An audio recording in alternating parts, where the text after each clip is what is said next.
Thank you, Your Honor. I appreciate the opportunity. You're welcome. Is there any objections to the introduction of Exhibit 185? No, Your Honor. That's including both videos as one exhibit? Correct. It's composite. Composite. Yes, Your Honor. Okay, the composite exhibit will come in as states 185. Thank you, Your Honor.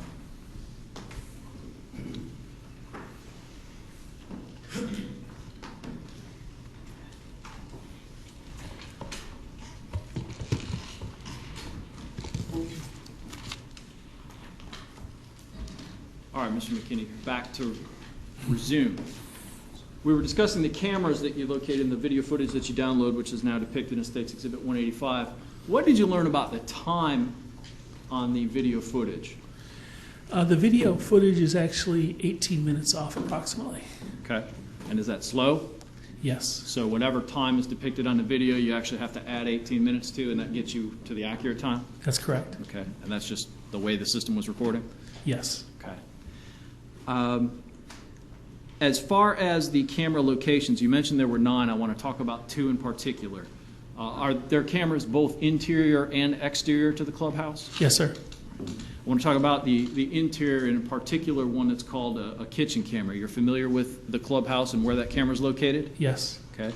If I were to draw up here on State's Exhibit 1, is that kitchen camera right about in this area of the clubhouse on the inside? Yes, it is. And which way does it face? It faces the front, So it faces out this way? right out the window. And that street is Retreat View Circle? That's correct. Okay. Are there also, That's not Exhibit 1. this is a, I'm sorry, it's not But you said states Exhibit 1. It may confuse the record. my mistake. This is the aerial view of the retreat at Twin Lakes, and this is particularly a zoomed in on the clubhouse. I thought it was, the original was State's Exhibit 1. Refer to as 1A. Well, it's just a blown up section of You it. need to put that on the record. Right. Right. If it's a blown up section of Exhibit 1A. That's what it is. Okay, thank you. Thank you, Your Honor. Exterior cameras. Is there one that's called the East Pool Hall camera? Is Yes, there also a West Pool Hall? of course. And is that because there's a hall between the building and the pool? Yes. Okay. Is the East Pool Hall camera located outside the building over in this vicinity? Yes. And its direction of view, I guess, would be this way? Correct. All right. This little thing here, what is that? Is that the mailboxes? Mailbox Clint? Yes. So the camera actually faces that direction, Yes. and this would be Twin Trees Lane? Correct.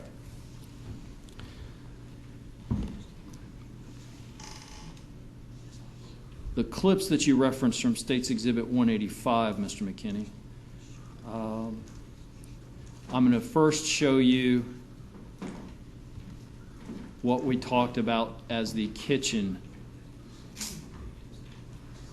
video.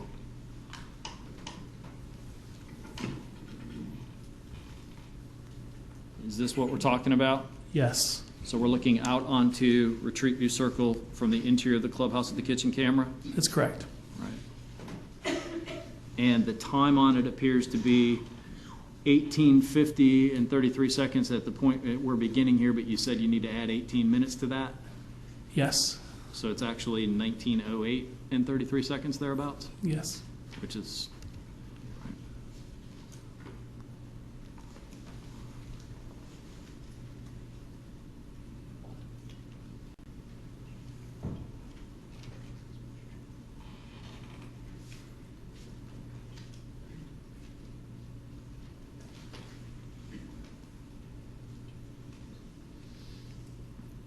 All right, Mr. McKinney, was that something we just saw go by that window? Something? I would object. Improper foundation for any opinion evidence by this witness. He's here as a records custodian. Sustained. All right, Mr. McKinney, the next view was the East Pool Hall camera.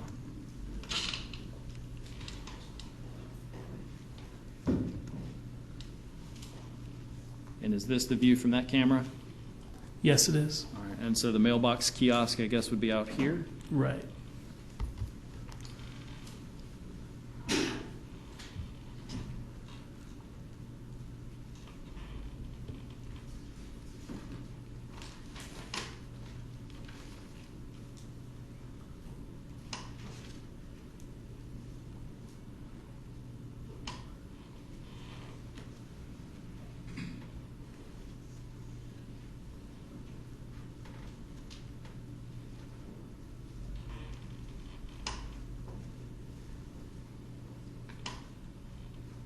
Okay, Mr. McKinney, I'm going to back up, and I just want to publish this one more time from the beginning.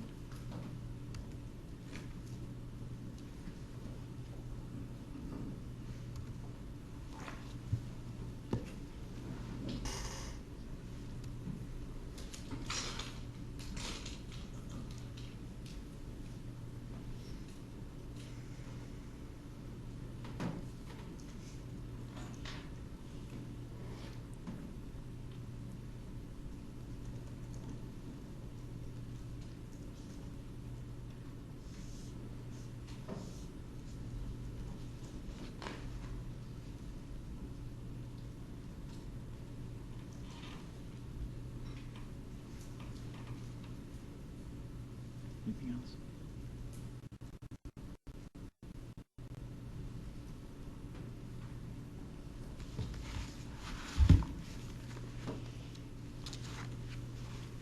And Mr. McKinney, I guess that the time beginning for this tape is depicted in the lower right-hand corner. Down there. Let me circle it. Yes, that's Okay, the, and that's the you'd have to add 18 minutes to that one as well? correct. Thank you. No other questions, Your Honor? Cross? Yes, thank you. Do you want the lights No, on? no, thank you.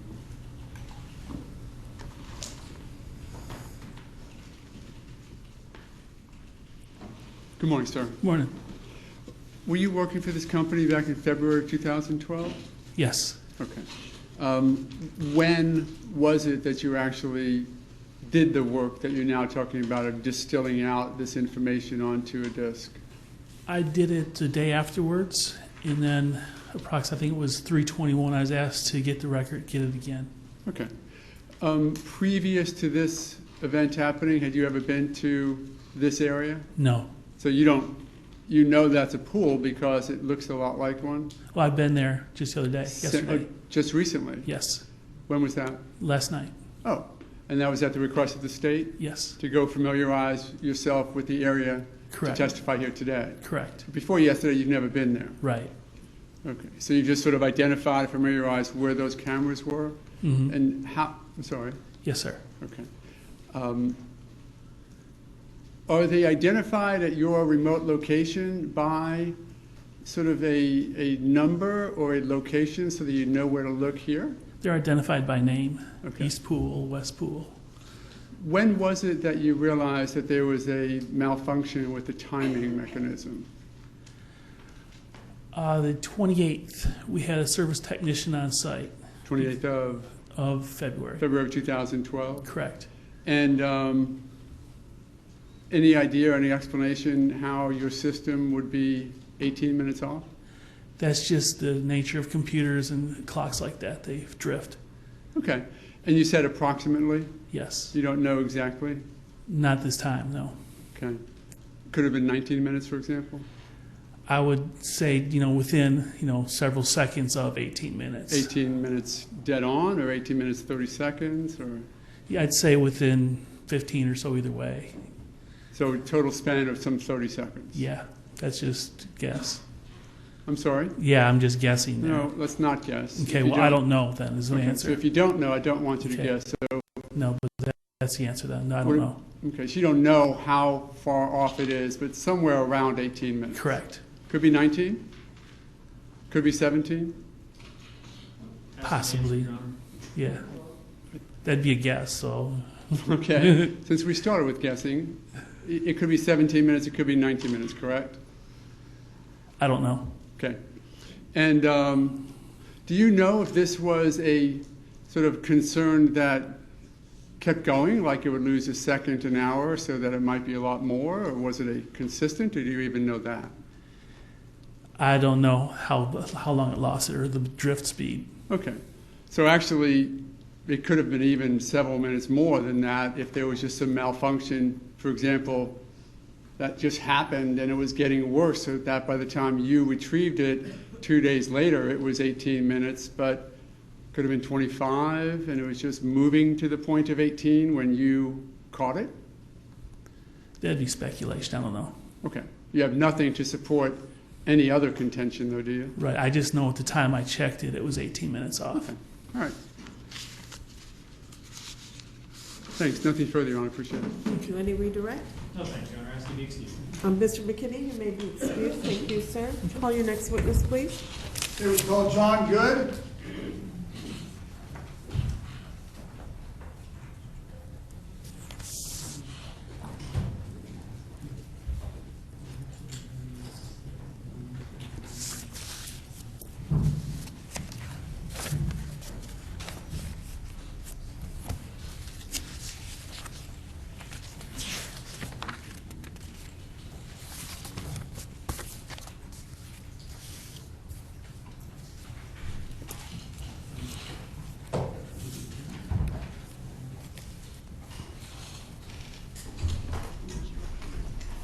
Do you solemnly swear from the testimony presented will be the truth, the whole truth, and nothing but the truth, so help you God? Yes.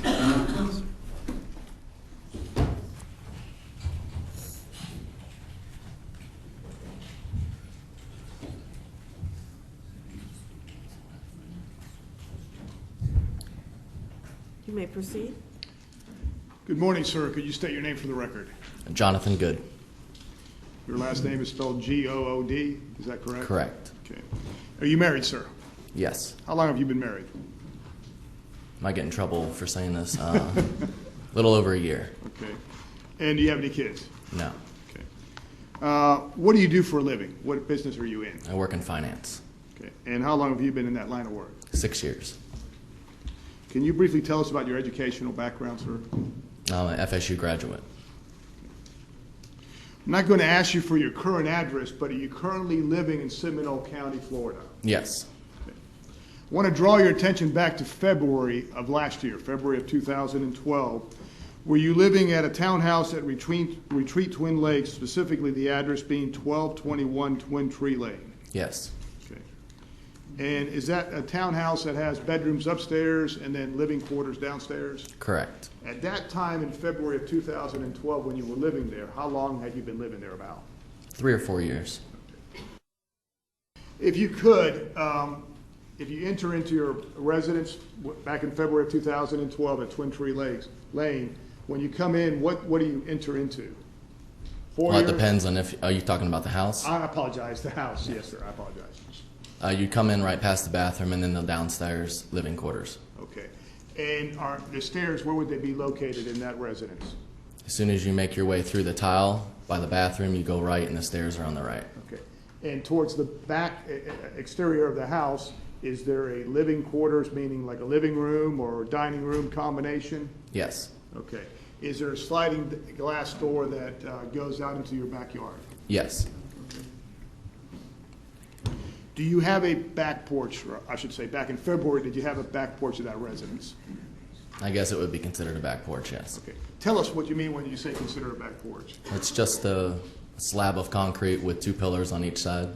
All right, and so you don't actually have a screened-in porch or anything? No, It's just a slab of concrete, you open the glass door and you step out and there's concrete?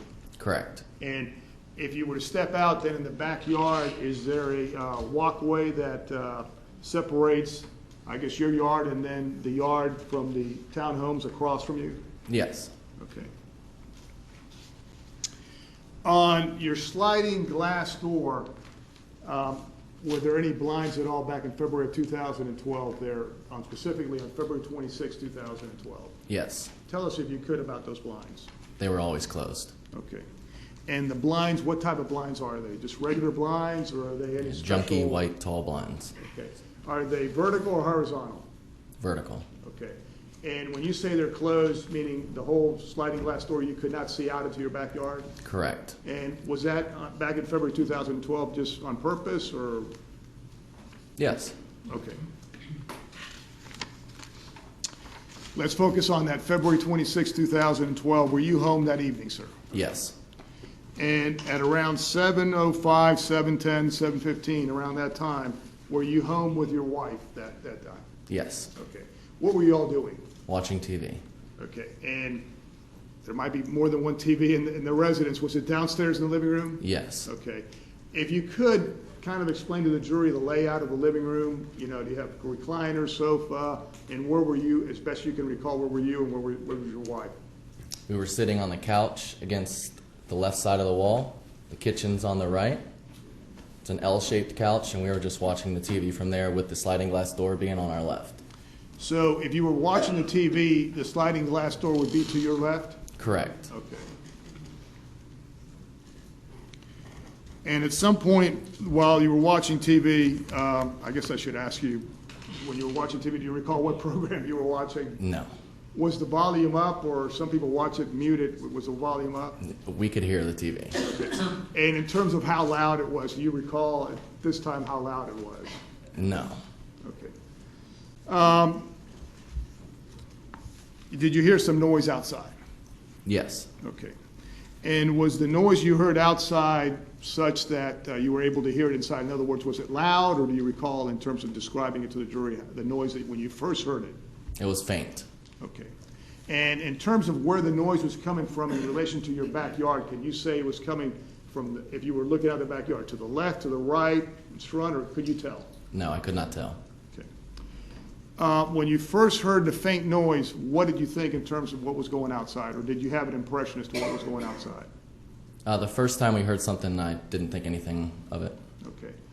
And when we say faint, or when you said faint, I apologize, do you recall, could you make out anything other than some noise? No. Okay. Did you then hear further noises? Yes. Okay.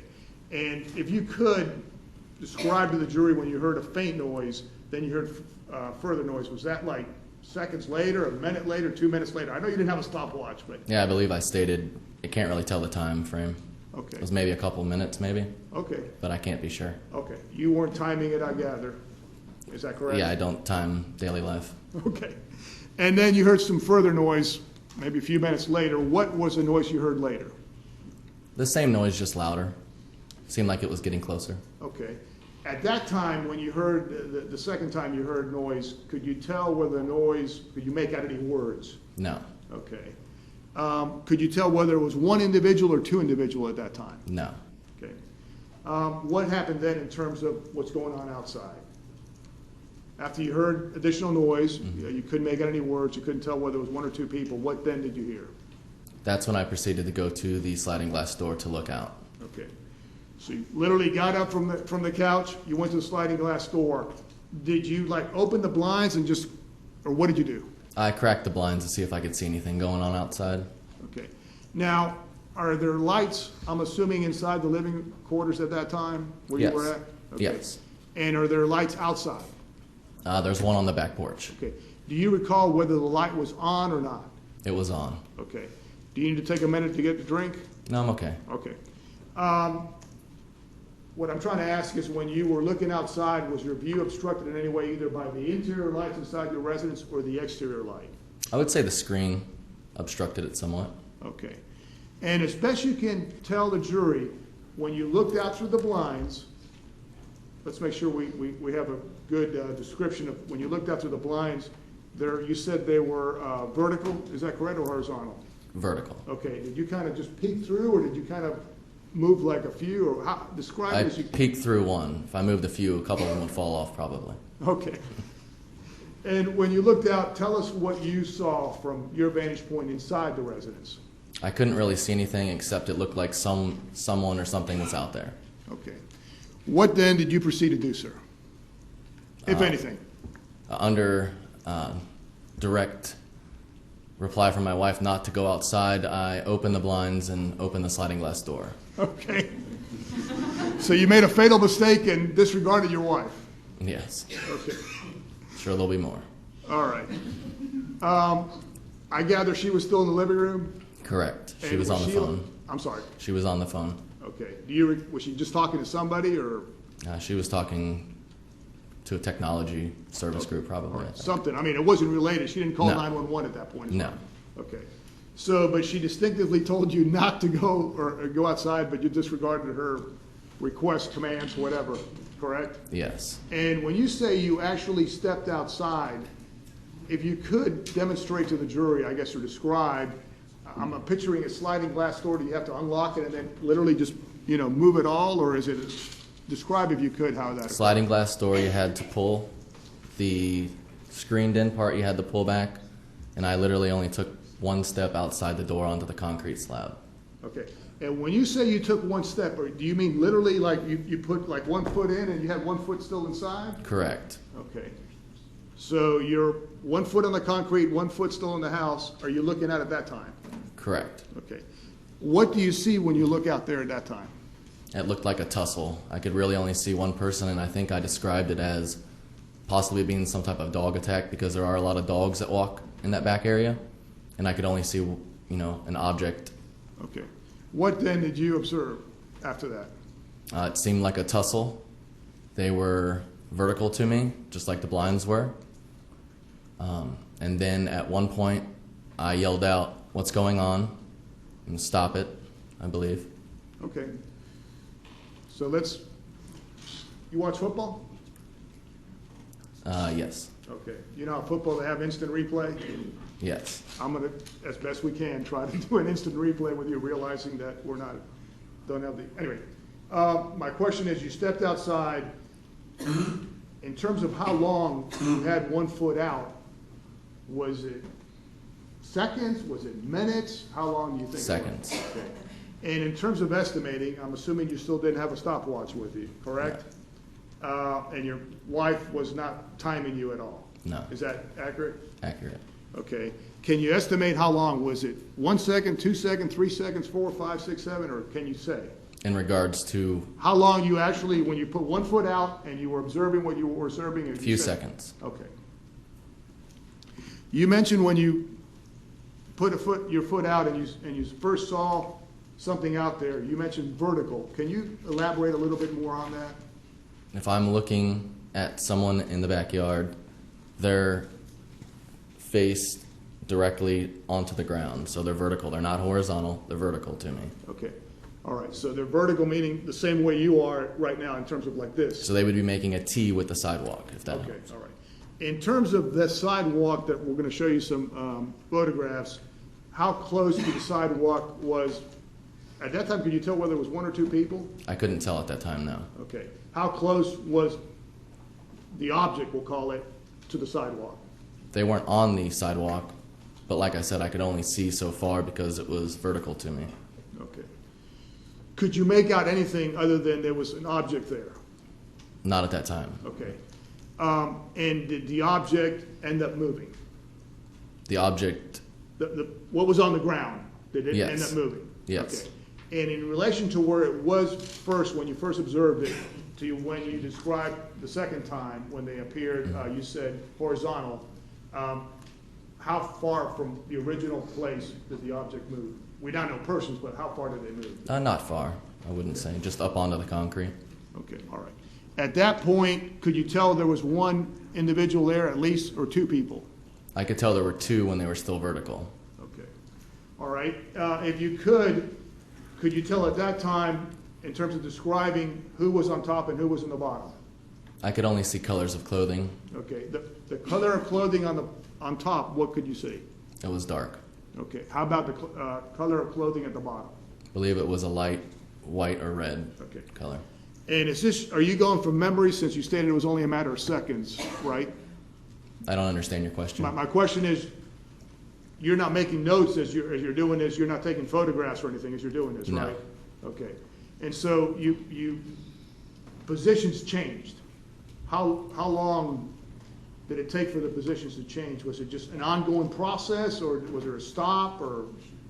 It was quick because, like I said, I've only seen a few seconds of what happened anyway. So I would say 10 seconds max total for everything. Okay. Could it be as little as 2 or 3 seconds? It could be. Okay. You mentioned the second positioning, or the change in position, if we call it, they were horizontal. At that point, could you tell there was still 2 individuals, the same people? Yes. Okay. And in terms of describing the individuals, are you able to describe their faces or anything, or just clothing descriptions? Well, going back to when they were vertical, I could tell the person on the bottom had a lighter skinned color. Correct. Okay. All right.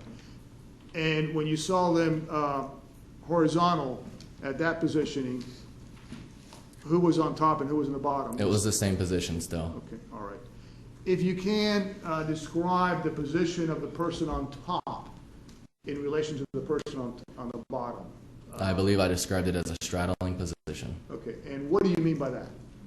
with the legs over the lower part of the body. Okay. And the person on the bottom, could you tell whether that person was face up or face down? Face up. When you first observed now you know 2 individuals, at that time, could you see whether the person on the bottom was face up or face down? You said when they were vertical? When you first saw them, when you first stepped out, could you tell at that time whether the person on the bottom was face up or face down? When I first stepped out, no, because I couldn't see anybody. Okay. And then at some point when you observed the second time you're talking about, you saw the person on the bottom was face up, Correct. and the person on the top you said was straddling, I believe you described it? Correct. Okay. Could you tell what was going on at that time? I think at that time is when I thought it was serious, Okay. What made you think that? because it looked like there were strikes being thrown or punches being thrown. But as I clarified, due to the lighting, it could have also been, holding down. Okay. But there were arm movement going downward. And the arm movements that you described, would that have been from the person on top? Correct. Okay. And you said that was a dark-colored attire of some type? Correct. Okay. The person on top, if you can, you're saying arm movement. How would you describe the arm movement? Shoulder down. Okay. Could you see that person's hands? Just appendages. Okay. It's too dark to Okay. see that type of stuff. Yes, sir. The person on top, could you tell where that person on top was actually striking? And here's what I'm going to do. Were they going like this? I could not hear that, no. Could you hear this? No.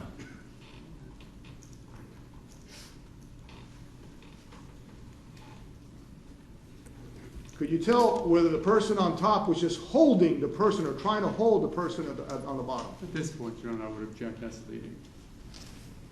Overruled. I think you stated, but your testimony in terms of whether the person on the top was holding down the person on the bottom, could you tell? I said that could have been possible, as there was arm motion going downward, not just once, but multiple times. Okay, so you can't say one way or the other, whether, or can you say? I can't 100% say, no.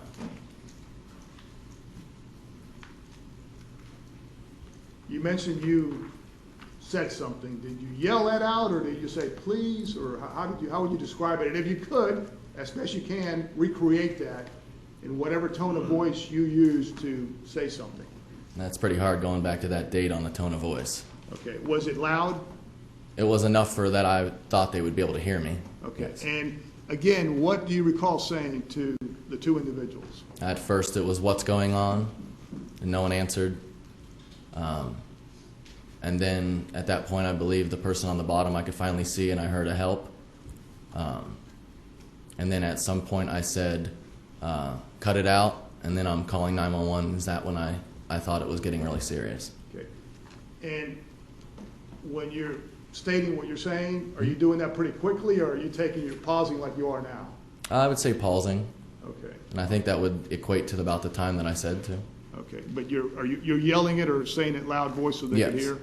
You mentioned that when you first stepped out, I neglected to ask you, at that time, did you hear any kind of yelling at any time from one of the two individuals out there? Not initially when I stepped out. And when you did step out and you said something, did any of the individuals, prior to you saying something, did you hear any of the individuals saying something at that point? No. Okay. And you mentioned that they said something. Was that after you said something to the individuals? Yes. Okay. Could you say unequivocally to this jury who was saying something? 100% no. Okay. And why is that? I'm just taking it off of being rational. And you believe the person on the bottom would have been saying something when they observed you? Correct. And if it was coming from on top, it would have echoed off a wall instead of coming directly at me. But can you say unequivocally that it was the person on the bottom versus the person on the top? Sorry, Your Honor, that would be asked and just answered. Overruled. Can you say unequivocally that it was the person on the bottom versus the person on the top that was saying help? Not 100%, no. Okay. And in regard to the person that said help, if you can, the person that said help, was it help, help, help, help, help, continuous, or was it, or how would you describe it, more than one? I believe it was just one or maybe two. Okay. And then after that, what happened? That's when they moved up onto the sidewalk. Okay. At that point, what happened? That's when I saw them in the straddle position, thought it was getting very serious, and said I was calling 911. Did you then turn around and go back in? Correct. Did you close your sliding glass door? I probably didn't care about the sliding glass door. Okay. Did you call 911? Yes. Okay. As you are turning around, I guess, and going back inside your residence, or I shouldn't say turning around, just putting your foot back inside your residence, are you hearing any screams or yells for help from outside there? At that time, my adrenaline was going. I can't remember. Okay. You know, I neglected to ask you something at the very beginning. When you first heard something and then you stepped outside, the TV, was the volume still going? In other words, did you mute it or did It was muted. Okay.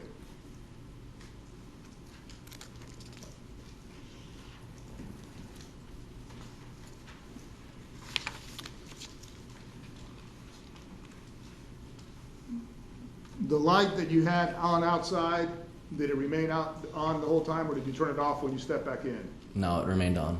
Okay. When you stepped out, you mentioned two individuals that you've described. Did you see anybody else out there?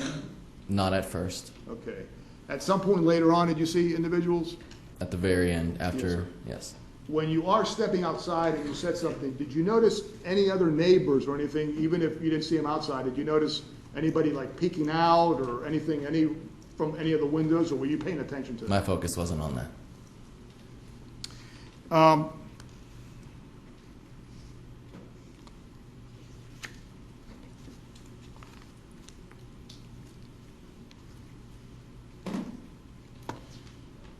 At the point where you're seeing the two individuals, one on top of the other, and I think you described a straddling position, can you see the person on the bottom, their hands? They were at a side view, so I don't think so.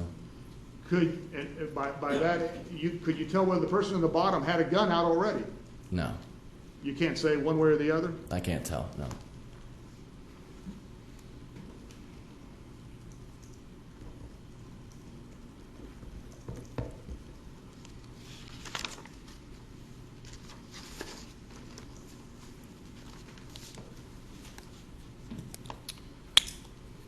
Sir, I'm going to play the 911 recording with the assistant, Ms. Waldrop.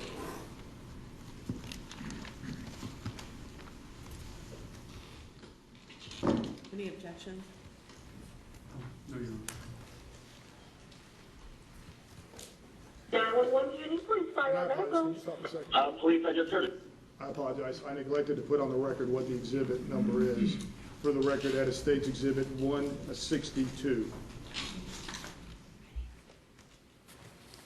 911 unit, please fire medical. Police, I just heard a shot right behind my house. Where at? 1221 Twin Trees Lane. They're wrestling right in the back of my porch. You just heard one shot go off? It was either that or a rock at the window or something. I don't know. The guy's yelling help, and I'm not going outside. Okay, 1221? You said 1221? No, 1221 Twin Trees Lane, Sanford, Florida. 122.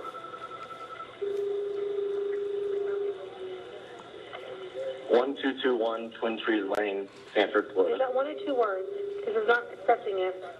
Twin Trees is 2 words. Okay, and you can hear somebody yelling for help? I'm pretty sure the guy's dead out here. Holy shit. Okay, we have several people calling in also. Anything else that you heard? No, the guy yelling help. Oh my God. No, there's a guy with a flashlight in the backyard now. Okay. I think there's flashlights and there's a guy. Okay. I don't know if that's a cop. Oh my God. Okay, I have several calls, and you just heard, did you hear when you heard voices? It was just one person talking, right? There's 2 guys. There's 2 guys in the backyard with flashlights. Okay. And there's a black guy down that looks like he's been shot and he's dead. Okay. He's laying, and there's multiple people calling right now, I'm thinking. Okay. I have several officers going out there, okay? Okay, thank you. Thank you, bye-bye. All right, bye.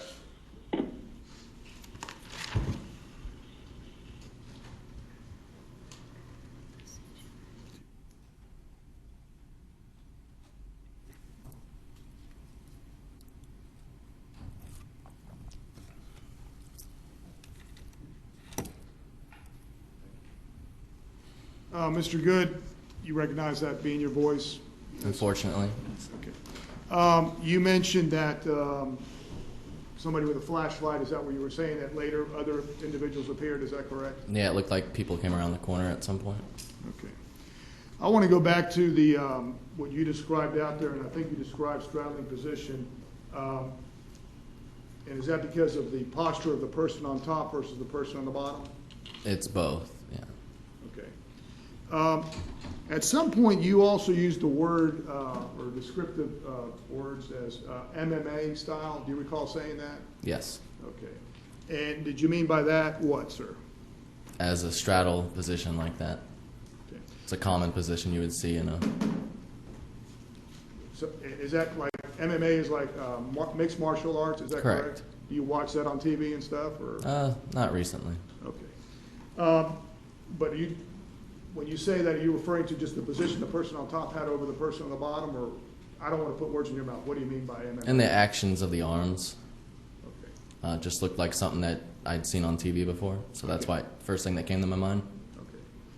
Could that also be referred to like wrestling, that type of thing?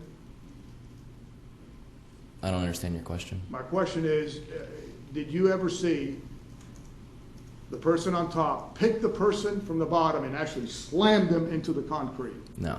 Did you ever see the person on top slamming the person on the bottom's head on the concrete over and over and over? No. Did you see at any time the person on top grab the person on the bottom's head and slam it into the concrete? No.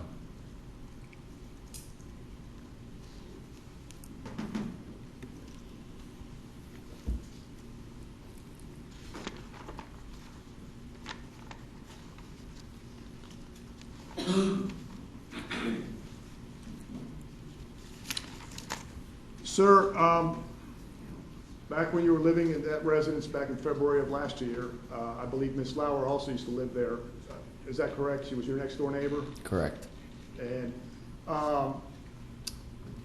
at some point, I believe in a deposition, you actually heard the recording that 911 call that she made where there's cries for help.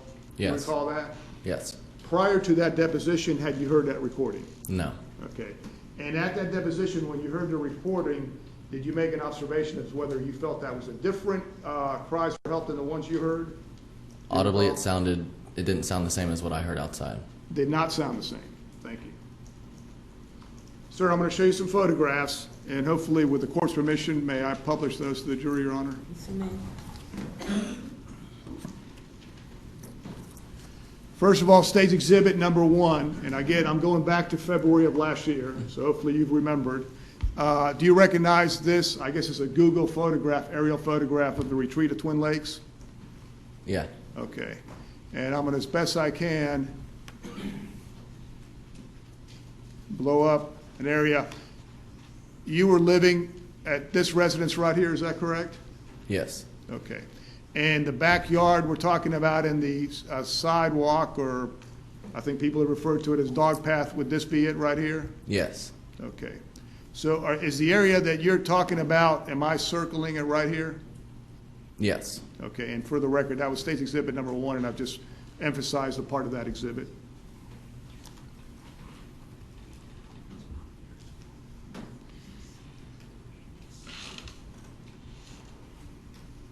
Sir, I'm showing you now State's Exhibit number 6. Can you make out your backyard on that exhibit, sir? I guess. Okay. Would this have been Miss Lauer's residence, and your residence is right here in the backyard? Yes. Okay, or the back sliding glass door? Correct. Okay. I neglected to ask you about the conditions in terms of the weather that night. February 26, 2012, at around 7:05, 7:10, 7:15 p.m. Is it safe to assume that it was dark at that time, sir? Yes. And do you recall the weather condition in terms of whether it was raining, snowing, or what was going on? Definitely wasn't snowing, but it was very nasty outside. Okay.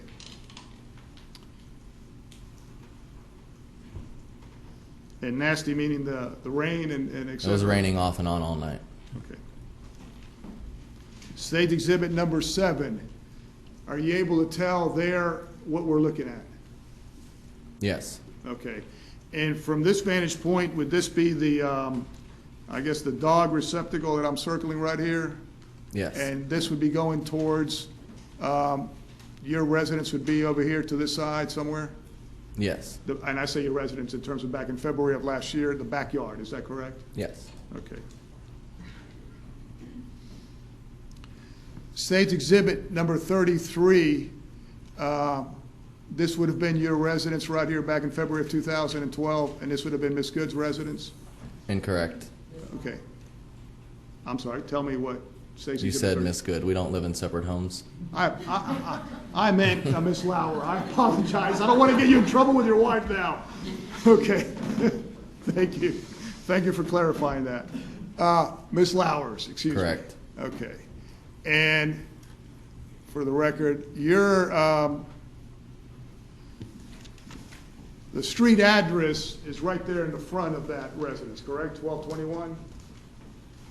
That's not the street address. That's I'm the sorry, number the of the numerical home. address to the residence. Yes. Okay. And for the record, that is Twin Tree Lane, is that correct? Yes. Okay.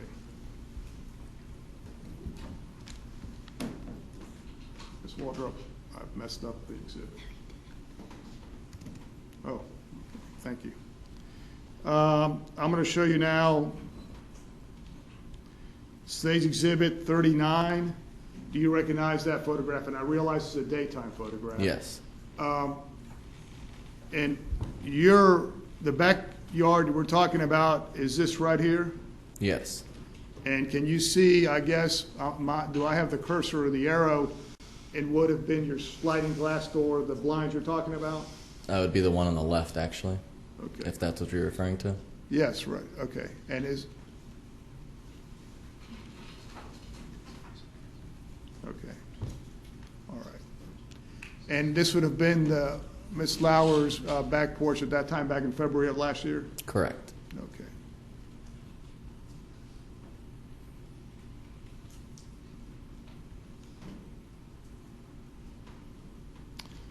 That's all the photographs I had of you, but I do need the assistance of Madam Clerk. We have an exhibit, the big diagrams that are in evidence. I don't think they're out here. We may. Do I need to get them from somewhere? Okay. May I have the court's assistant, madam? Yes, you may. Thank you, ma'am.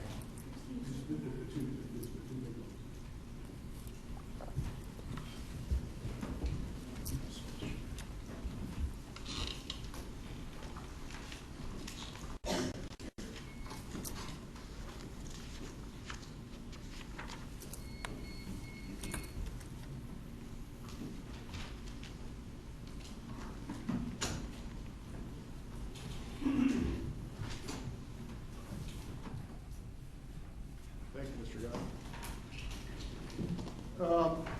May I approach the witness, Your Honor? Yes, you may. Mr. Good, I'm going back to February of last year. I'm State Exhibit 139. Did you live at right here at 1221? Yes. Okay.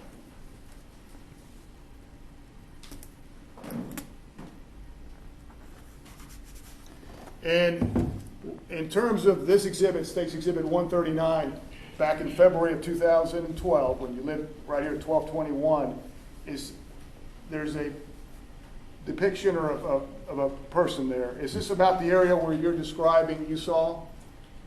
Beginning or end? Tell me if using this, just kind of point where you, in the beginning and the end, that as best you can recall when you observed something in there and then went back inside. Yes. Okay, all right. And you mentioned concrete. Is this the sidewalk we're talking about? Yes. Okay.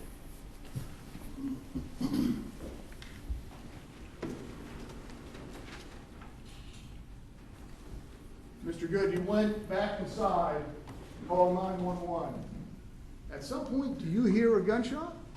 Yes. Okay. Do you recall whether that was before you called 911, doing the 911 call, or after the 911 call? I believe it was while it was dialing. Okay. In terms of how long, do you know how long it took you to dial? Did you do it, I mean, did you run to your phone and grab it, or did it take you a minute? Did you say to your wife, honey, I did go outside, sorry? Or do you recall how long it took? Oh, she could see me. No, it was probably right inside. I usually keep my phone next to me. Okay. And do you believe the 911 call, I'm sorry, the shot was while you were dialing, or you were actually on the line? When I was on the line waiting to get picked up, correct. Okay.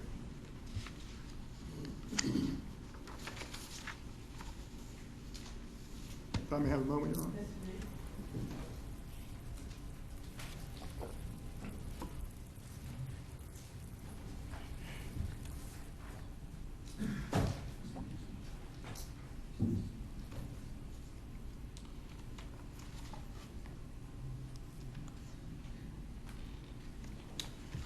When you went back inside and you heard a gunshot, prior to that, did you hear any more yells for help at all?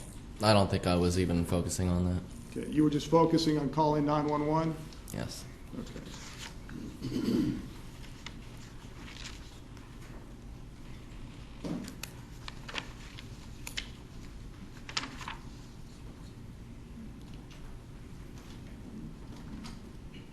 In terms of I think you stated 3 cries for help or 3 statements of help when you went outside and there was 2 people there? I think I stated 1, 2, maybe. Oh, okay, I apologize. Could have 1 been or 2. possibly 3. I don't know. Okay. Don't want you to guess, but you're definite 1 or 2. Yes. Was it all one voice or was it more than one voice? It sounded to be the same voice. And you're not able to identify that voice, or are you able to identify it? Not 100%, no.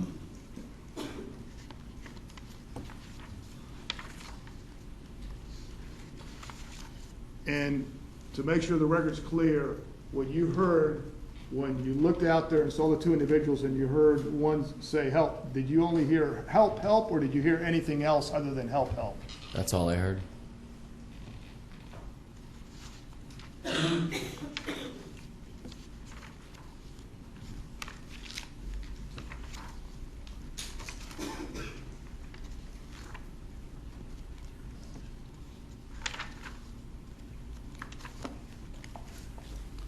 Thank you. I have no further questions at this time.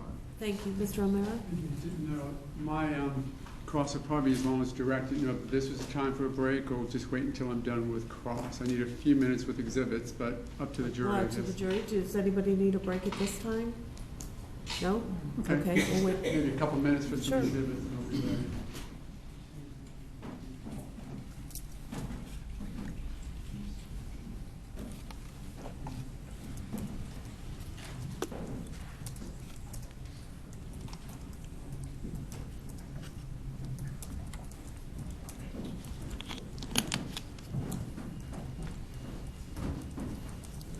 Morning, sir. Morning. Don't really want to be here, do you? I guess it has to be done. Sure. You were very reluctant to be involved in the case at all, correct? Correct. Had only been one of the witnesses who requested that your anonymity be continued because of your concerns about your involvement in the case. Correct. You understand that though we were able to accomplish that up until today, or I guess openings, that we couldn't do it because of the way the process works. Correct. Still willing, of course, as you are, to come here and tell us as best you can recall what you said and what you saw both that night and what you've told other people, correct? Yes. Let's then talk about that night, and Mr. Delagranda walked you through it. I want to try and do it after defining some of the terms that you used to make sure that it's very clear. You're watching TV, correct? And Yes. you first hear some noise outside that gets your attention, correct? Yes. And I think you said that was sort of just noise or yells or something, wasn't it? I didn't say yells. What did you say? I'm sorry. I just said a noise in the distance. Okay. May I first look at this one? And just to orient both you and the jury, I'm going to look at this from behind you. It's been identified that you live here, correct, or lived there back Correct. then. And that I think you said the noise came from as you're looking out which way when you first heard the noise. When I first heard the noise, I Yeah. wasn't looking out, so I couldn't tell which way it came from. Could you tell at all from what direction? Just that it was faint and seemed like it was getting closer. Okay. Could it have been from this area, for example? I thought we weren't speculating. I'm just asking what your opinion is. It could have been. Objection, calls for speculation. Sustained. Okay. So that got your attention enough that you turned off or muted the TV, right? I muted the TV, correct? Okay. And then what was the very next thing that caught your attention? I heard it again, but it seemed like it was getting a little louder. Could you tell at that point where it was coming from? It just seemed like it was getting closer Okay. to where I was. And in response to that, what'd you do? That's when we muted the TV again, and I proceeded to the sliding glass door. So there was a time in between the two where you turned the TV down because of the first noise, turned the TV back on. Yes. Do you recall about how long of a time that was between the two? No. Could you have said previously that it was maybe a couple of minutes? Well, you were wanting a time frame, so yes. No, it's okay. Yeah. I don't want to put words in your mouth, but you had said it was a couple of minutes, right? Sure. Okay. Does that sound about right still? I guess. Like I said, we weren't keeping track of time, so it Sure. could have been a couple minutes. All right. And then the next noise got your attention. You muted the TV again, and what else did you do? That's when we muted the TV and I went to the sliding glass door. Okay. And looked outside, and I want you to say again what you saw, but then I'm going to ask you to break a little bit along the way because I want to define some terms, okay? So when you first looked out after that second noise, what did you see? I couldn't really tell what was out there. Okay. Tell us as best you can your view and what it was. Like I said, I couldn't tell what was actually out there, so that's when I opened the sliding glass door, opened the screen, and took a step out to see what was going on to get a better view. Okay. And tell us what you saw. It looked like I said, maybe possibly a dog tussle, but I could only see one person out there at that Okay. time. You used the terms vertical, horizontal, and I want to just sort of clarify those so that we're on the same page. I'm going to use horizontal as being laying flat on the ground. Okay? Well, that's your perception of it. If you're looking at them, that would be horizontal a different way. Okay, that's why I want to clear it up. I'm going to suggest and see if we can agree for this conversation that horizontal would mean that they're laying on the ground flat. I'm not saying anyone was yet, we'll get to that, but that the term horizontal means basically you are laying on the ground flat. They were laying on the ground. Okay. And then vertical would be, as I am now, standing up vertical, and we'll get to some more in a minute, but right now, can we agree that I'm standing up vertically? Correct. Okay. With that in mind, as best you can, describe the scene that you saw from your perspective. And first tell me about how far away this was that you were looking at. It was closer to the sidewalk, but not on the sidewalk. Okay, about 15, 20 feet? I guess, yes. Okay. If the sidewalk was about 20 feet away from your porch to the sidewalk was about 20 feet, would that be close to accurate? 20 feet from the slab of concrete on my porch Yes. to the sidewalk? Yes. I guess. Okay. Let's use that for now, and we'll see how we can tie that up in a little bit. Okay. About how far then, was it about that 20 feet, almost to the pathway, or the concrete path? Yeah, it was close to the sidewalk. Okay. And again, tell me now, using the terms we've agreed to, what was it that you remember seeing? They were laying on the ground, and if you fell back vertically, that's how I would be looking at them. So if I was on my back vertically, that was one of the people? That was how I could see it. Okay. But the one on that I could see in the beginning, his back was towards me, but facing downward. Okay. Well, let me say it like this, if I might approach it somewhat. The person that you could see, you said you saw his back? Mm-hmm. Was he like this? At the beginning, no. Okay. How was he? And just sort of point me how he was when you first saw him. You'd have to go all the way to the ground. Over more. Like that? No. It was more just flat on flat. Okay. So one person horizontal on top of the other? Correct. Okay. And then when did that change? When it moved up to the sidewalk. Okay. So as we now move closer to the sidewalk, what is the positioning of the two, or what you see? It happened very quick, Okay. but that's when it was at more of a straddle position once it got onto the sidewalk. And when you say straddle, can you explain that in more detail? Do we get another If you wish. visual? Sure. No, I'm okay. Let's try it this way, but I want to do it so not just you get to embarrass me, but the jury gets to see it as well. No, it was more just the person on top's legs were over the person on the bottom that was laying flat on the ground. Okay. So now the person on top is in fact like this over the person on the bottom? I would say that's accurate. Okay. And the person on the bottom was laying flat? Correct. Could you tell if he was on his back or not? He was on his back. He was on his back. At this point, what's the person on the back wearing? I'm sorry, the person on the top whose back you can see wearing? It was the same person that was on the top when they were T-shaped to the sidewalk. Okay, so they So did dark not. colors. I'm sorry. They did not change positions, did they? No. Except one, the one on top in the black, actually instead of laying down on the guy on the bottom, was now straddling him, correct? Correct.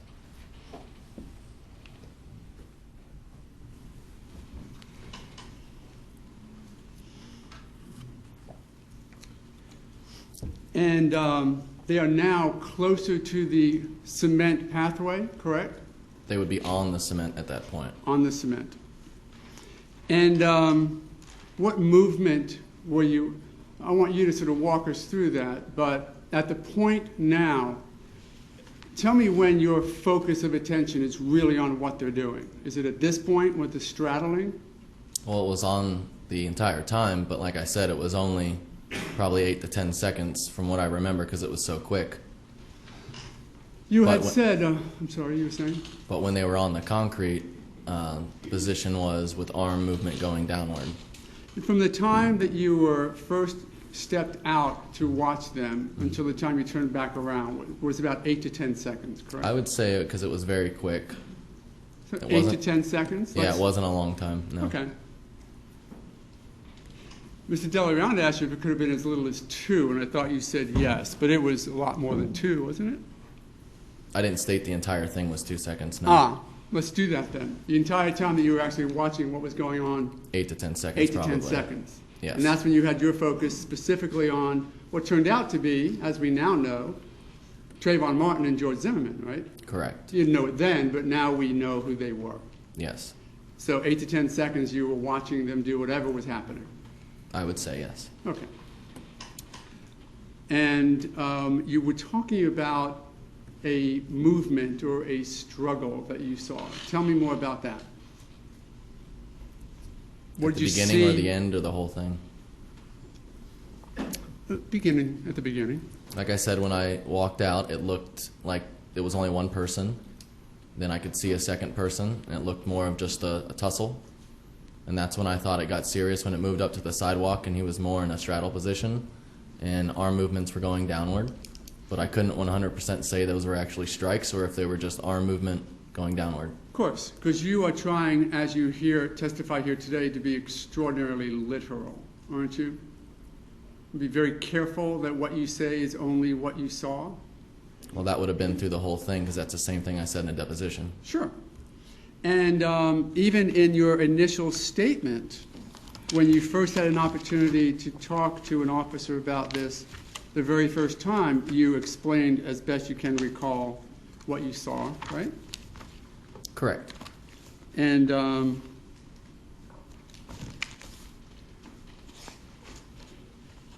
what you saw was the person on top in an MMA-style straddle position, correct? Correct. That was further described, was it not, as being ground and pound?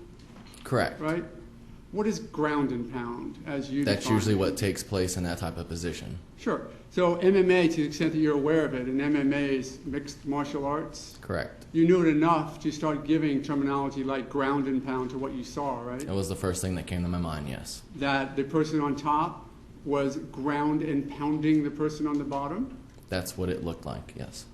So, explain what ground and pound is in your mind. The person on top being able to punch the person on the bottom, but the person on the bottom also has a chance to get out or punch the person on top. It's back and forth. Sure. And which is the dominant position? It would be the top position. Because why? For most people, that would be the dominant position. Because you're on top of the other person, right? Usually that's a positive, I would think.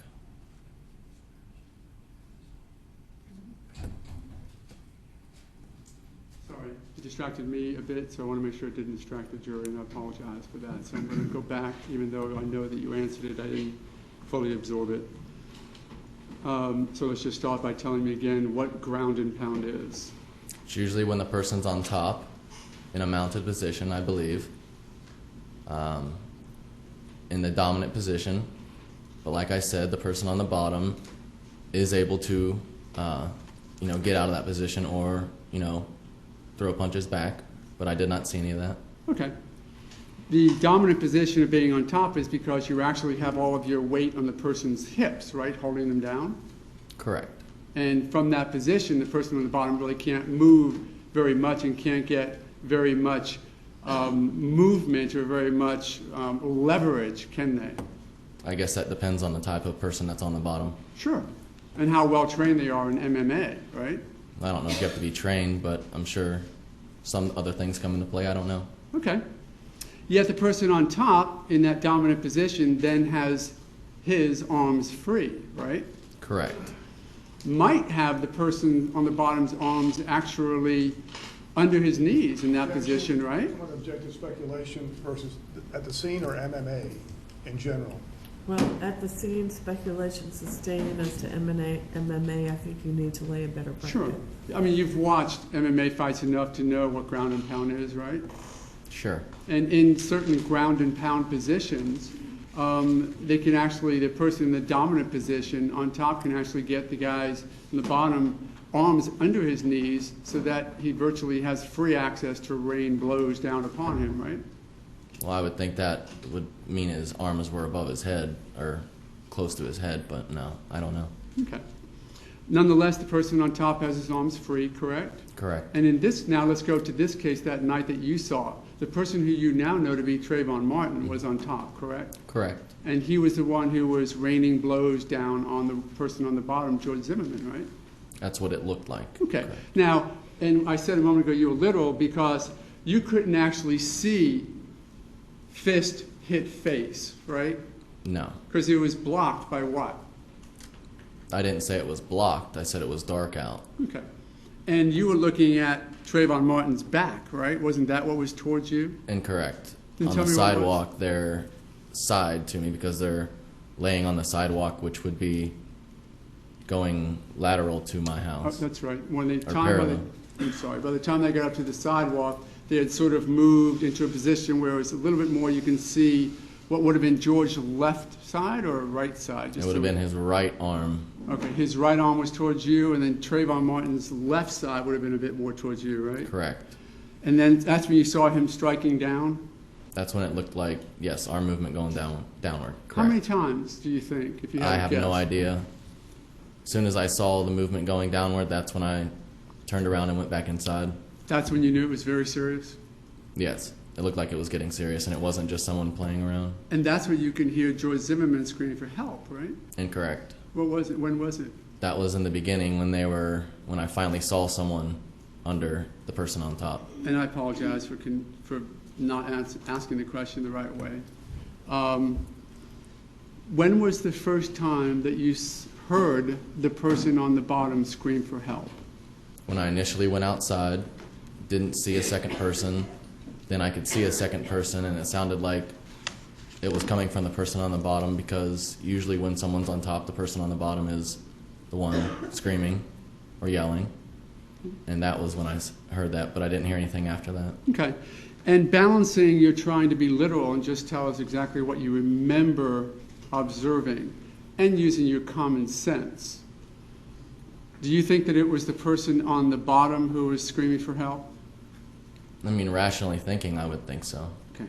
Matter of fact, I think you said in response to Mr. Delarounde's question, had it been Trayvon Martin screaming for help, since his back was to you, it would have had to be going, the yell would be going away from you, and I think you said it would have to bounce off the wall before you heard I mean, I it. think it would sound different. Okay. That's why in my head I thought it was coming from the person on the bottom. And the sound that you heard was sounding like a person screaming from 15 or 17 feet away, almost directly at you, right? It sounded like it was coming towards me, correct. Okay. Now, and I'm sorry to jump back to that. I apologize. So they are now moved up. They're now in the true ground and pound position. And Mr. Delarounde, I think, made some histrionics about what you heard and what you didn't hear. So I now have to do it as well. Okay? Did you hear something like this? No. Okay. Could something like that have happened without you being able to hear it? Objection, speculation. Sustained. Were you paying attention to the noise of the ground and pound that you were watching? Probably not. I was just seeing to make sure if it was serious or not, and that's when I went back inside. Okay. Have you ever heard the sound of a skull being smacked against concrete? I can't remember. Have you heard the sound of a fist driving into a nose or a head or a face? I can't remember. So while it wasn't the histrionics that Mr. Delarounde suggested, it certainly could have occurred that Mr. Trayvon Martin was hitting Mr. Zimmerman, but you just don't remember today the sound of that? Objection, speculation. Sustained. Rephrase your question. Sure, I'll rephrase it. You're certainly not telling this jury that you're certain that Mr. Martin wasn't striking George Zimmerman in the face, right? Can you repeat that? Yeah. You're certainly not telling this jury that you know that Mr. Martin was not striking George Zimmerman in the face. You just I don't. can't 100% confirm that that was happening. Right. And you just don't want to say that Trayvon Martin was taking George Zimmerman's head and hitting it on the cement because you didn't actually see that, correct? Yeah, I couldn't see that. Okay. And it was because of the darkness and the positioning of the people? Yes. Okay.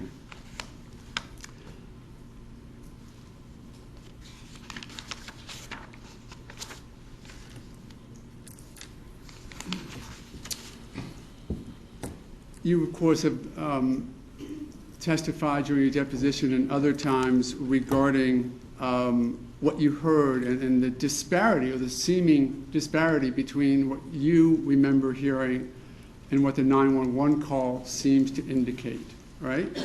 If you're referring to the call you played in my deposition, yes. Yes. It just doesn't seem like the same screams to you, does it? Well, one's coming from an audio and one I was hearing in person, so it didn't sound the same to me. So no. you perceived them differently than you heard on the 911 call, correct? Yes. You're certainly not suggesting to this jury that they're not the same screams from different perspectives, are you? I couldn't say. Okay. You are aware that Ms. Lauer's call to 911 was timed perfectly with the screams that she heard and, of course, the gunshot that you heard, correct? What do you mean? Okay. You heard the gunshot, correct? Correct. And you've also heard that gunshot on Ms. Lauer's tape, correct? Correct. Okay. So going back in time from the gunshot backwards on Ms. Lauer's tape, you heard on Ms. Lauer's tape that there was probably 40 seconds worth of screaming that was recorded on that call, correct? Objection is speculation in terms of the time. He can testify if he knows. Sure. Can you repeat the question? Sure. You remember listening. I tell you what, here's what we'll do. If we might just have a moment, I'm going to let you listen to Ms. Lauer's call again. And I want you, when you're listening to it, I want you to think through. I will tell you that 45 seconds into the phone call, you're going to hear the gunshot. Mm-hmm. So be ready for that, because I want you to then testify what you remember seeing sort of in timeline with when you remember hearing the shot, okay? I wouldn't be able to tell you. I'm going to let you hear the tape, and Okay. then we'll go from there. If I might have a moment to set that up, Your Honor.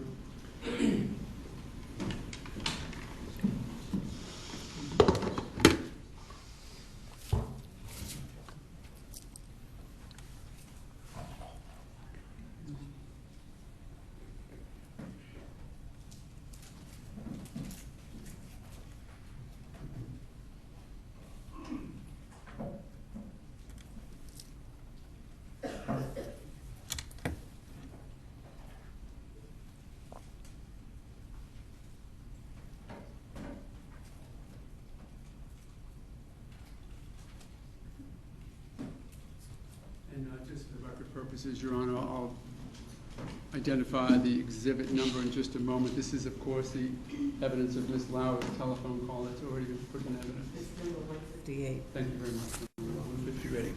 Sure.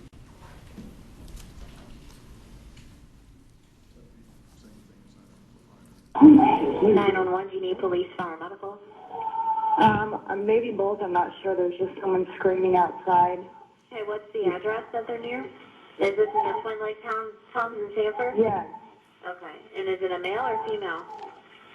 It sounds like a male. And you don't know why? I don't know why. I think they're yelling help, but I don't know. Just send someone quick. Say stop. Okay. Does he look hurt? I can't see him. I don't want to go out there. I don't know what's going on. So they're sending him. So you think he's yelling help? Yes. All right, what is your number? There's gunshots. You just heard gunshots? Yes. Okay. You heard the gunshot towards the end of what the recording? Yes. Okay. And I know, again, from different perspectives, but with your knowledge of the information of this case, that was the same gunshot that you heard from inside your house? It didn't sound the same. It sounded more like a rock hitting my window because I was inside. Of course.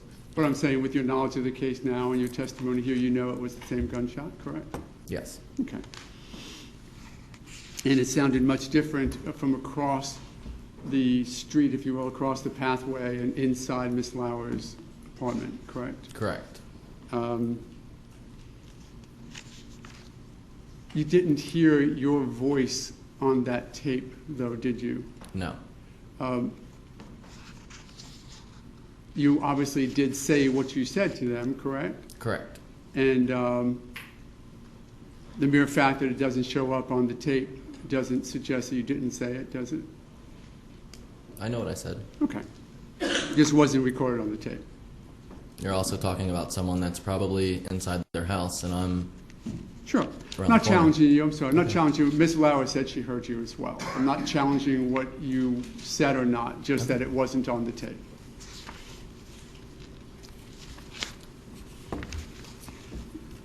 Using that gunshot as a reference point, I want to sort of take you back in time just a little bit. Just before the call, a few seconds before the call, is when you turned around and went back inside your condo or your townhome? Is that accurate? You said a few seconds before I made the call? Before the gunshot? So using the gunshot as a point of reference, because you remember hearing the gunshot when you were dialing 911, correct? I was inside, correct. Yeah. So I'm trying to go backwards in time, if you don't mind me trying it this way.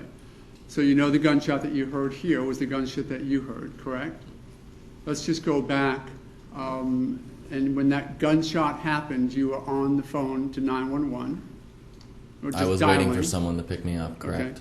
And then, of course, we heard your 911 call that says, just heard a gunshot. Correct. So your 911 call starts after the gunshot, correct? Correct.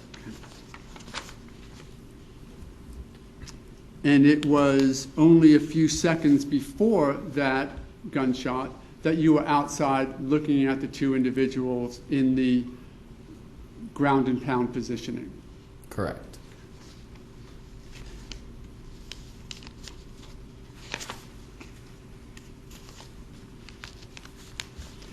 You are certain, are you not, that it was the person on the bottom who was yelling to you? Not 100% certain. I'm sorry? Not 100% certain. But it did sound like it was coming from the person on the bottom. So when you say not 100%, I just want to drill into that a little bit. And again, knowing that you want to be literal and very cautious with what you testify to, but using your common sense, when you were listening to the sound of the yelling, where was it coming from? It sounded like the person on the bottom. And was it coming as though it was coming straight towards you, unobstructed? I would say yes.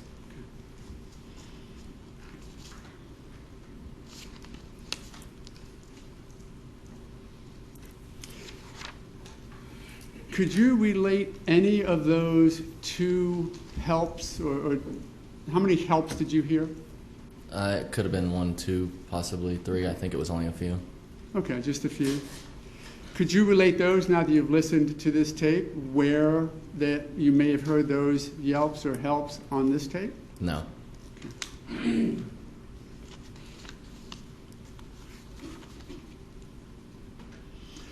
The yells that you heard, however, or the helps that you heard, however many there were, it was always the same voice, correct?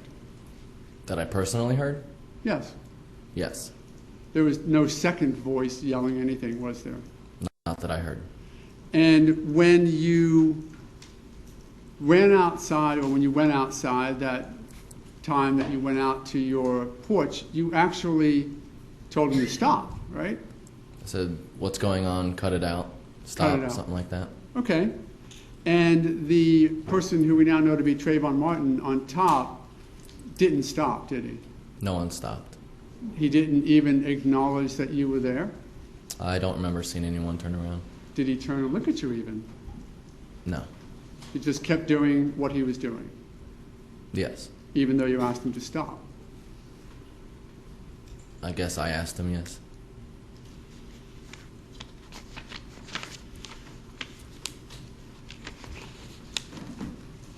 Mr. Delorianda asked you about a gun. You never saw a gun, did you? No. There wasn't a gun in anybody's hands that you could see, was there? Not that I could see. Did it seem like Mr. Zimmerman was trying, I'm talking now about the period of time where the ground and pound was occurring, the straddling. Did it seem like Mr. Zimmerman was trying to get up? I didn't watch it long enough to even be able to tell on that. I might have stated when they were in the other position, it possibly looked like that, but not in the sidewalk part. Oh, okay. And again, truly do appreciate you focusing on what you said and when you said it. But when they were one on top of the other before Mr. Martin got into the straddle position, that's when it looked to you like George was trying to get up, George Zimmerman was trying to get up? Yes. Okay. And how was he doing that?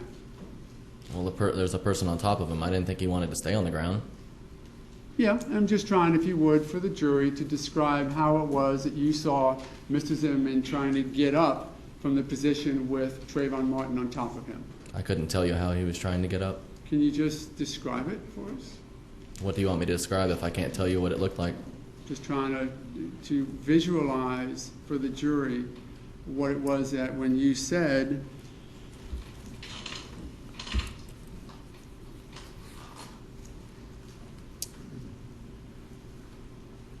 the guy in the bottom trying to get up, what you meant by that. Like I said, if a person's on top of you, you're not wanting to stay on the ground. So once again, rationally thinking, I was thinking the person on the bottom would be trying to get up. And did you see any movements by George Zimmerman to accomplish that? Or was it just sort of a struggle that you saw him trying to get up? I couldn't see anyone when I first went out there until he slid out from where I could actually see him a little bit. And that's when I knew it was a second person, and that's when I figured the person on the bottom was trying to get up. When was the first time that you noticed Mr. Zimmerman's clothing? Just as I just stated.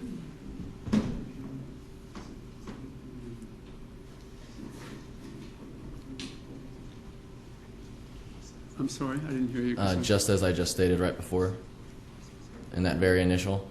Okay, and then you could see that he was wearing red? It was a different color than the person on top was wearing, yes, red or white.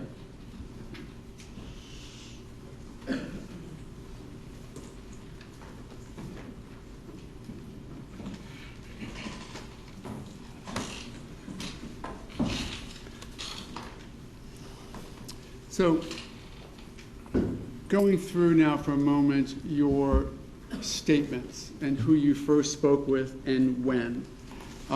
You first had an opportunity to speak to, do you recall the first person that you did?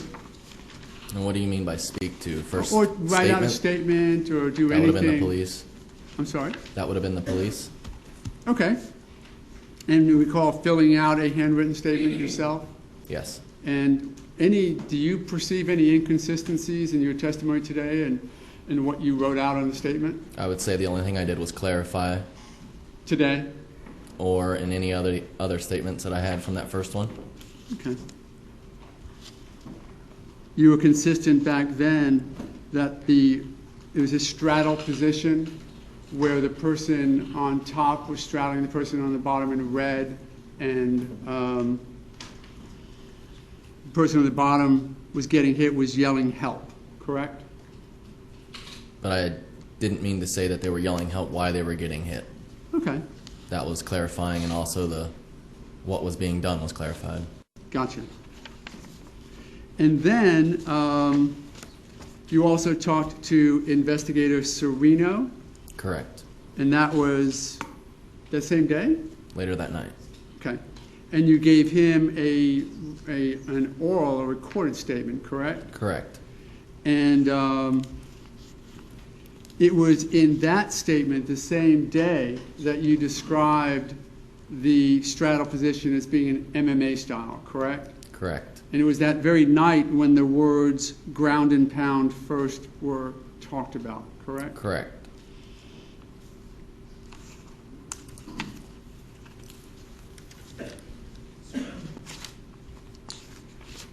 And then you also talked to the media, actually found you out, didn't they? I think next day or two? They came to my house every day and pretty much harassed us for the next 6 months.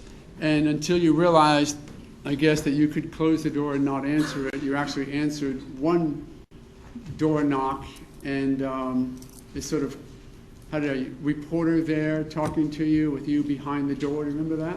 That was the next morning, correct? Mm-hmm. And similarly, you told them the same thing that we've talked about here today, right? The guy on the bottom in the red was getting beat up? Correct.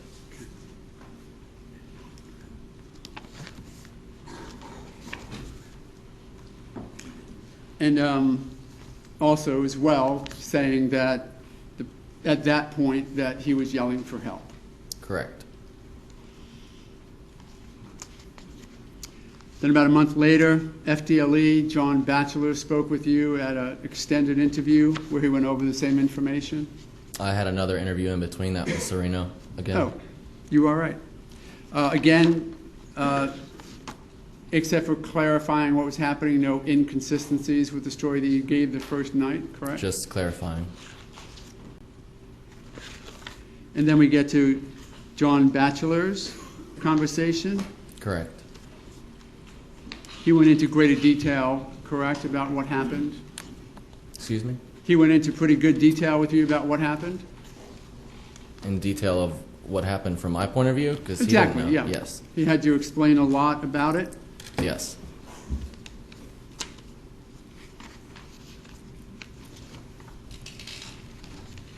And again, everything in there you still stand by and was consistent with what you've told us here today and every other statement you've given, correct? Yes.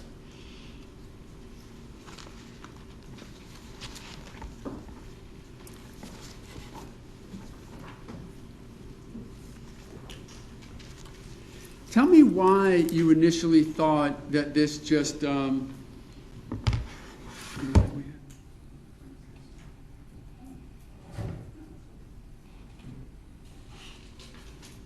why you initially thought that this may have just been a dog fight of some sort. Why did that come to mind? Like I said, we have a lot of dogs that get walked back there. Maybe a dog got loose. I have no idea. It was Daytona 500 weekend. People were probably partying. Any problems that you have actually in the neighborhood with dogs or dogs getting loose or anything? Nothing out of the ordinary from just getting off the leash, maybe. I have a moment to approach the clerk, Your Honor. Number 4.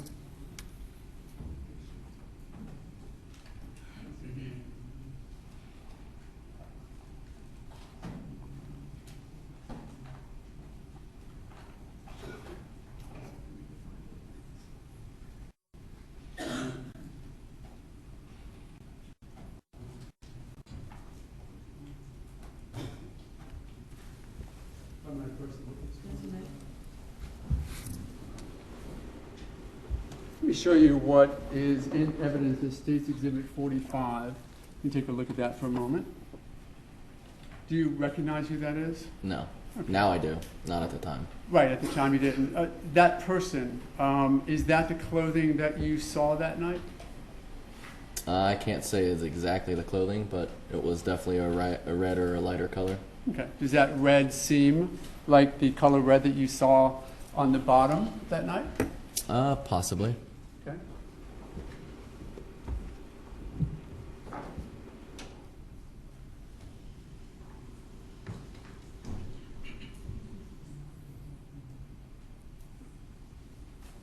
Just one more moment, Your Honor, almost done.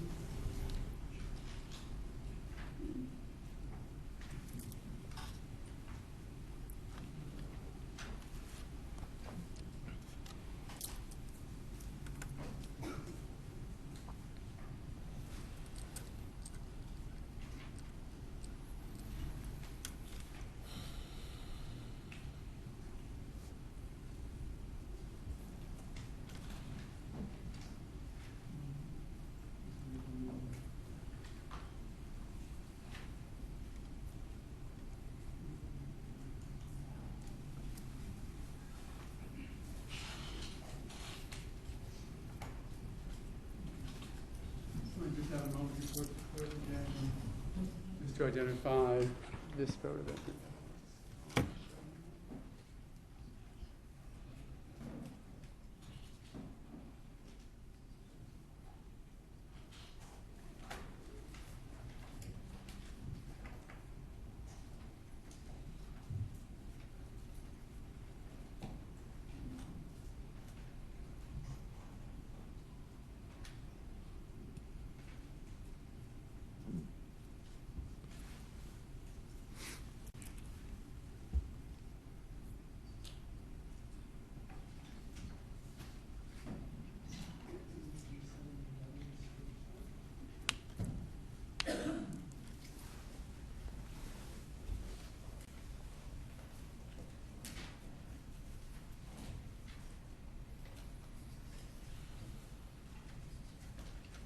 rather than wasting time, Your Honor, what I think I'll do is show it to him, not publish it to the jury until I identify the number, just so we can clarify that.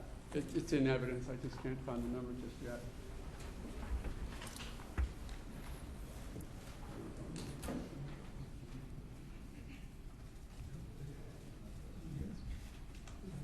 I might have first witness, Your Honor. Yes, you may. I can take a look at this. I actually do need to mark this one out on top of the show it to you.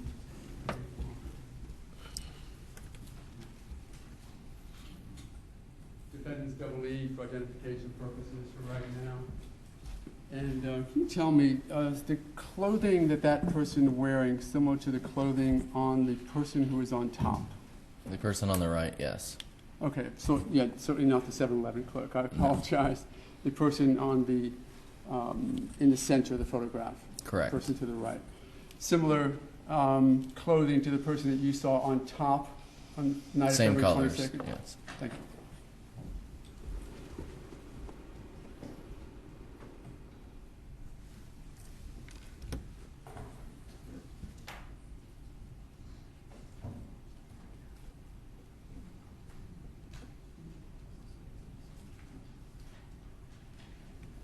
Without objection, I would like to enter that into evidence, Your Honor.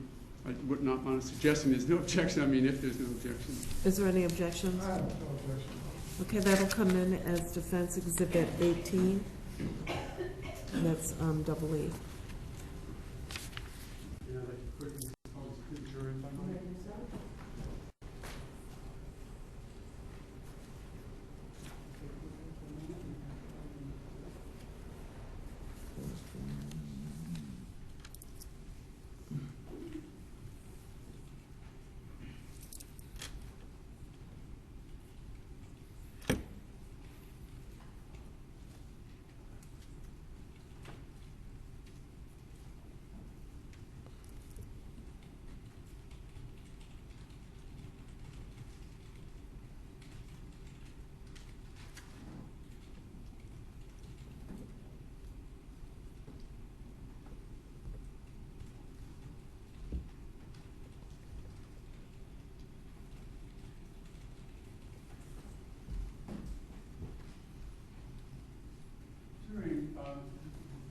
During your interview, you had actually prepared a sketch of what you saw that night. Do you remember that? Yes. Okay.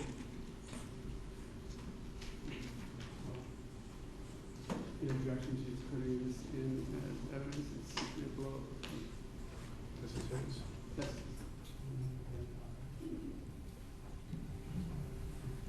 No objections? No, I apologize. No objection, Your Honor. Okay, it'll come in as Defense Exhibit number 19.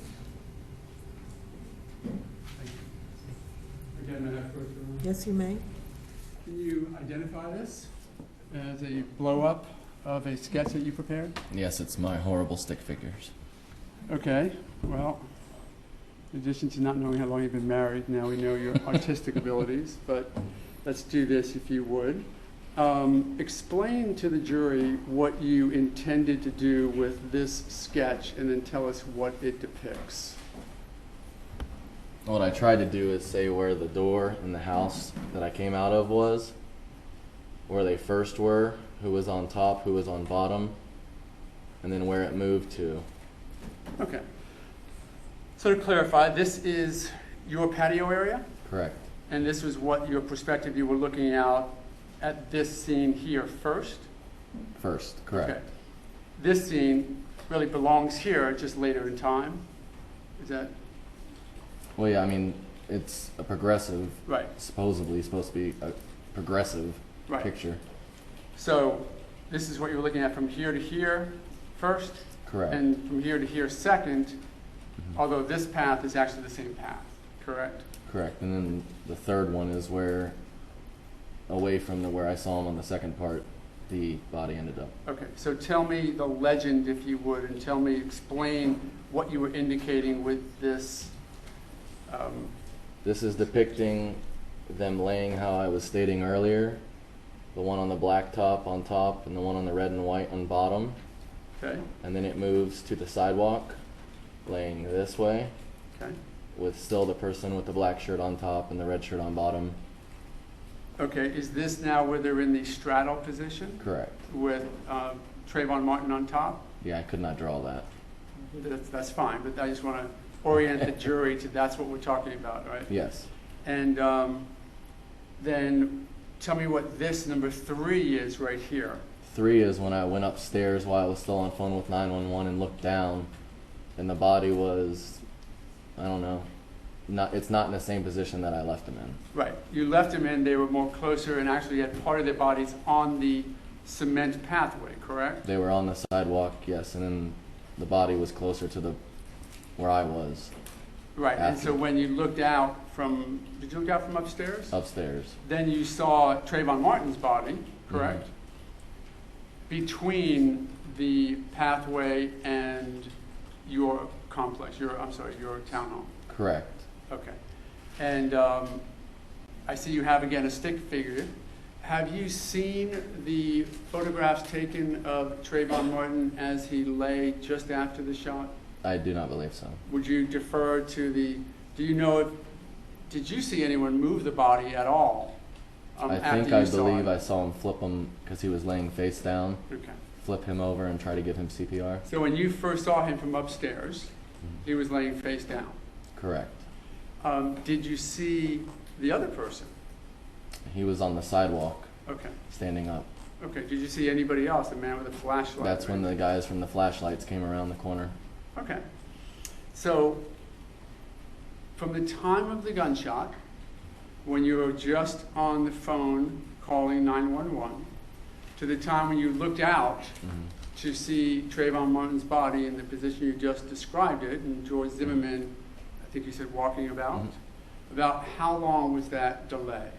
I don't know. I'm sure if you splice the phone call, you could figure that out to the T. Okay, so if we were to look at your phone call, you sort of acknowledge having just heard the gunshot, correct? And then you also acknowledge, I see someone outside, correct? Correct. And that's about the timeline that you would say was accurate as to... That's when I'm walking upstairs, yes. Having heard the gunshot, walk upstairs. Tell me, if you would, I'm sorry. Tell the jury, if you would, you hear the gunshot when you are dialing 911, then tell me your movement until you get to an area where you can see Trayvon Martin's body. It was a walking movement upstairs as I was trying to spell out twin trees 3 times. And when I finally made it to the bathroom area is when I looked down because we have a window, and that's when I saw the body. Okay. I'm just going to ask you to do it a little bit slower. Were you actually still on the staircase when you were dialing 911? I was possibly heading up at that time. Up the staircase? When I finally got a hold of him. Okay. Her. Continued walking, got out. Did you go into one of the back bedrooms? The master bedroom. And is there a balcony or some window out there? There's a window in the bathroom and a window in the actual room. And which window did you look out? I believe it was the bathroom window. Okay. Again, it is what it is, but could have been one of the 2 windows? I believe it was the bathroom window. And we will defer the exact timing. Do you remember when you were on the phone with the 911 operator that you said something acknowledging that you had just seen the body at the time you saw it?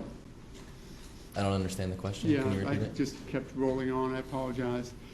If we're going to listen to the 911 tape, on that tape, there's a time when you say, there's somebody outside and I think he's dead. Mm-hmm. Was that the precise moment or very close in time to when you saw the body you just described? That's when I looked down. And you saw it? Correct. So we can defer to the tape then for a pretty much exact time delay between the shot and when you saw the body.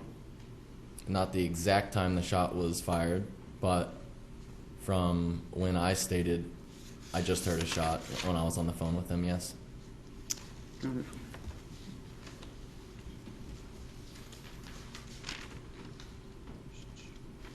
I might have a moment. Yes, ma'am.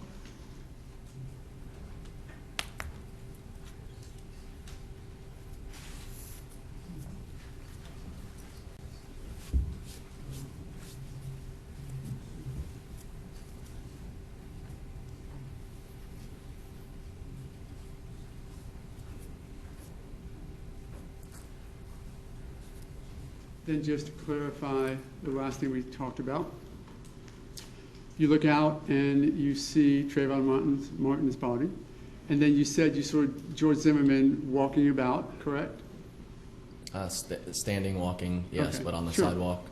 And then you also said you saw two guys with flashlights? I think it was two guys with flashlights coming around the corner.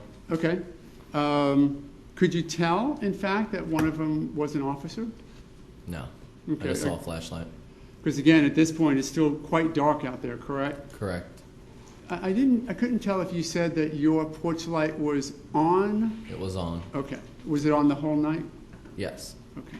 And it's one of those porch lights that point down, correct? It's a light bulb inside of a globe. Right, above, in the ceiling above. Correct. It's not one of these lights that illuminate the outside area, It's not a correct? floodlight, no. Okay. Does it illuminate outside of the porch area at all? Maybe just a little bit. A few feet? I would say possibly, yes. Certainly not enough to increase your ability to see what you've now talked about happening near the pathway, though, correct? No.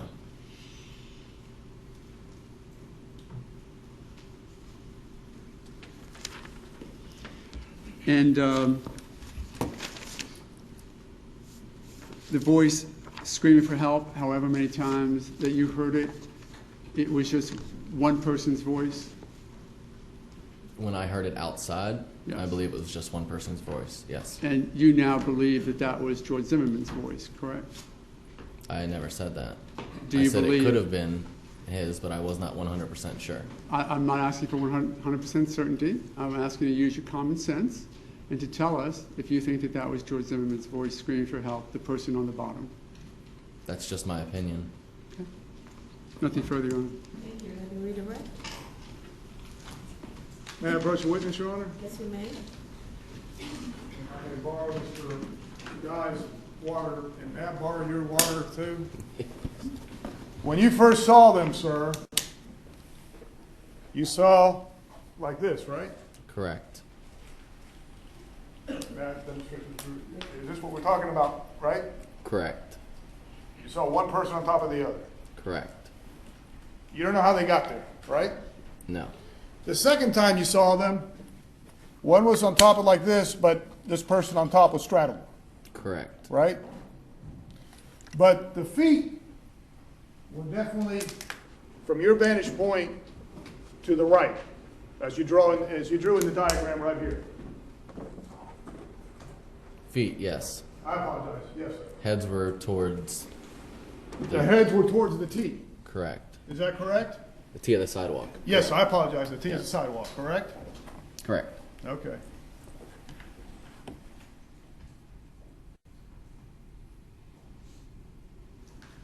I apologize. Let me give you back your water. I think I got the right.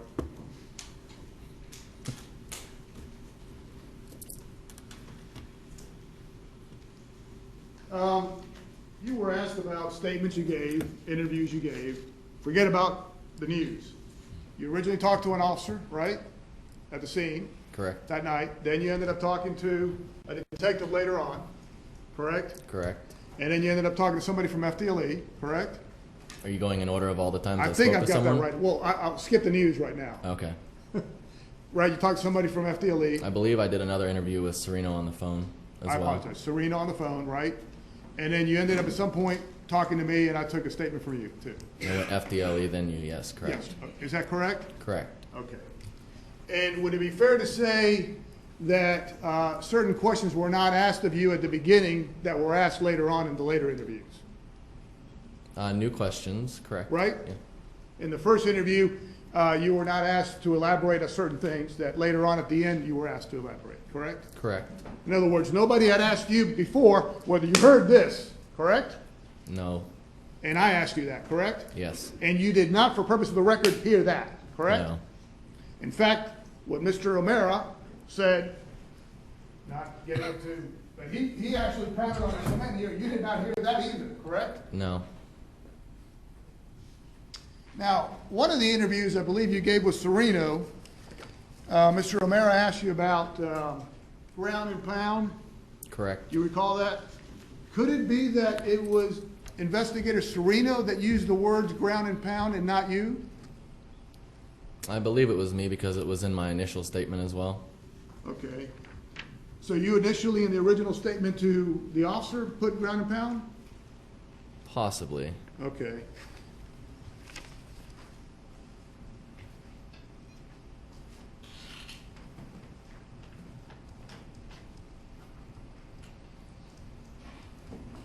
You know, I'm going to show you this, and add personal witness, Sean. You should have it marked for an identification exhibit.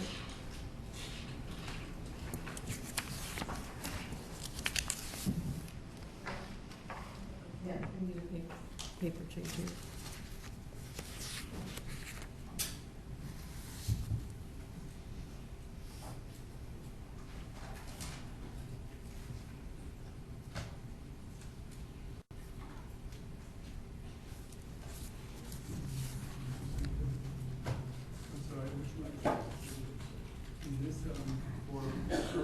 It's for identification. It's marked for identification purposes. Okay, I've seen it. Yes, thank you. Add personal witness, Sean. I'll show you what's been marked for identification purposes, 25. It should be 2S. I'm sorry, 2S, I apologize. Just read it and see if you use the words ground and pound there. Is the proper impeachment, Your Honor? I don't know if that's what's going on, but... I don't know if it's impeachment or recollection. Okay. Is there an objection? I withdraw it then until we see where it goes.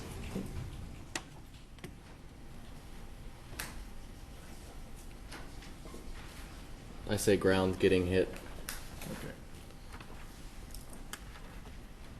But would you agree that in that interview with the first officer, you did not use the words ground and pound?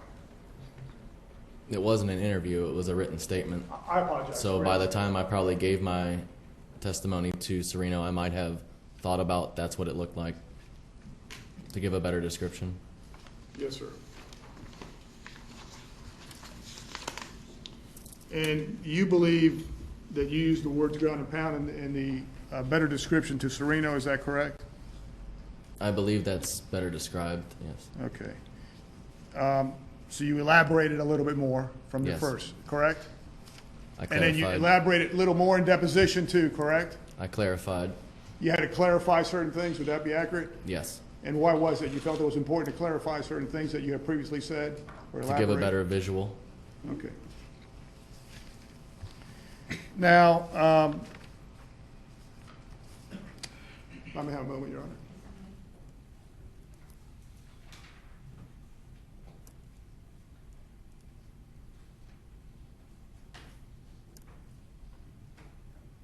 I apologize. I'm going to ask you a few questions, then we'll come back to that if we could. The porch light, just to clarify, it's not on the ceiling, it's actually outside and it's attached to the wall, but it's high up. It's like right at the catty corner of the ceiling and wall. Okay. But it illuminates out into the yard. I wouldn't say out into the yard, but it definitely illuminates that patio area. The concrete slab. Correct. Okay. I'm going to have another object, Matt, mark on the location. You mentioned an interview you gave to Sereno. And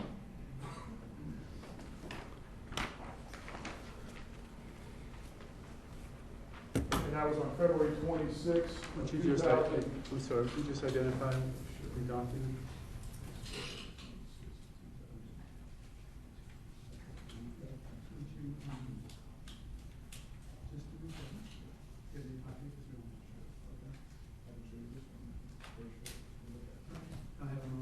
Mr. Mayor?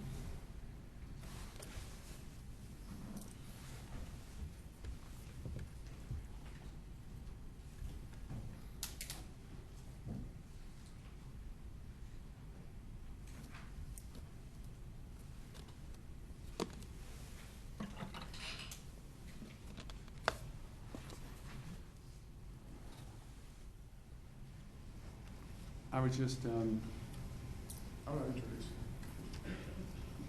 I think that if there's going to be any questions about this, I would ask that the audio be used as the impeachment or refreshing, and the reason why is because, Okay, I don't, Oh, I'm if sorry. there's an objection, I need to hear the objection. And I don't do speaking objections. okay, so I'm going to be So- precise. Improper foundation. Okay. He hasn't even had it identified. Can we wait for that? Don't answer any questions regarding that, but if you need him to identify it, you may do so. Yes.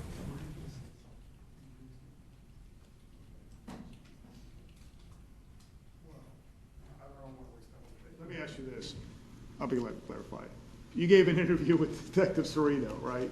Correct. Okay. You used the word MMA, do you Correct. recall? You believe you used the word ground and pound. I believe so. Could it If have not, been- I did say getting hit on the ground, which would be Okay. equivalent in MMA as ground and pound. Okay. Could it have been that Serino used the word ground and pound? It could have been. Okay, thank you. But you, as best you could, in elaborating what you believe was going on there, used language based on MMA, what you had seen on TV and stuff like that. To give Correct. a better description. Yes. Is that correct? Correct. To describe the straddling position, one person over another. Correct. Okay. Did you mean to imply by that there was actually blows inflicted like they do on MMA? Correct. But did you actually see those blows going? I only saw downward movement. You can't say that there was actually blows inflicted on the person on the ground. I could not see that. Okay.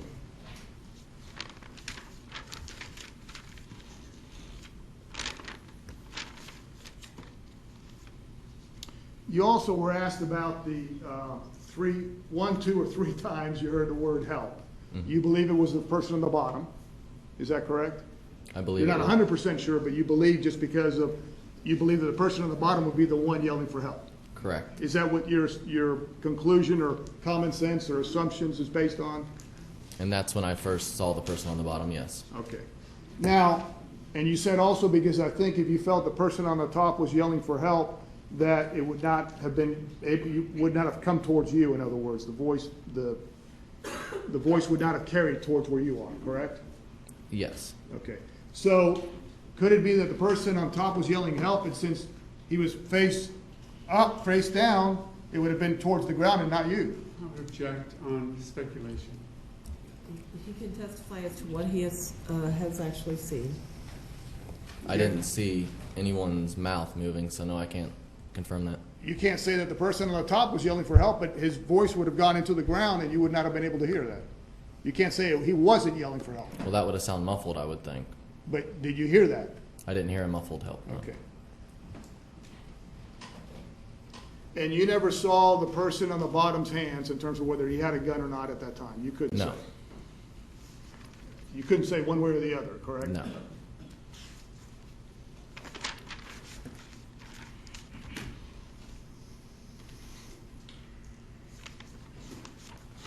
And did I understand you correctly when you responded to Mr. Romera's question that you can't say whether the person on the bottom was trying to get up, correct? You can't say whether he was or not. He may have been. You don't know. And the I person- stated the person on the bottom was probably trying to get up, but I couldn't confirm that. But anyone on the bottom, I would think, would be trying to get up. Just from common sense. Correct. Correct? Correct.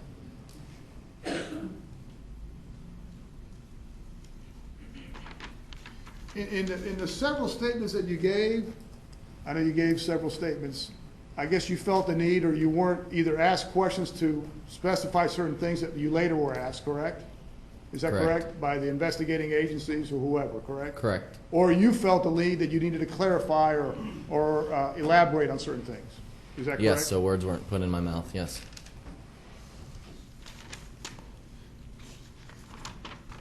Does that mean that you were lying originally with what you said to the final statements that you gave? Can you repeat that? Does that mean that when you had to clarify or elaborate from the original statement you gave to the final statements that you gave, that you were lying originally? Lying? Yeah, does that mean that originally you were lying? No. Because you didn't clarify or you didn't elaborate, does that mean that originally you were lying because you weren't asked a certain question? No, it was just the question was omitted. The It was question was never never asked. asked of you? Correct.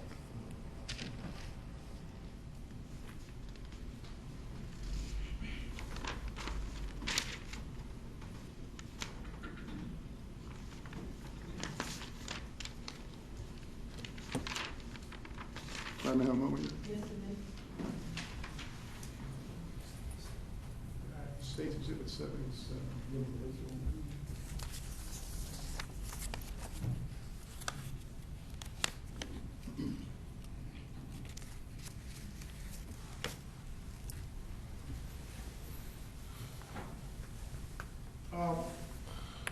May I approach the witness, Your Honor? Yes, you may.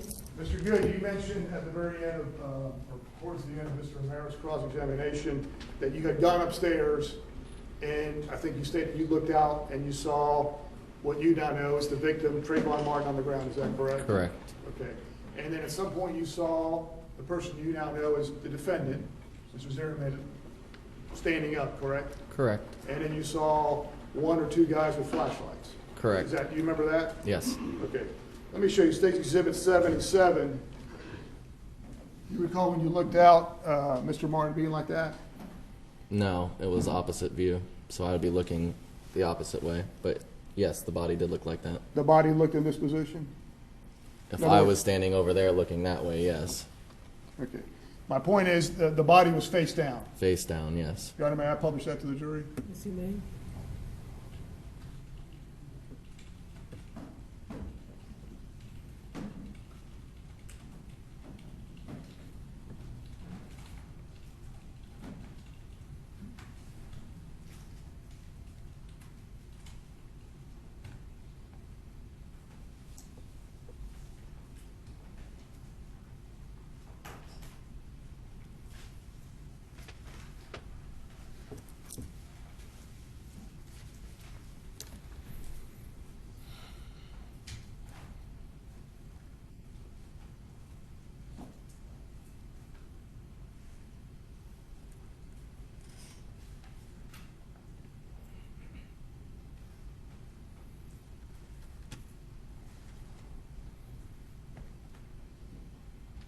And Mr. Good, just make clear, State's Exhibit 77, your vantage point would have been different, but the body was in this position, in other words, face down. Correct. And you talked a lot about MMA. Are you MMA trained at all? I don't think I'm in shape to do that now. Okay. And do you know whether either Mr. Zimmerman or Mr. Martin were MMA trained at all? I didn't know either people. Thank you. No further questions. Just a few on the new areas that we're going into. Do we need, anybody need a break? Yes, okay. Can we, It's going to be about 5 to 10 minutes, but no more Can than you that, wait? but your call. okay, go ahead. You can wait. I'll talk to the jury, not you. Go ahead. Okay, I'm sorry, Ron. Thank you. If I could have this marked here. You marked it, do you not? Yes.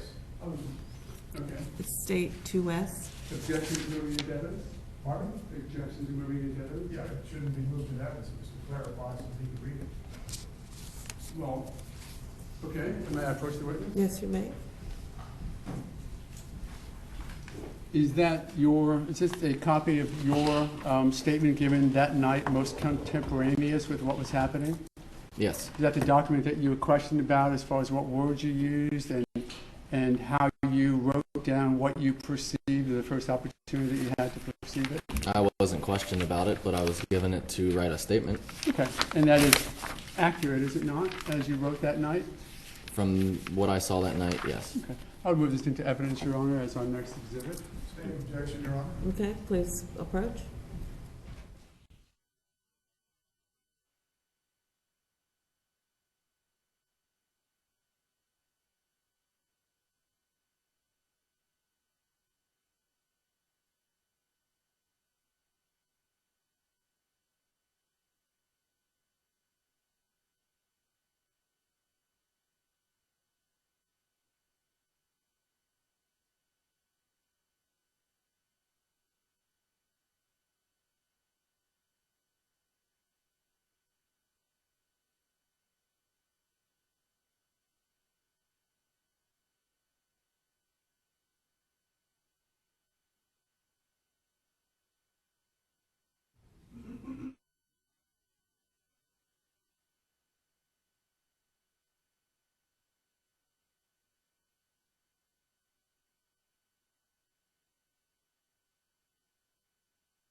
Sorry, Mr. Good, for the delay.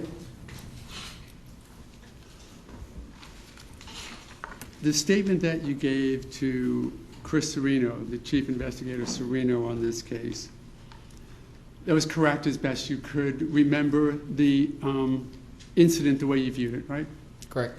Now, as you went along the way, I think you gave 4 or 5 statements altogether, right? Probably. Yeah. They were all somewhat different, would you agree? What do you mean different? Oh, they weren't exactly word for word, each one of them, were they? I think Mr. Delarianda said you would clarify certain things, correct? Yes. Add to what you thought needed to be added, correct? Add but not change. Sure. You would, if questions were asked of you, that would prompt you to tell more information about a subject that you may not have told before, correct? Correct. Matter of fact, we talked about this statement, not to show it to you to read, but just for the size of it. It was only half a page written, correct? Correct. And then you had a statement with Serino that was a page and Chris Serino, investigator, that was page and a half, correct? It was actually I think it was audio. telephone and it was transcribed. Then you had another one with FDLE that was much longer, correct? Correct. And all of those statements included some facts that were added to one or just not added to the other, correct? Just because of the way the questions were being asked? I don't know about facts, but Okay. they needed more clarification. Sure. And then, of course, we took your deposition, and I think that was 50 pages or so, correct? Correct. And again, we asked you questions, and you just answer the questions as best you can. Correct. And Mr. Delarianda wanted to make sure that the jury understands that just the fact that you have statement 1, statement 2, statement 3, and statement 4 that are not all exactly the same, that you weren't lying, were you? No. Okay. You were just answering the questions that were being asked, right? Correct. Some had more than the other ones, yes. As best you could remember of that event back then, correct? Correct. And you even said that the adrenaline was flowing, wasn't it? Yes. It was an event where you sort of hyper-focused on what was happening once you realized it was serious? For a few seconds and turned and went back inside, yes. Sure. Called 911, not something you do every day, right? Well, after that, yes, but yeah. Okay. And it was really sort of a traumatic event for you to go through to see what you saw enough to call 911, wasn't it? It was enough for what I saw to call 911, yes. Okay.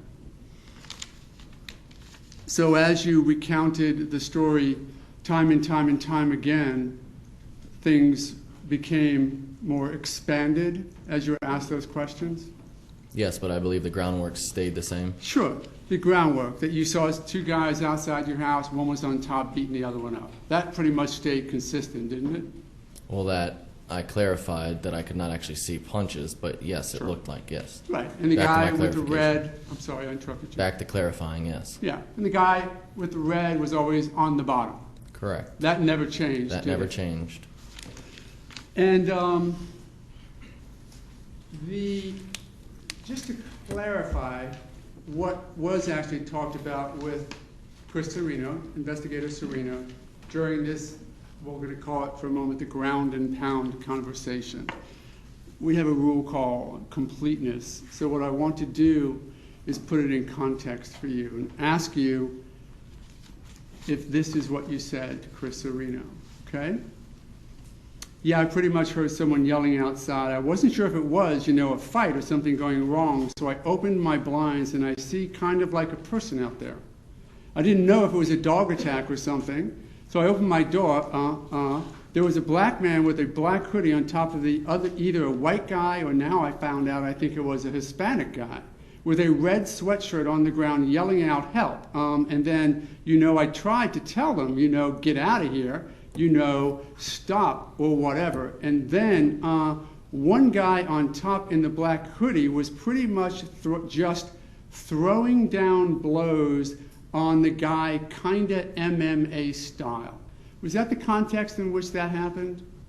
Yes. And then Investigator Serino said a word that I have, and the transcripts may differ, ground couldn't figure it. Maybe he said ground and pound. And then you said, yeah, like a ground and pound on the concrete at this point. So at this point, I told him I'm calling 911. Improper bolstering. I'm at the end of it. Is that? What, there's an objection, and the objection is? Hearsay and proper bolstering. I would suggest that Rule 108, which is the rule of completeness, suggests that since they brought in part of it, and I'm speaking, I apologize. The objection is to hearsay is overruled. Bolstering is not the right objection either, so that's overruled. Beyond the scope of cross-examinations to that Overruled. point. Overruled on that objection also, go ahead. That's what you said, right? You're speaking about the whole thing, yes. Yeah, and that was the context in which the words ground and pound came out? Yes, for more clarification. Okay. And do you stand by that today, that what you saw was a ground and pound event? It looked like that position was a ground and pound type position, but I couldn't tell 100% that there was actually fists hitting faces. But you did see the guy on the top of the black hoodie pretty much just throwing down blows, and the guy kind of MMA style. Meaning arm motion going down towards the person on the bottom, correct? Because you're not going to tell the jury here today that you saw a fist hit flesh on face if you didn't actually see it, right? I wouldn't tell them that anyways because I didn't see it. Great. Thanks very much. No further questions, Your Honor. Can you redirect? Not to elaborate, but the thing that Mr. O'Mara, that document or the transcript of it, the bottom line, you needed to clarify it after that to make sure that everybody understood that you did not hear or see fist, the guy on top hitting the guy on the bottom. Is that correct? Both sides made me clarify. Is that correct? Correct. You did not see blows on the guy on the bottom, correct? Correct. Thank you. No further questions. Thank you. May Mr. Grizzly excused? Yes, Your Honor. Thank you very much. You Actually, are Your Honor, he is under subpoena for today. If I might, with this hour, I would like him to stay so that I can talk to him at lunch. Okay, you're excused from the courtroom, but if you'll please remain outside in one of the witness rooms so counsel can speak with you. Okay, thank you. Do we know if their lunch is here? Okay. I'm hesitant to take a break and then send you to lunch, so and I don't want to start a new witness. No, so I was going to send you back there, but you'll have to wait till your lunch gets here. It'll be a very short period of time. So I don't know. The lunch would be here at noon. We'll be in recess till 1 o'clock. Because I don't think your lunch will be here till noon. So ladies and gentlemen, over the lunch recess, you're not to discuss the case amongst yourselves or with anybody else. You're not to read or listen to any radio, television, or newspaper reports about the case. You're not to get on the internet by using any type of electronic device to do independent research about the case, people, places, things, or terminology. And finally, you're not to read or create any emails, text messages, Twitters, tweets, or blogs, or text messaging about the case. Do I have your assurances you'll abide by these instructions? Okay, and with that, if you'll please put your notepads face down on the chair and follow Corporal Dennis outside the courtroom.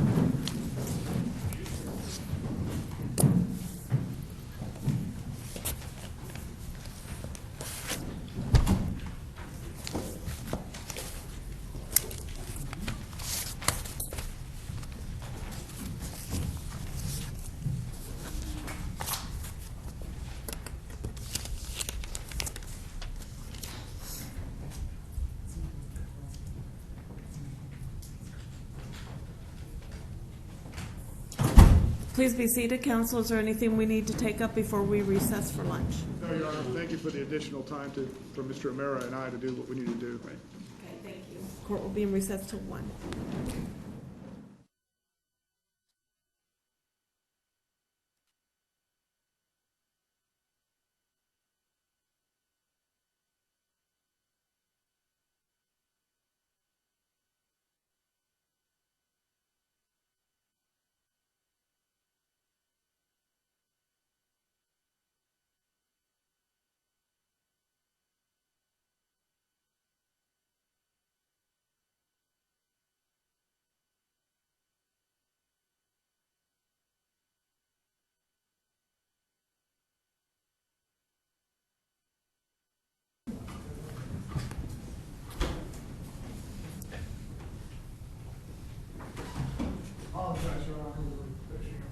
I think I'm actually a few minutes early anyway.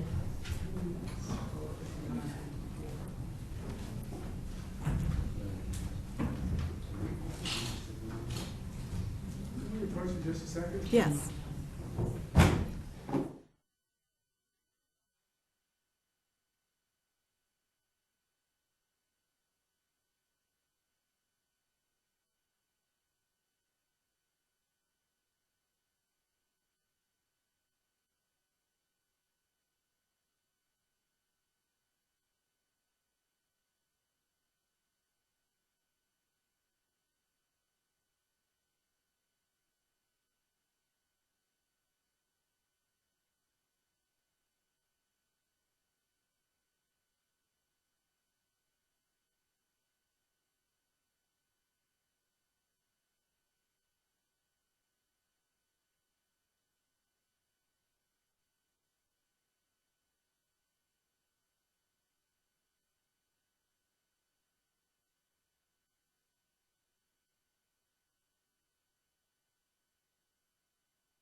Are we ready to bring the jury in?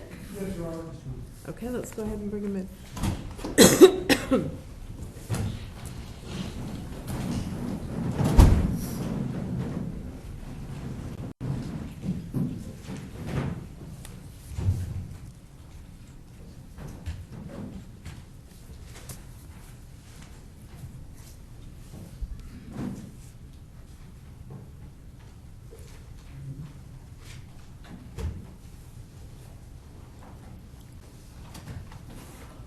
Jury's present, Your Honor.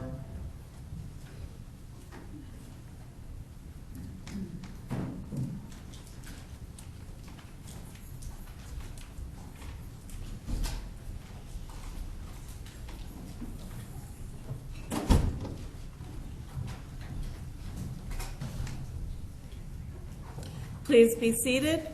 Ladies and gentlemen, welcome back. I'm going to ask you my questions again. If your answer is yes, please raise your hand. During the lunch recess, did any of you have any conversations with each other or with anybody else about this case? No hands are being raised. Did any of you read or listen to any radio, television, or newspaper reports about the case? No hands are being raised. Did any of you use any type of an electronic device to get on the internet to do independent research about the case, people, places, things, or terminology? And finally, did any of you read or create any emails, text messages, Twitters, tweets, blogs, social networking pages about the case? Thank you very much. I hope you enjoyed your lunch. And Mr. De La Rianda, call your next witness, please. Here we go, Joe Manalo.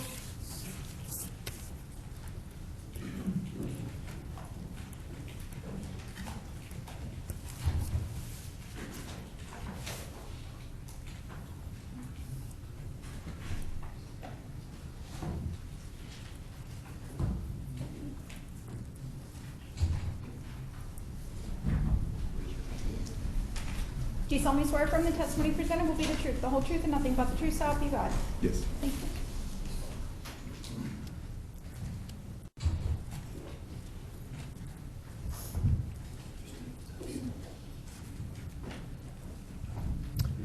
You may proceed. Okay. Could you state your name for the record, please, sir? Jonathan Manalo. And could you spell your last name? Manalo. Are you married, sir? Yes. How long have you been married? I always 7 make a years. mistake when I ask them. 7 years. Thank you. And do you have any kids? Yes. A daughter? Yes. Okay. What do you do for a living, sir? I work for UPS. And how long have you been at that job? 20 years.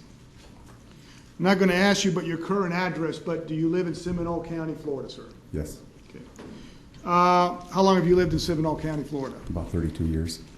I want to draw your attention back to February of 2012. Were you living at 2861 Retreat View Circle? Yes. Okay.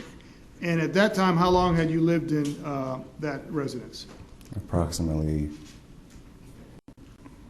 3 years. Okay. I want to focus on Sunday, February the 26th of 2012. Were you home at around 7:05, 7:10, 7:15 p.m.? Yes. And was anyone home with you? Yes. Who was home? My wife and my daughter. Okay. What were you all doing? My wife was sitting on the couch, and I was on the floor with my daughter assembling a coffee table we had purchased earlier in the day. Your wife has already testified about the layout of your residence back in February of 2012. My question to you is, sir, do you recall in terms of outside the residence, was it dark outside at that time? Yes. Okay. And do you recall the weather conditions that evening? Yes. And what were they? It was raining. Now, at around 7:10 p.m. or so, did you hear something outside? Yes. Could you describe to the jury what you first heard? It sounded like grunts. We thought at first it was a couple of dogs barking. And were the grunts, as you described, loud or low? They were loud enough that I could hear it through the window, but it was still indistinct. I couldn't make anything out of it. Okay. Did your wife do something? Yeah, she looked through the window. Okay. And when she was looking through the window, did you tell her anything about whether she should be looking through the window or not? Yes, I said, stay away from the window. Don't make it our problem. Okay. Did she pay attention to you? Yes. Okay. Did you yourself ever actually look out the window? No. Did your wife look out the window several times that evening? I believe so. Okay. And in terms of what you recall her saying as she was looking out the window, or right after, did she describe something going on outside? She just said that there were two people fighting, and she sat down, and I think it was around the time she heard the yelling or the gunshot was when she peered through the window. Okay. Did you yourself hear that gunshot? Yes. Okay. I know at some point you ended up going outside, but did you yourself actually ever look through the window to the sliding glass door outside? No. In terms of when you heard the gunshot, did you take any action after hearing the gunshot? I went outside. Okay. If you could tell the jury how you would have gone outside, through the back, the sliding door, or did you take another route? I went through the garage. Okay. And in going through the garage, did you grab anything on your way out? A flashlight. Okay. After you went out through your garage, where did you go and what route did you take to get to where you saw something? I went to the left, toward the sidewalk, and then I just walked towards the back to the T. Okay. And when you got back there, did you see a man standing on the sidewalk? Yes. Okay. And did you know that man prior to that night? No. Okay. And do you know that person now to be George Zimmerman? Yes. Okay. Do you see that person in the courtroom today, sir? Yes. And is that the person that just stood up for purpose of the record? Yes. Your Honor, may the record reflect the witness who identified the defendant, George Zimmerman? The record will so reflect. When you first saw him, was the defendant standing up or sitting down or laying down? He was walking towards my direction. Okay. And did he walk directly towards you, or did he stop, or what happened? He walked directly towards me. Okay. Now, did you have your flashlight? Did you have it illuminating or on? Yes. Okay. And was it dark outside? Yes. When you observed the defendant, did you say he walked towards you? Yes. Did he have anything in his hands when you observed him? As I came around the corner, I noticed that he had his cell phone to his left ear. Okay. And was he holding it just to his ear? Yes, it looked like that. Okay. And when you say up to his left ear, can you demonstrate? Like this. Okay.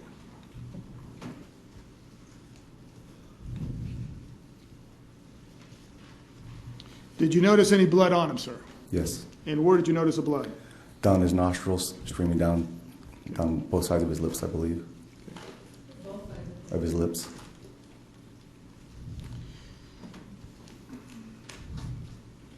Could you tell whether there was any damage to his nose, sir? No. And did you subsequently also see some blood on the back of his head? Yes. Sir, did you end up taking some photographs using your cell phone? Yes. Okay. Specifically, did you take a photograph of the back of his head? Yes. Did you take a photograph of the person you now know has been identified as Trayvon Martin on the ground? Yes. And did you also take a photograph of a flashlight that was on the ground? Next to the body, yes. Okay. And I apologize, it was two flashlights. There was one big flashlight next to the body that you photographed? Yes. Okay. Did you use your cell phone to take those photographs? Yes. And did you take, using your cell phone, did you use the flash from the cell phone, or did you use the flashlight you had with you? I used the flashlight. I'm going to ask you to, if you could, look at over here to the wall to your, thank you, Your Honor. Let me just setting up where you lived at that time back in February of 2012, showing you for the purpose of the record, State's Exhibit 1 that's been introduced into evidence. This is a Google or aerial photograph of the retreat of Twin Lakes. Do you recognize that? Yes. Okay. And I'm going to hopefully get this to work and show you the area that I'm going to focus on. Would your residence be right here where I'm pointing to, sir? Yes. Okay. The route you took, you said you went out the garage. Did you take this walkway that I'm Yes. pointing the aerial and go back to the back here? Yes. Do you recall approximately when you came into contact with the defendant when he was walking towards you, where approximately you would have had contact with him? And I'm going to move the arrow around and you tell me where to stop. A little higher. Higher? At the T. Right here? Yes. Okay.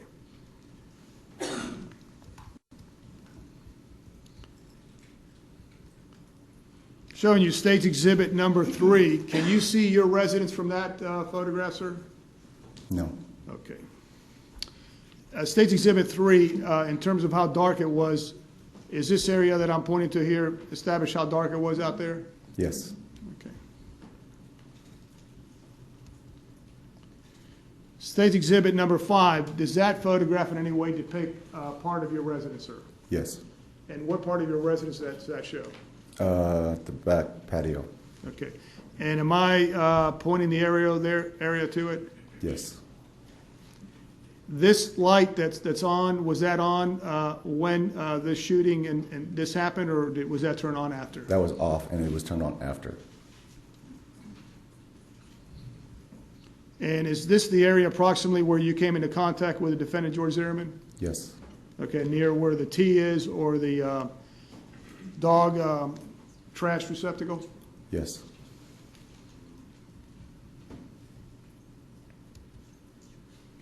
State Exhibit number 6, would this have been your back porch or the pavement that's been described as like the back porch of your residence? Yes. Okay.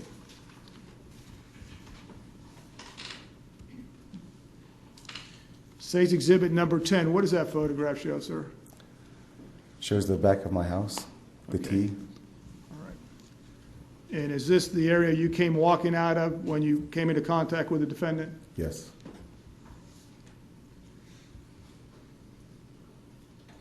State's Exhibit number 11, do you recognize that?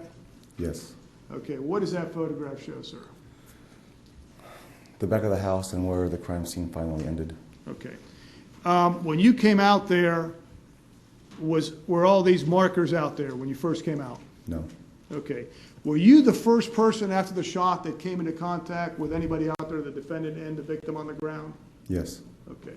In other words, were there police officers out there when you came out there? No. Did police officers arrive subsequent to you being out there? Yes. Okay.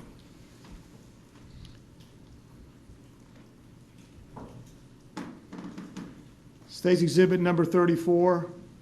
Do you recognize what that is? Looks like the front of the house. Okay, and that would have been your residence back in February of 2012? Yes. Okay. And State's Exhibit 35, is that showing just a close-up of that area? Yes.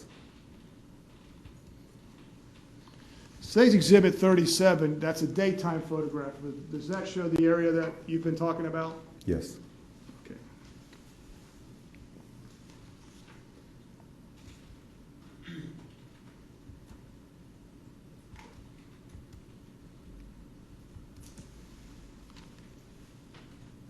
State's Exhibit 40, tell us what that photograph shows, sir.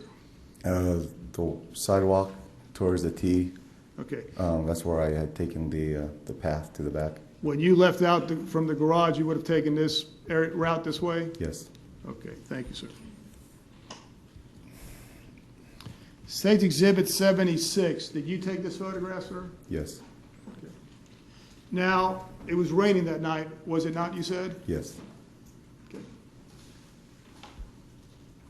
And do you recall the position that you would have taken this photograph? Obviously, it shows the back of the defendant, Mr. Zimmerman's head. Was he sitting down, standing up, or how was he? He was squatting. Okay. And was that after the officers came?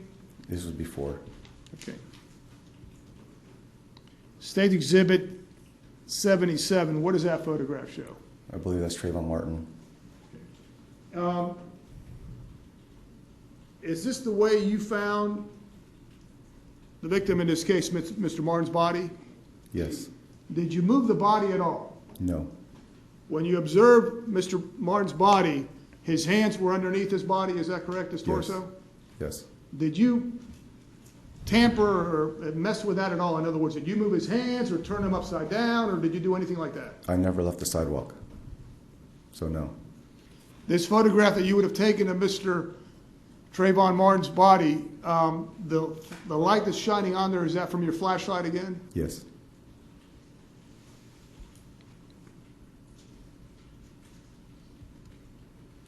State Exhibit 78, you took this photograph too, sir, using your cell phone? Yes. And what were you trying to show in that photograph, sir? That there was an object next to him that wasn't. I didn't see any other objects on the ground other than a little flashlight on the beginning part of the T. So And that one am I- just stood out. Okay, and am I pointing to it right here in this photo, this part of the photograph, State Exhibit 78? Yes. Is that it? Yes. And again, the light that's showing on there, is that from your flashlight? Yes. Okay.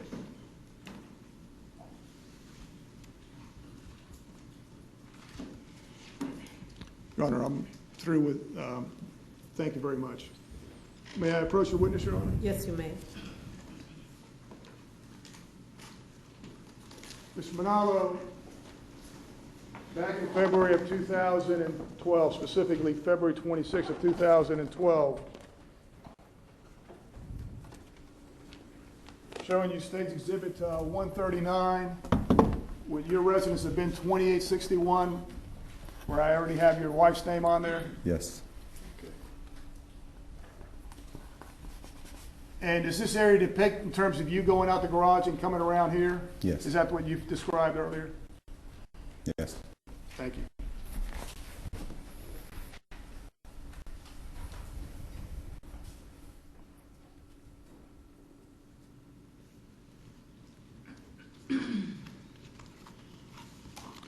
What I want to do now is have you elaborate a little bit about what we talked about, specifically your contact with the defendant. And the flashlight that you saw on the ground that you photographed, was that flashlight on in terms of, was it illuminating? No. When you observed the victim, in this case, Mr. Martin on the ground, Trayvon Martin on the ground, was he moving at all, or did he say anything when you came upon him? No.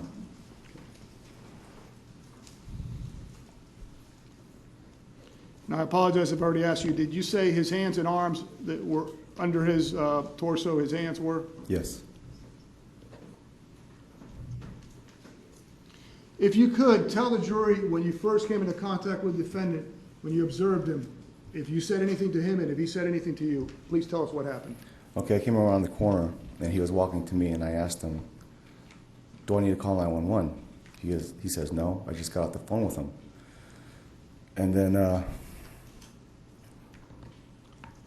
he asked me. At that point, did you see a gun, sir? No, I did not see a gun. Did you, other than when the police got there, did you see a gun on the defendant? No. Did it appear to you as if the defendant had been in a fight, sir? Yes. Did he speak to you, sir? Yes. Did he respond to your questions? Yes. Did he appear as if he was out of it, like not thinking clearly? No. Did you have any trouble understanding him when he spoke? No. Did you ask him something when you found out that he had a gun? Did you ask him anything about the gun, sir? I asked him what caliber he used. And what did he say, sir? 9mm. Did a police officer arrive, sir? Yes. Okay. Could you tell the jury what happened when the officer arrived? He says, for my safety, I'm going to handcuff you. And he says, okay. He had his cell phone in his hand, so he kind of like tossed it on the ground. And he says, can you call my wife? Okay, let me interrupt you a second. When you say he had the cell phone in his hand, are you speaking of the defendant, George Zimmerman? Yes. And you said when the officer came, he tossed it on the ground? Yes. He being Mr. Zimmerman tossed it on the ground? Yes. Okay, I apologize, I interrupted you. Did the officer ask him who shot the Trayvon Martin? I know he didn't use the word Trayvon Martin, but who shot the person? I don't remember. Okay. Did, at that time when the officer, I apologize, I interrupted you, when the officer asked him about a gun, what happened then? He put him in his handcuffs, and he asked me to call his wife. Okay.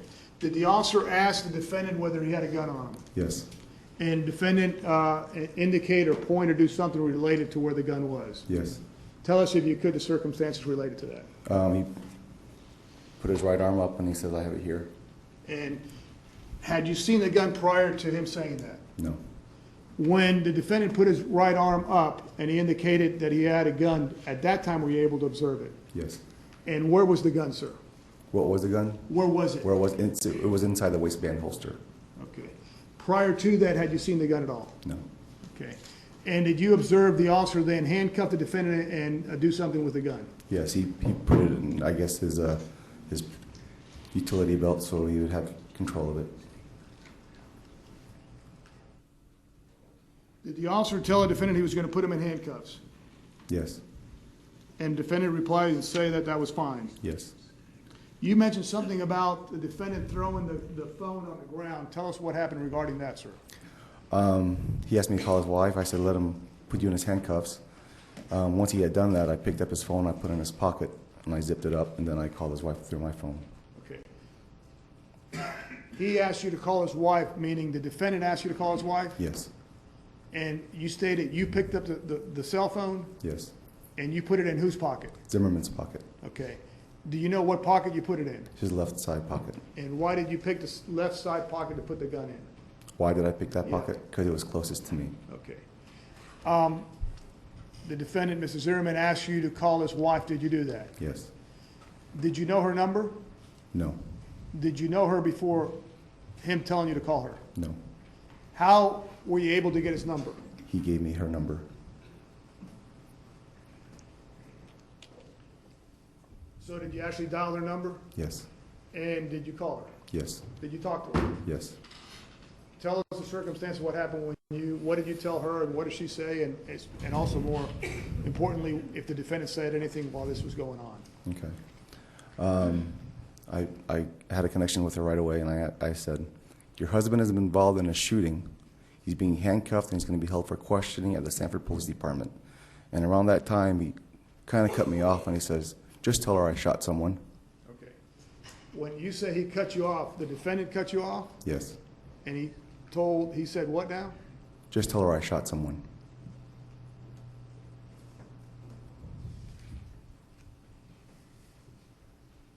Did you respond to that?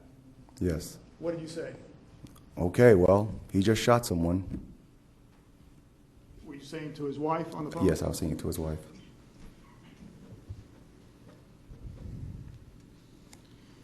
In terms of when he said that, how would you describe the defendant's demeanor? Like I was taking too long to say what I had to say. You mentioned you saw the victim's body, the person you now know as Trayvon Martin. Did you see any movement at any time out there in his body? No. Did you ever hear him say anything? No. Now, in terms of when you heard the shot and when you ended up going outside, if you could estimate, I know you didn't have a stopwatch, how long did it take you to, upon hearing the shot, go out the garage and go outside and come into contact with the defendant, Mr. Zimmerman? It could have been 10, 20 seconds. When you first observed him, was your first observation that he had been in a fight and been beaten? Yes. Okay. Did you remain outside while the officers arrived? Yes. Were you present when they attempted to revive or save the life of Trayvon Martin? Yes. Could you tell us what you recall seeing or observing about that? The first officer arrived and turned him over, and I think more were starting to come. He was asking for a bag to do compressions on his chest, and I watched him perform CPR. Okay. Regarding the bag, did you go somewhere and get a bag to assist the officers? I went through the garage, and my wife handed me a bag. Walmart bag? Yes. Okay. And did you come back out and provide that to the officer in an attempt to save Trayvon Martin's life? Yes. Now, prior to that night, had you ever met George Zimmerman? No. Had you ever met Trayvon Martin? No. Were you ever involved in the Neighborhood Watch program at all? No. Why not? I have work. I got other things that I have to do. I have a 6-year-old to take care of, so.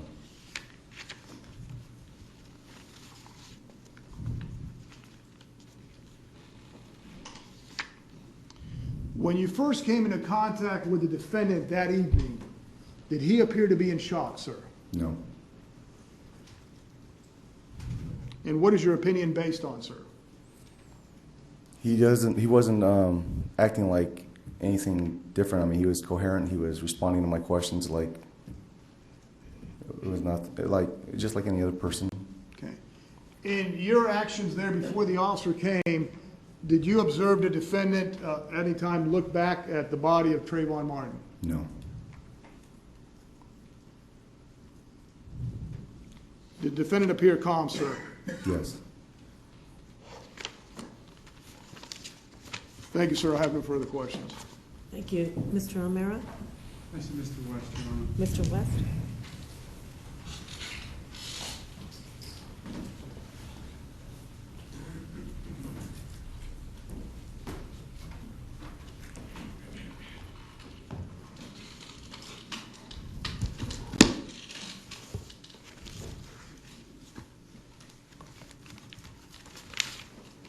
Afternoon.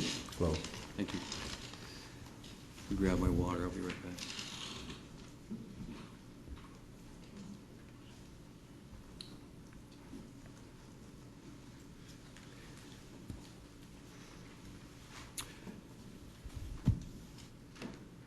You're in the living room with your wife and your daughter putting some furniture together when you hear some noises outside, correct? Yes. And your wife expressed sort of an interest in seeing what was going on, and you basically told her just mind your own business. Yes. And she said there's 2 guys out there fighting, or some guys fighting, correct? Yes. And you weren't unable to see anything. No. You never looked out. But you did hear the noise continue after that. Yes. And it moved from where you were at the corner of the complex, it moved from your right to left. Yes. As if from the area of the T on past your unit. Yes. And as you were hearing this, there was a point where you heard what you believed to be a shot? Yes. Did you hear the shot yourself, or did your wife say, I think I hear a shot? We both heard the shot. So in your mind, it was unmistakable that it was a shot. Yes. You made the decision then to go find out what that was about. Yes. And in order to do that, you went from the living room near the back of the residence the other direction, towards the garage. Yes. And in the garage, you grabbed a flashlight. Yes. Did you go out the garage door? Yes. And then basically on the front of your house, which is at Retreat View Circle, Yes. So he then would have had to turn back around and run the length of your house, your unit, that would basically bring you within view of where this event had occurred. Yes, but I didn't run.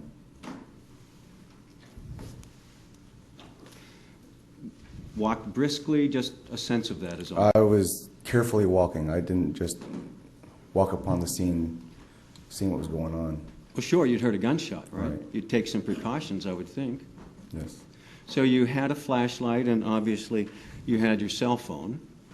And your best estimate is that it was somewhere between 10 and 20 seconds from when you heard the shot as to when you got to where you could actually see something. Yes.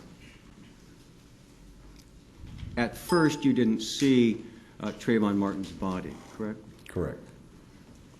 What you saw instead, or what caught your attention first, actually, what may have caught your attention first was the little flashlight that was on. No. What caught your attention first was George Zimmerman. Yes. And when you saw him there, he was breathing hard. Yes. He was staggering. Yes. And it looked to you like he'd just gotten his butt beat. Yes. And you approached him. Yes. You weren't fearful of him. No. Didn't turn the other way to call the police. I had asked him, do I need to call the police? Well, I'm saying yourself. As you approached, you saw him, you knew there was a gunshot. You didn't turn to call the police yourself. Right. And when you got closer to Mr. Zimmerman, you asked him, in fact, do I need to call the police? Yes. And and he told you, no, I already called them, something to that effect. Yes. And you didn't know yourself at that moment whether he was talking about the call that he tried to be making or was on the phone, or whether he had called them himself 2, 3, 4 minutes before. Not aware of that. Right.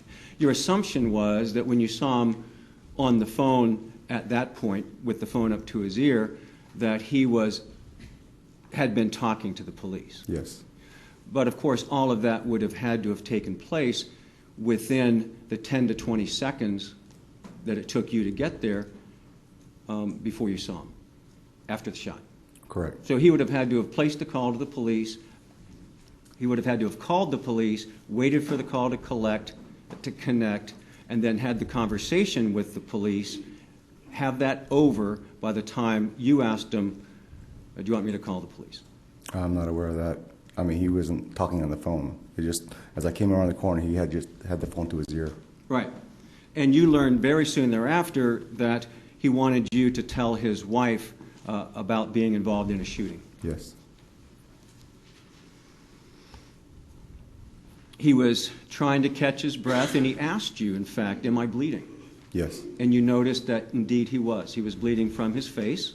Yes. It looked like his nose was dripping. Yes. And then he kind of stooped over like this, as if trying to collect himself. No, he just squatted down. He didn't stoop down like that. He just... Like this? Yeah. As if trying to collect himself. I want to say collect himself, but I guess so. I don't know. But he did squat down. Well, did you say that in a prior statement, that you thought he kind of stooped down to try to collect himself? I believe I said he squatted down. I don't mean, I'm not squat versus stoop, but that he bent down in some way. Yes. To try to collect himself. He was breathing hard. He looked like he'd just gotten his butt beat. Yes. Compound question. Can answer if he understands. He did. Yeah. Sure. So at that point, you could actually see that he was also bleeding from the back of his head. Yes. You hadn't noticed that before. No. And you had your flashlight and you had your cell phone with you. Yes. And you took that opportunity to take the picture of the back of his head.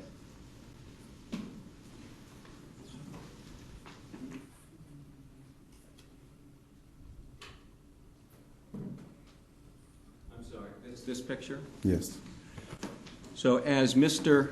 Zimmerman kind of squatted down to collect himself, you took it upon yourself to take the picture. Yes. He didn't ask you to take the picture. No. Thankfully you did, but that was your decision. Yes.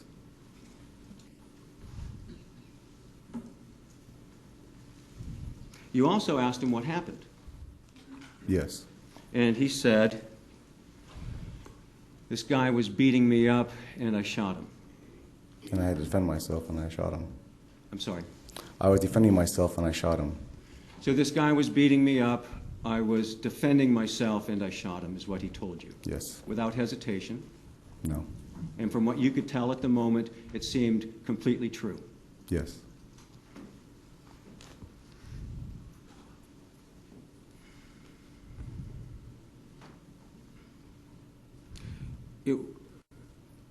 It wasn't very long until the police arrived. You were standing there talking to Mr. Zimmerman as he tried to collect himself, and shortly thereafter, Officer Tim Smith of the Sanford Police Department got there, correct? I didn't know his name. Well, Right. a police within a very short time, the first police officer arrived. Right. And he had a flashlight. I don't remember if he had a flashlight. You don't remember the next person after you arriving with a flashlight? I knew it was a police officer, but I don't remember the flashlight because I already had mine on. Oh, right. You could see from your own flashlight. Yes. But it was really, really dark out there. Yes. So Officer Smith will use that for our purposes, or the first officer arrived, and he said, "Who shot him?" Yes. And George Zimmerman immediately said, "I did." Yes. And Officer Smith said, "Do you have a gun?" or something to that effect. Yes. And George Zimmerman immediately complied by raising his arms, or his right arm, and exposed the firearm that was in the holster on his right side. Yes. And then Officer Smith's response or reaction was, "I'm going to handcuff you for officer safety." Yes.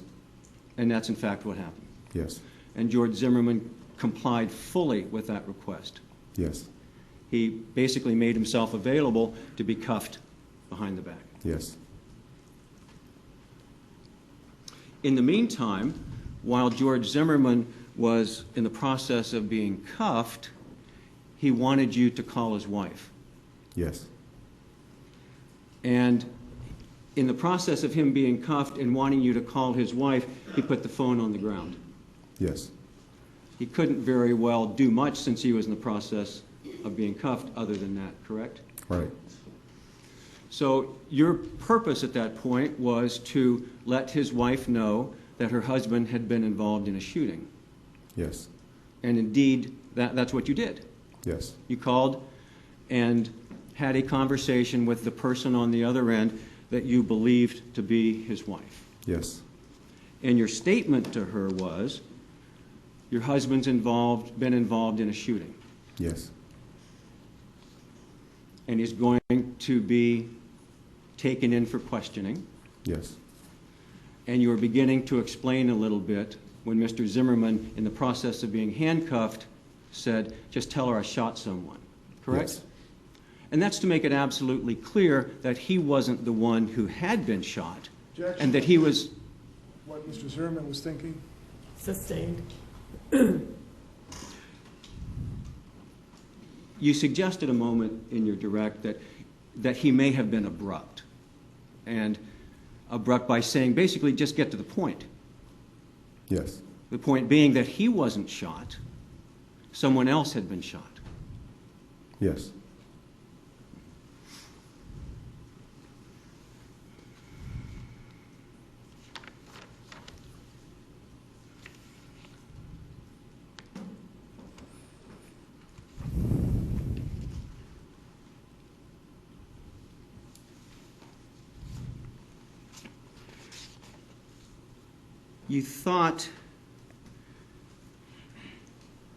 You thought that the way that Mr. Zimmerman said that wasn't animated enough. He wasn't hyper enough. He wasn't agitated enough for you to think that he was in shock. I don't understand. When you were asked, do you think he was in shock, in your mind, being in shock means somebody that's hyper, somebody that's agitated. Or just completely unresponsive. One extreme or the other. Right. So either someone's going to be basically bouncing off the walls or numb. Right. And Mr. Zimmerman wasn't either of those. Right. He was pointed, correct? In his response, just tell her I shot someone. Yes. He was also compliant with the police officer so that he did understand what was being said. Yes. And what struck you was that he was not, rather than not being animated, he was kind of flat. That's what you mean, didn't appear to be in shock, he was just kind of flat. Yes. So that's what you took to mean that he wasn't in shock. Right. Not that you have any particular training or experience in identifying when people are in shock. Right. I take it this isn't something that you've been involved in very many times in your life, if ever before. Right.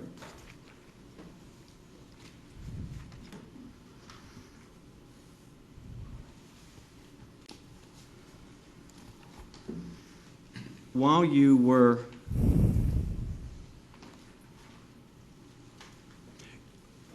just something that reminded me here, you don't attend any of the HOA meetings yourself? No. You don't involve yourself in the community itself? No. With your work and family and all the stuff you've got going on, you don't attend meetings or participate in programs like Neighborhood Watch? No.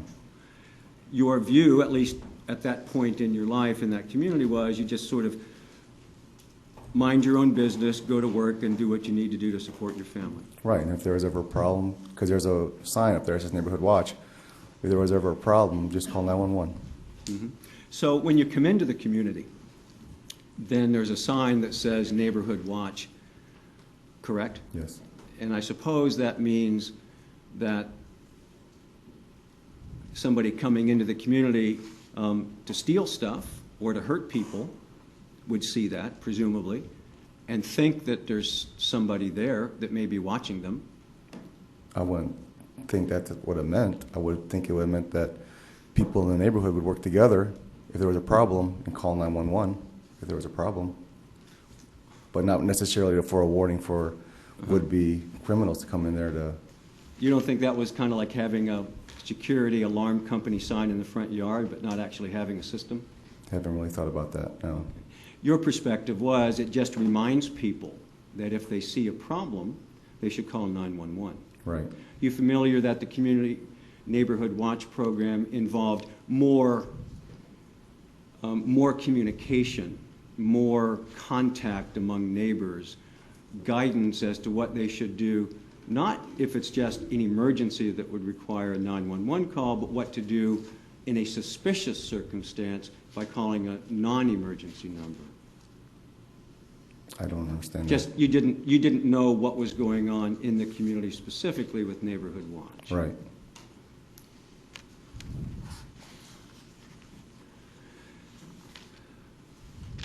I know you said that it was dark, and I know that you had a flashlight, and I know that you took two pictures that show Trayvon Martin lying on the ground following the shot. Those are in evidence as 77 and 78. Could we, first of all, we're going to show those here in a second, but the exact position that's shown in the photograph is the exact position that you personally saw with your eyes Trayvon Martin's body. Yes. You saw his legs kind of spread like this, almost as if he were riding a bicycle. I don't remember. Let's take a look at 77. Would you pull that up, please?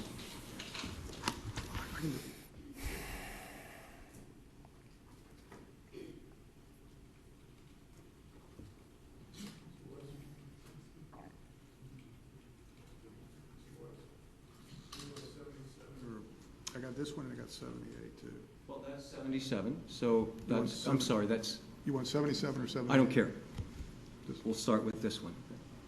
Mr. Manalo, you took this photo of Trayvon Martin, and you see the legs that I've described as sort of almost riding a bicycle type position with the right knee bent and the hip at an angle. Do you see that? Yes. That's exactly how you first observed Mr. Martin's body when you got there. Yes.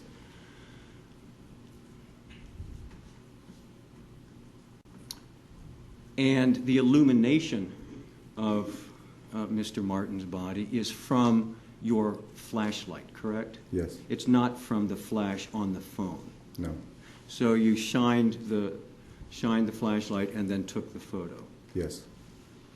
Around that spot, where you see it's much darker, is that a good depiction of what the overall lighting conditions were that night? Yes. If I could then see 78.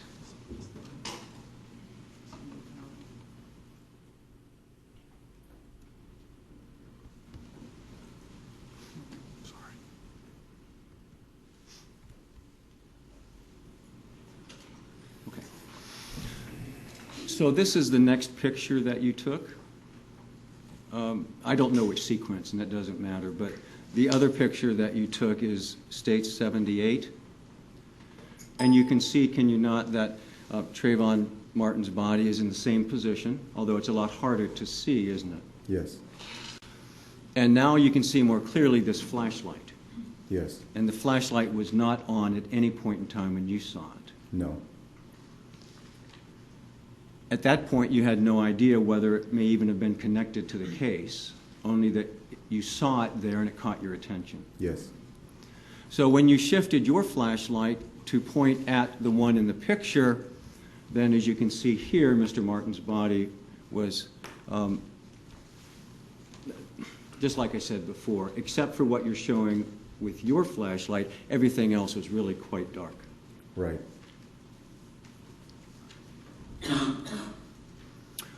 Do you know where you were standing at that point? I was standing on the sidewalk. Where you had encountered Mr. Zimmerman? Yes. Basically in the same spot, right? Yes. So from your vantage point where you had taken this picture generally, you sort of turned and took the pictures that we've shown here? Yes. You were up near the T intersection. Yes.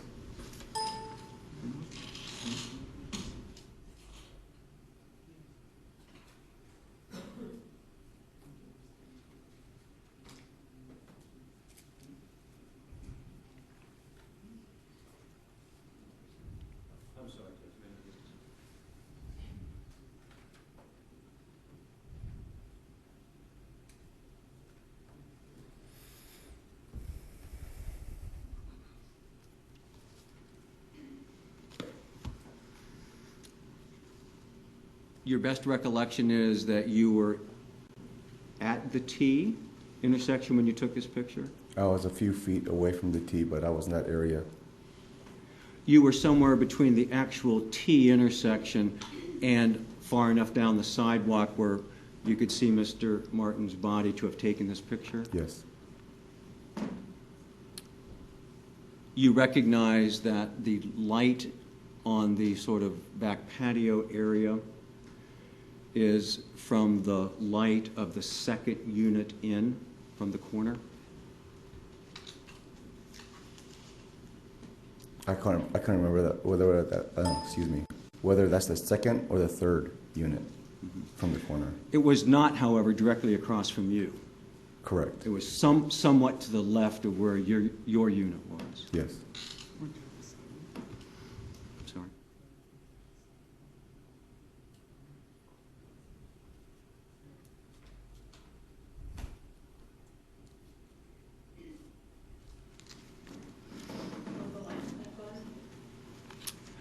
Not quite yet, Judge. Thank you.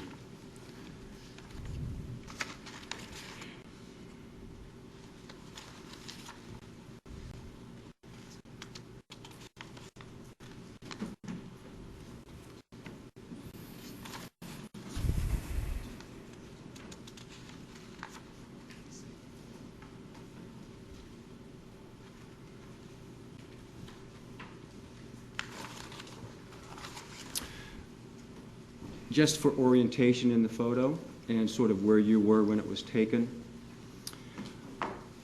you see the porch light or the lit area in the back. Yes. And you believe that to be the back of someone's unit, either the second or possibly the third unit? Yes.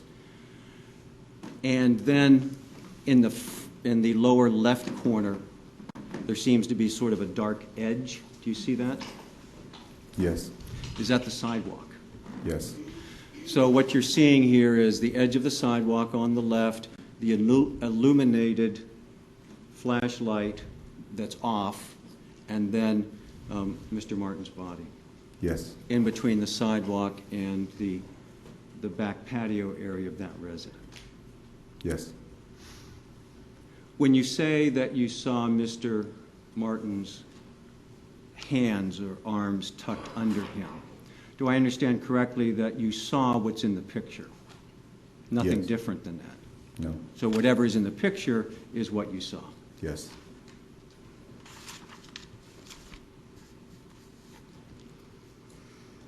There was a woman that testified earlier this week, Jeannie Manalo. Is that your wife that Yes. you talked about? You have a minute?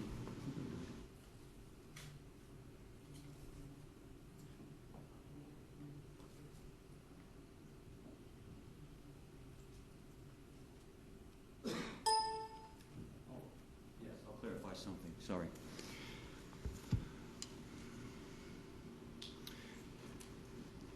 When you took this picture, you were basically at the spot where you had encountered Mr. Zimmerman? Yes. Okay. Thank you. That's all the questions. Thank you. Any redirect?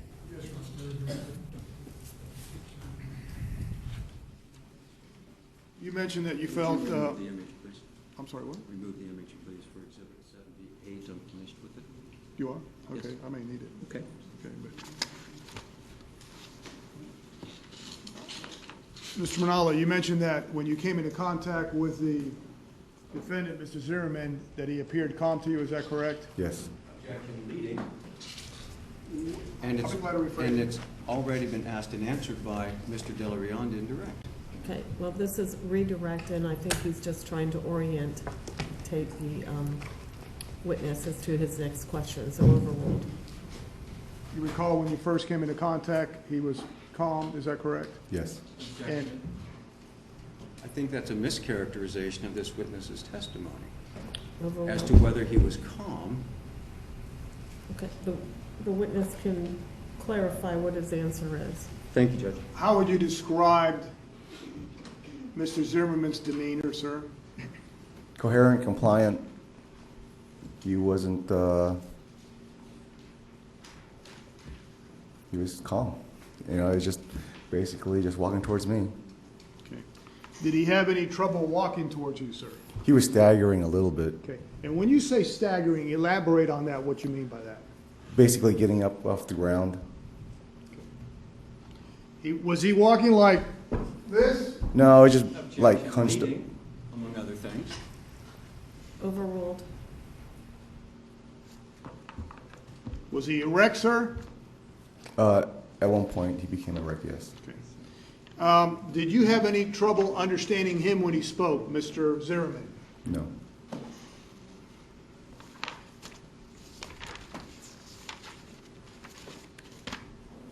In your conversations with Mr. Zimmerman, did you ask him what kind of caliber of gun he had?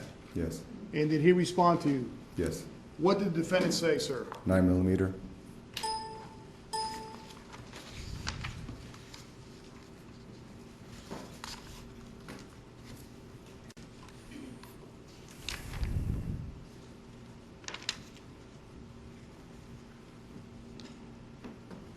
You were asked by Mr. West about the statements the defendant made about shooting the individual, and he asked you whether you agreed that that was defending himself. Were you out there when this happened?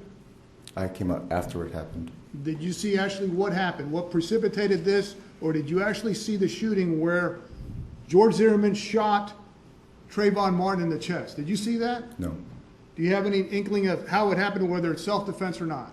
No. Thank you. No further questions. I apologize. You want this still up? No. Okay. I'm going to show them, but that's all right. What do I do?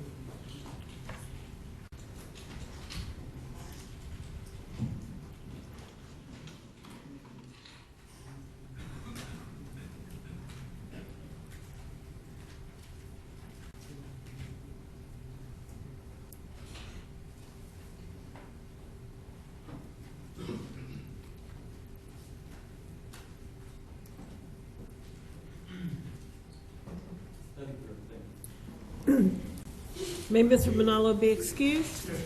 Thank you very much, sir. You are excused. Please call your next witness. Officer Ricardo Ayala.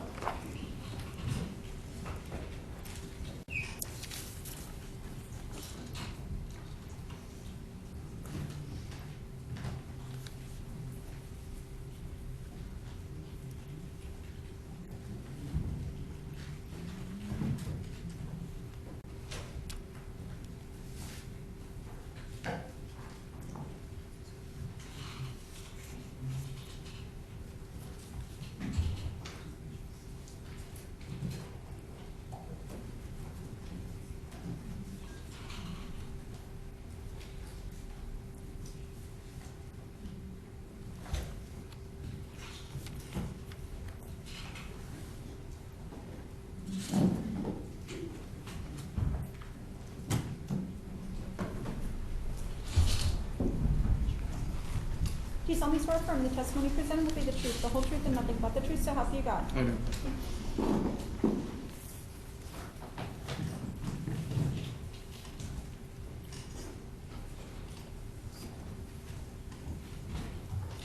You may proceed. Thank you, Your Honor. Good afternoon, sir. If you please tell the members of the jury your name. Ricardo Ayala. And where are you employed? Ayala. You're employed where? Sanford Police Department. And how long have you been with the Sanford Police Department? It'll be 11 years next month. All right. And what's your current position? Police officer. And how long have you been in the patrol unit right now?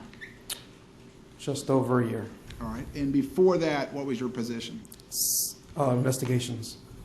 All right. And how long were you in investigations? 6 years. And your duties as an investigator with the Sanford Police Department? General and major crimes. All right. Do you have any prior law enforcement experience before coming to the Sanford Police Department? Yes, corrections. And how long and where? Total of 6 years, 5 of them in Seminole County, 1 in Lake County.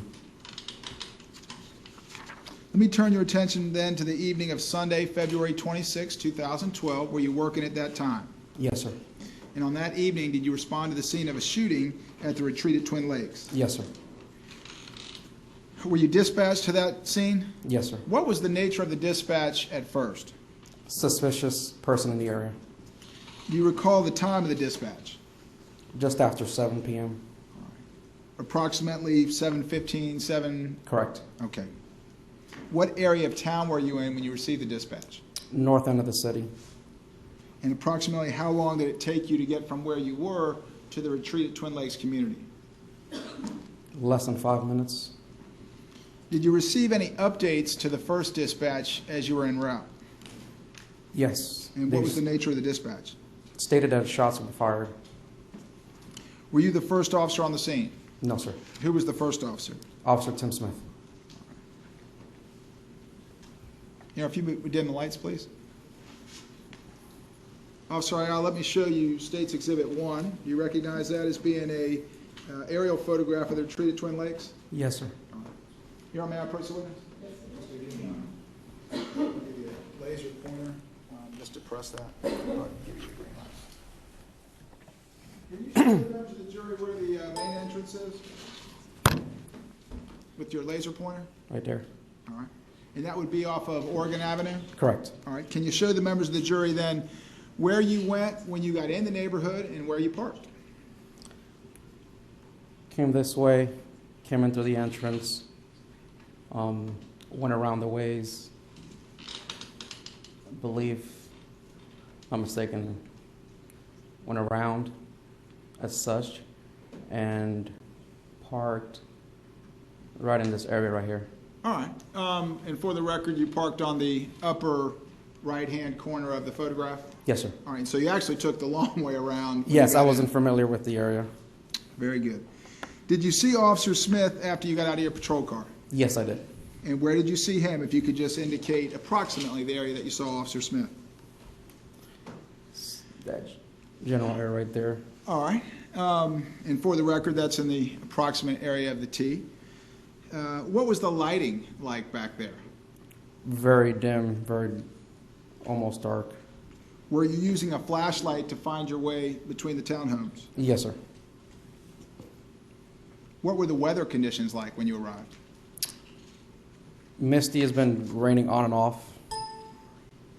And what was Officer Smith doing when you first arrived? He had a white male at gunpoint. Did you later learn the white male's name to be George Zimmerman? That's correct. And you see that person in court this afternoon? Yes, sir. And Judge, you can raise the lights if you would. Is George Zimmerman the gentleman to my left who just stood up? Yes, sir. All right. Your Honor, the record should reflect that the witnesses identified the defendant. The record will so reflect. Did you have any interaction with the defendant at that point? No, sir. Why not? I was focused on the male that was on the ground. In the male that was on the ground, did you later learn that person's name to be Trayvon Martin? That's correct. And did you go over to Trayvon Martin's location? I walked towards, yes. And how was Trayvon Martin's body positioned when you arrived? Face down, his hands were underneath the body. And to your knowledge, were you the first officer to approach Trayvon Martin? Yes. All right. Did you know whether or not he was dead or alive at that point? I did not. Did you know what his involvement was at that point? I did not. Did you give him any commands, Trayvon Martin? Yes, I did. What commands did you give him? I asked to see his hands And where were his hands when you asked to see him? underneath him. He was lying on his stomach? Correct. Did Trayvon Martin respond physically in any way to your commands? No, he did not. Did Trayvon Martin respond verbally in any way to your commands? No, he did not. Did you see any movement from Trayvon Martin's body? I did not. Did you hear any sounds from Trayvon Martin's body? I did not. Did other Sanford Police Department officers approach you and Trayvon Martin while you were giving him those commands or shortly thereafter? Sergeant Raimondo.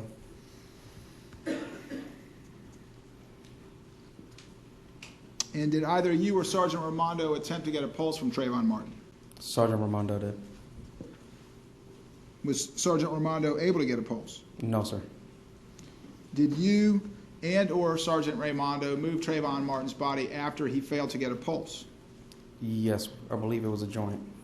I'm sorry? I believe we moved him, yes. Okay, how did you move him? We turned him upside up, right side up. All right, so you moved him from his stomach to his back? Correct. To your knowledge, did you move or disturb any evidence that was around his body or on his body when you rolled him over? No, sir. Did Trayvon Martin respond in any way, either physically or verbally, when you rolled his body over? No, sir. After rolling his body over, did you see anything that appeared to be a gunshot wound?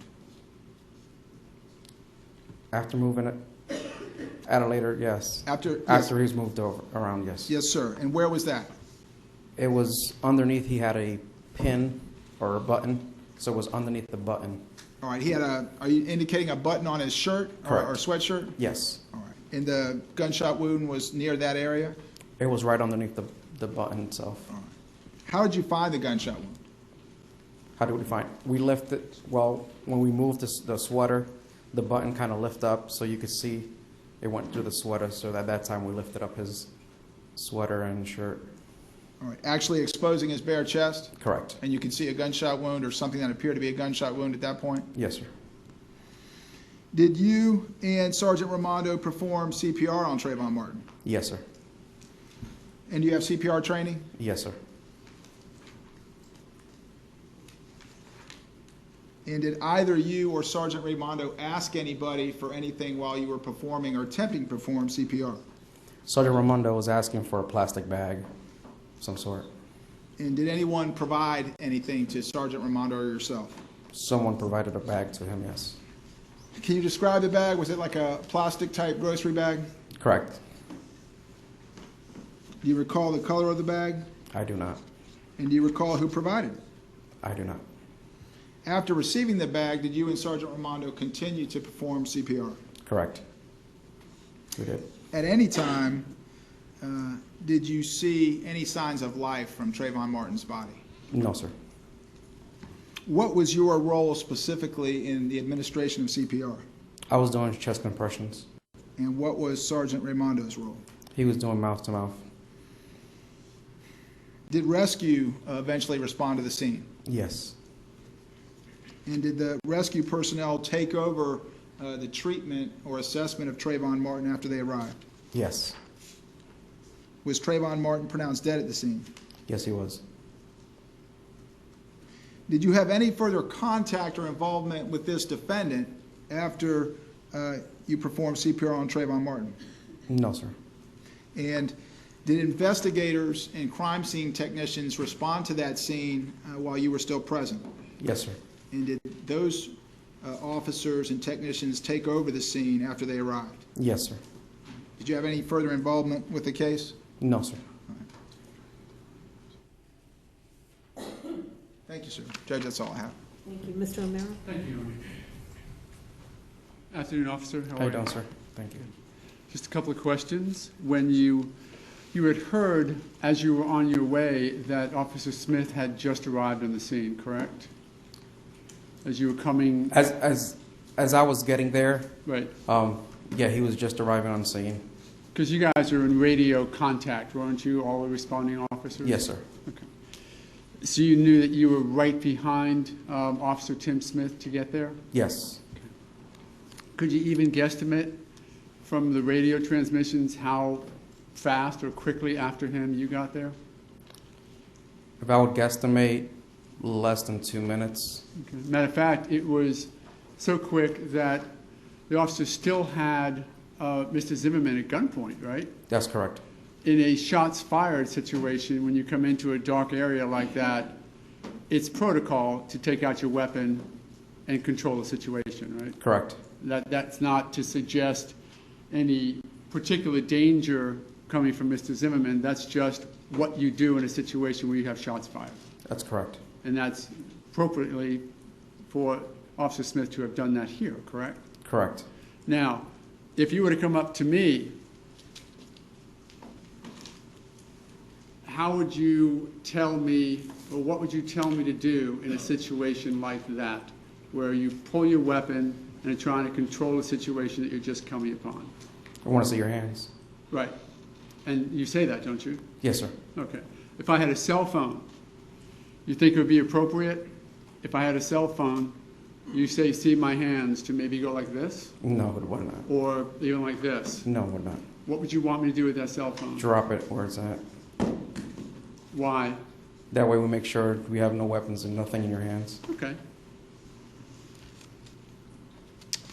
When you came on with Smith, did you take out, right behind Smith, did you take out your weapon as well? Yes, sir. Same reason? Yes, sir. You don't know what's going on, do you? No, we do not. Can't see very much, can you? No, sir. Flashlight in one hand, your gun in the other? No, the gun actually has a flashlight on it. So both, gun with flashlight, Yes. watching and seeing what's going on. Yes, sir. You actually said in your report that you were protecting Officer Smith, right? Is that a Correct. focus, at least initially? Correct. Because he's at least a fellow officer potentially in a dangerous situation. Yes, sir. Okay. Once you realized, or did you come to realize that Officer Smith had that part of the situation, including Mrs. Zimmerman, under control? Did that happen? Well, I had my weapon out until, well, I was having my eyes on Mr. Zimmerman and Trayvon at the same time. We didn't know what was going on. Right. As soon as he secured Zimmerman, I went ahead and focused on Trayvon, make sure it was where the threat was coming from. Was there another person there? When we got there, Yes. or when I got there, Yes.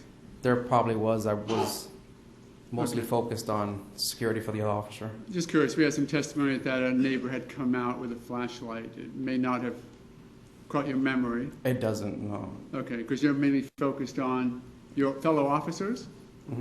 and the interested parties, in that case, Mrs. Zimmerman and Mr. Martin? Yes, sir. Okay. From your awareness of it, did Officer Smith have any concerns with securing Mr. Zimmerman? No, after he got him secured, Okay. and took him to his vehicle and secured him in a vehicle. He was gone. He was good. Was Mrs. Zimmerman compliant as far as you were aware? Yes. Did he do everything that Officer Smith asked him to do? Yes, he did. Did he disobey in any form that you're aware of? No, he did not. Did you get a look at his face? No. I looked at it. Yes, I'm sorry, his face. Yeah, I didn't focus. Right. At sort of a quick glance? Yes. Did you notice the blood on his nose? I can't tell you I did, no. Okay. Again, not a focus of yours once he was secured? Exactly. At that point, I think you said a moment ago, you shifted over to Trayvon Martin, who was off at that point sort of to the left? Yes. Okay. And it was quite dark, right? Yes, sir. You would not have been able to see Trayvon Martin's body but for your flashlight. Is that accurate? Yeah, it's pretty accurate. And I think that you testified you attempted to do what you could as a first responder to deal with Trayvon Martin. Correct. And you did not see, did you see George Zimmerman again when he was in the back of Tim Smith's patrol car? No. Never even went over there? I didn't make contact with him after he was secured. Okay. Just a moment, Your Honor.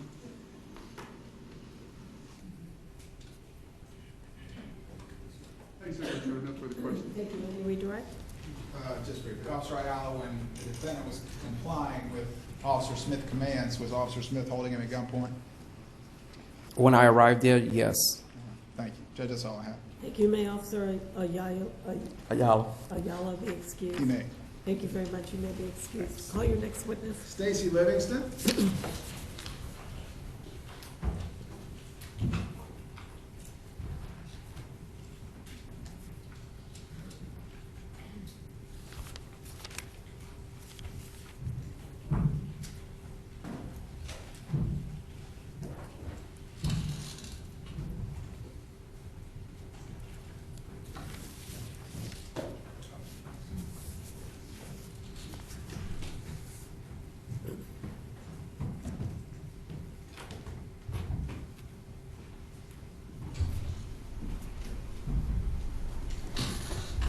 Do you solemnly swear affirm the testimony presented will be the truth, the whole truth, and nothing but the truth, so help you God? I do.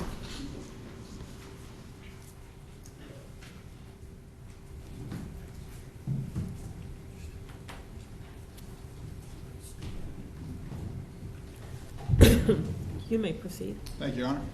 Good afternoon, ma'am. If you'd please tell the members of the jury your name. Stacy Livingston. Let me ask you to just scoot up just a little bit closer to that microphone just to make sure we can hear you. Where are you employed? Sanford Fire Department. And how long with the Sanford Fire Department? A little over 25 years. Your current position there is what? Firefighter EMT. And what does EMT stand for? Emergency Medical Technician. Are you certified in the state of Florida as both a firefighter and an EMT? Yes. And what are your duties as a firefighter EMT with the Sanford Fire Department? Anything from fire calls to medical calls or anything that the citizens call for. All right. Can you give the jury a brief description of your training and education that has prepared you for your duties as a firefighter and EMT? I went through the certification of Florida to become a firefighter, also state of Florida for EMT, and we have continuing education at work. All right. Let me turn your attention then to the evening of Sunday, February 26, 2012, where you work in that evening. Yes. And on that evening, were you dispatched to the scene of a person shot at the Retreat at Twin Lakes complex here in Sanford, Seminole County, Florida? Yes. Where were you when you were dispatched to the call? At Fire Station 38. And were you dispatched along with other firefighters and EMTs? Yes. Do you recall the time of the dispatch? I do not. Was it approximately 7:20 in the evening? Yes. All right. And can you give the jury an idea of about how long it took you to arrive? It would be a guess.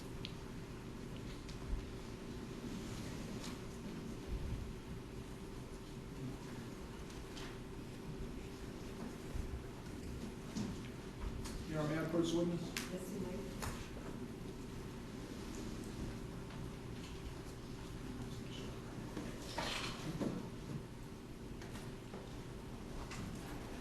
Let me just ask you to look at this document. It's just to refresh your recollection, Your Honor. And ask you, is that an incident report created from this event? Yes. All right. Is, on that report, is there a time of dispatch, either on the first page or the second page? Yes. And what time was your unit dispatched? 1921? That's 7:21 p.m.? Yes. And what time, is there an arrival time? 1927? 7:27 p.m. Correct. All right, about 6 minutes later? Yes. All right. Was the Sanford Police Department and officers already on the scene when you arrived? Yes. And were you directed to the location of the shooting victim when you arrived? Yes. Did you later learn that person's name to be Trayvon Martin? Yes. And were Sanford police officers present with Trayvon Martin's body when you arrived? Yes. And what were those officers doing? CPR. How was Trayvon Martin's body positioned when you got there? On his back. And did you and other Sanford Fire Rescue personnel take over the CPR when you arrived? We didn't take over CPR, but we took over assessing him. Okay. Did you check Trayvon Martin for a pulse? Yes. How did you do that? On his carotid, on his neck. On his neck? Yes. And what did you find? No pulse. While you were treating or evaluating Trayvon Martin, did you move his clothing in any way? Yes. And what did you move specifically? I lifted his shirt. Did you notice anything in Trayvon Martin's sweatshirt when you moved it? Yes. And what was that, as best you can recall? I wasn't sure what it was at the time. I know what it is now. Okay. Well, first of all, where was it? In the front of his sweatshirt. All right. What was it? It felt like a can. All right. What did you do with it, if anything? I took it out and just moved it to my right side behind me. Did you take time to examine the can for any reason? No. Why not? It wasn't my concern. I was just trying to get to the patient. All right. Did you detect or feel anything else in Trayvon Martin's sweatshirt when you moved it? Yes. And what was that? It just felt like maybe a small bag. When I moved the shirt, it made like a kind of like a crinkling noise. All right. Did you do anything with that small bag? I did not. And was that item also in Trayvon Martin's sweatshirt? I wasn't exactly where it was, but when I moved the shirt up, I felt it, but it wasn't large enough to be in my way. All right. When you pulled up Trayvon Martin's sweatshirt, did you see any injuries? Yes. And specifically, did you see what appeared to be a gunshot wound? Yes. And where was that? In his chest. And what steps did you and the other personnel take to assess Trayvon Martin? We put on a cardiac monitor. And what's the purpose of that? To assess the heart rhythm. And what was determined from the cardiac monitor? It was determined by the lead paramedic on the scene that the rhythm was incompatible to life. And was Trayvon Martin then pronounced dead at the scene? Yes. Does your does the report from the incident indicate the time that Trayvon Martin was pronounced dead? On the report that I have here? Yes, ma'am.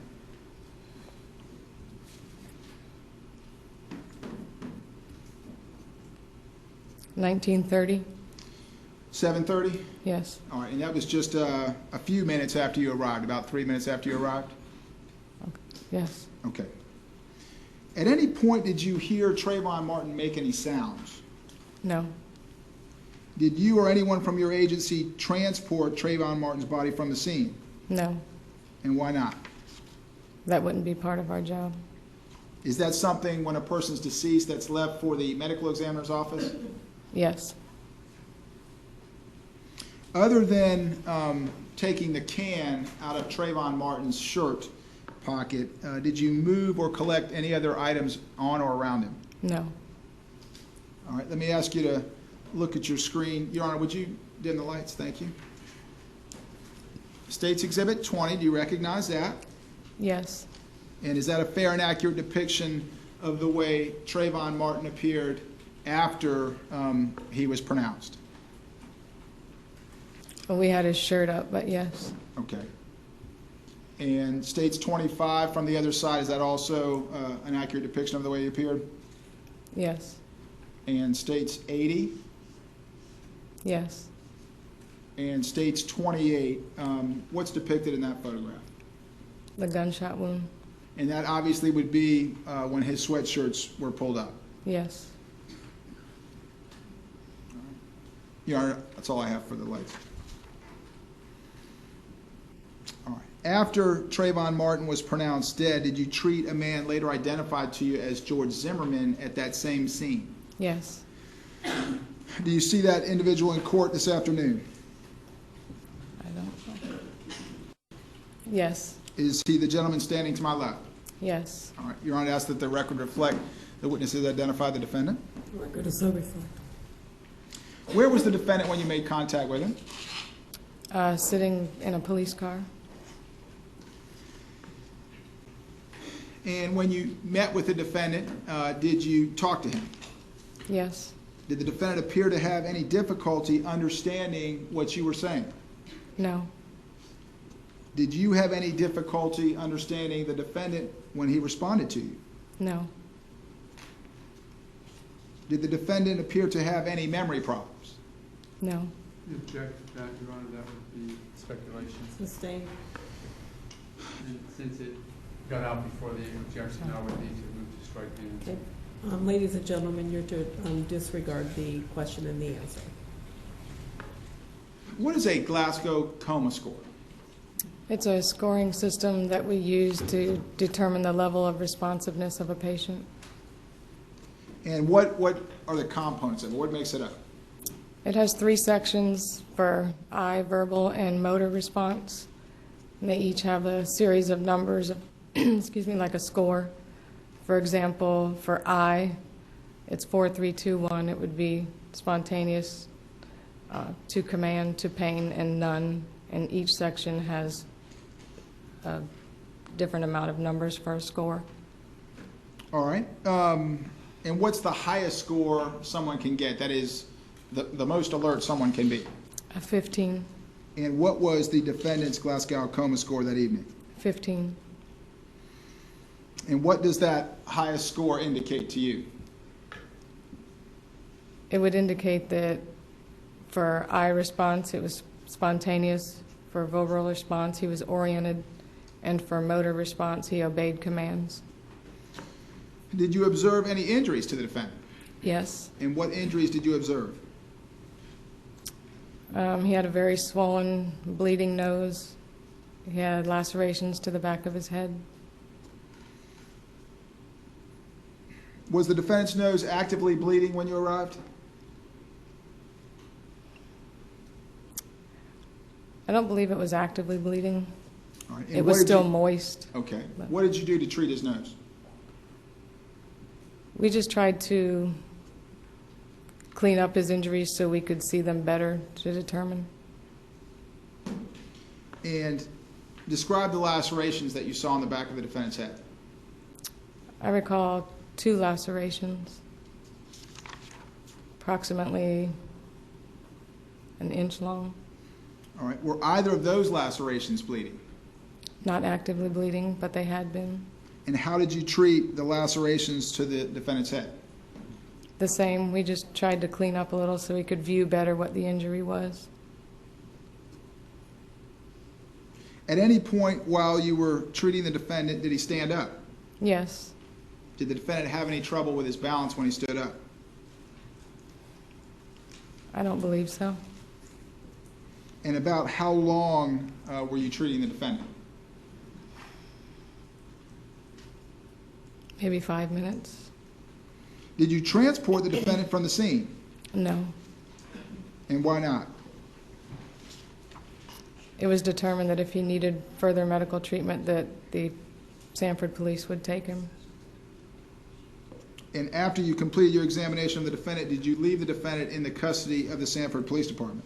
Yes. All right. Did you have any further involvement with the defendant after you left him with the police officers? No. All right. Let me ask you to look at the screen again, Your Honor. Thank you. State's Exhibit 79. Is that a fair and accurate depiction of the defendant as he appeared in the back of the officer's patrol car? Yes. And State 76. Is that a fair and accurate depiction of the back of his head when you came upon him? Yes. All right. Your Honor, that's all I have. Thank you. Cross? Thank you, Your Honor. Afternoon, ma'am. Hi. How are you? Good.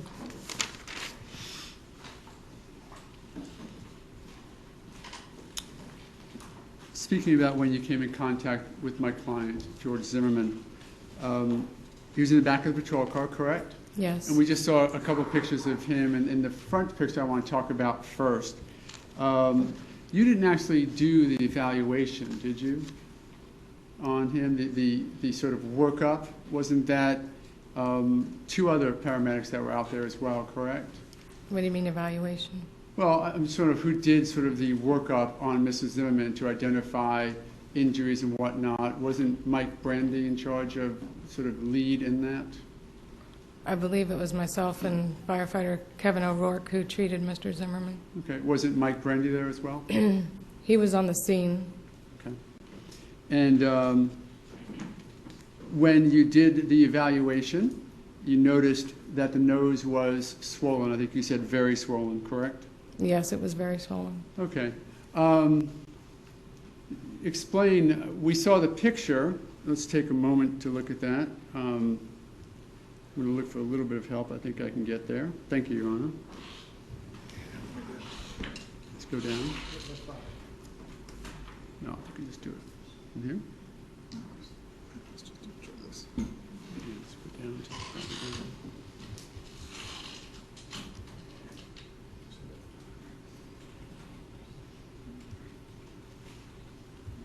Great, thank you. Which one?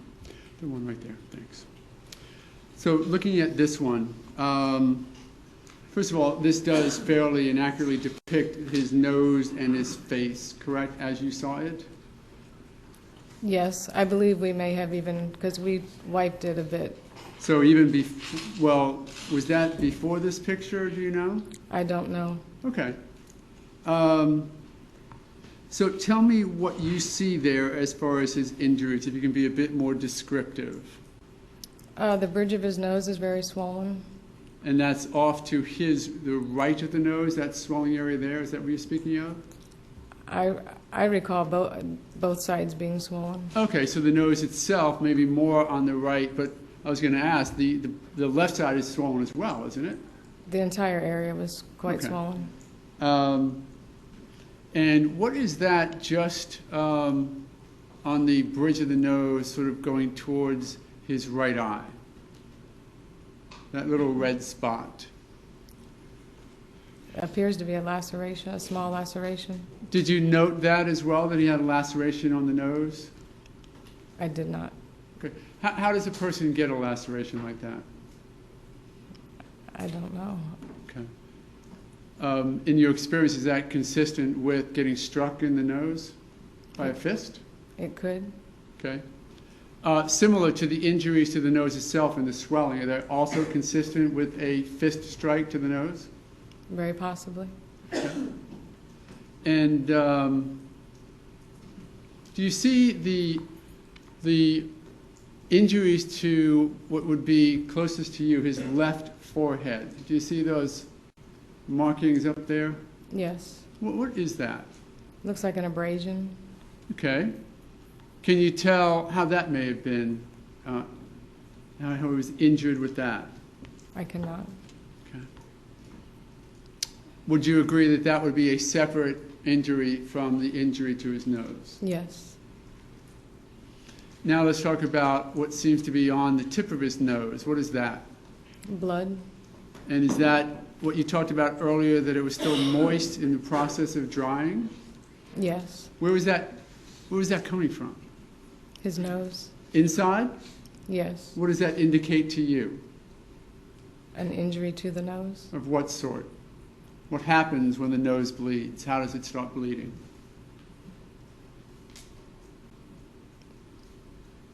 Specifically?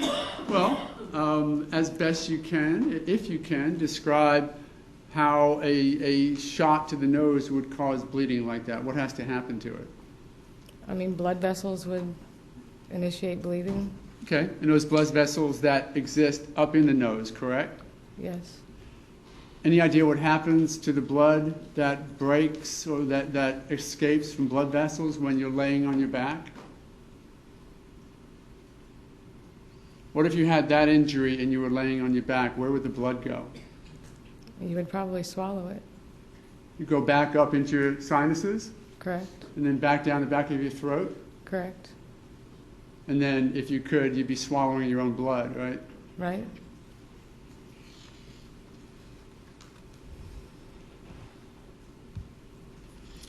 You can put the lights up if you would. Thank you very much. The injuries that we talked about on the back of the head, similar. You saw them that night the same way, correct? Yes. And then you cleaned them off? I did. And you could see lacerations that you identified as being about 1 inch long each, correct? Approximately. All right. Not actively bleeding when you saw them? No. Do you have a concern with head injuries? When you see a head injury, similar to this, what concerns come to you? Concerns meaning? Well, what medical issues are you down? If you were to see, as you did, those 2 1-inch lacerations on the back of his head, did you have any concerns for any medical condition that may be happening to Mr. Zimmerman because of those injuries? Yeah, we had, in questioning him, we asked, had he lost consciousness? I think he's the one that said he had felt dizzy. Mm-hmm. We just continued to question him about that. You would be concerned as a first responder to possible concussive injuries from an injury like that? Correct. Where you can get a concussion when your head is hit that way? Correct. And even brain injury, is that a possibility from an injury like that? Possibly. And something that you need to be aware of? Yes. And you were only aware of that and concerned about it as you were treating him, correct? Yes. Reasonable, in your opinion, for somebody who's incurred those type of injuries to be concerned about their own continued safety? I'm sorry, repeat the question. Do you think a person who sustained those type of injuries in the back of the head should be concerned about their medical safety? Possibly. And how about the nose? Would that cause you concern about a person's medical safety if that injury was caused to them? Possibly.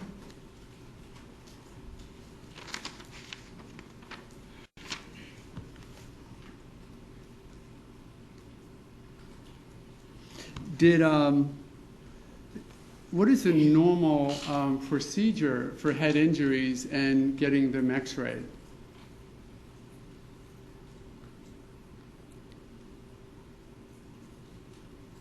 Well, they would have to be transported to a medical facility to receive an x-ray.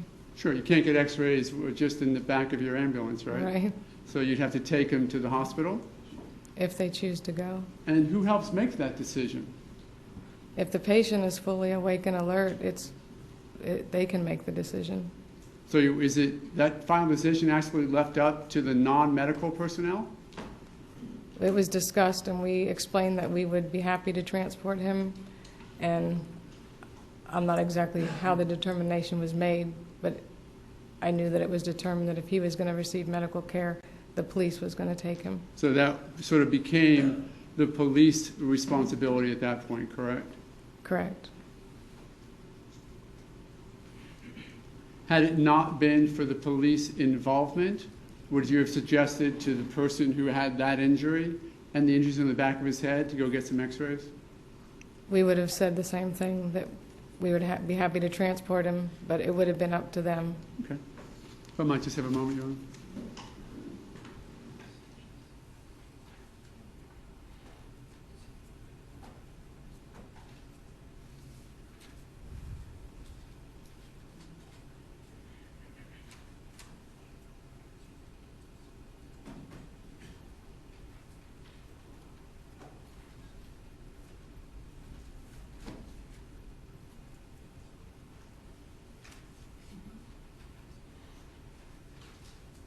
Just a minute or more and we'll be done.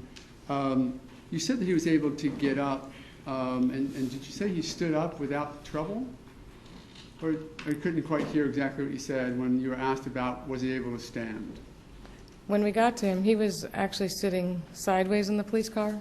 With He his sort wasn't- of feet out of the car and his... Yes. The Okay. door was open and his feet were out. All right. And when, however, it came about that he had said he had been dizzy, we asked him to stand up to see if he still felt dizzy, and he was able to stand up. With the assistance of Officer Smith and one of the paramedics, correct? Because he was handcuffed behind his back, wasn't he? I don't recall if he was handcuffed behind his back. Okay. You don't recall that? I don't. Do you recall Officer Tim Smith helping him out of the car when he was complaining about being dizzy? I do not. Okay. Do you remember whether it was paramedic Mike Brandy who helped him out of the car as well when he complained about being dizzy? I do not. Okay. Your focus is really on injuries, clear them up, identify them, and then evaluate, correct? Yes, sir. Okay. Nothing further. Thank you, Your Honor.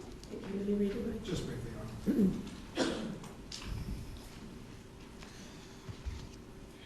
From your observations of the defendant, both his physical condition and his mental capabilities, did you have any concern that he had sustained a brain injury? I wouldn't make that determination. Did the defendant ever complain, other than of dizziness, did he ever complain of a headache or excruciating pain, anything like that? Not to me.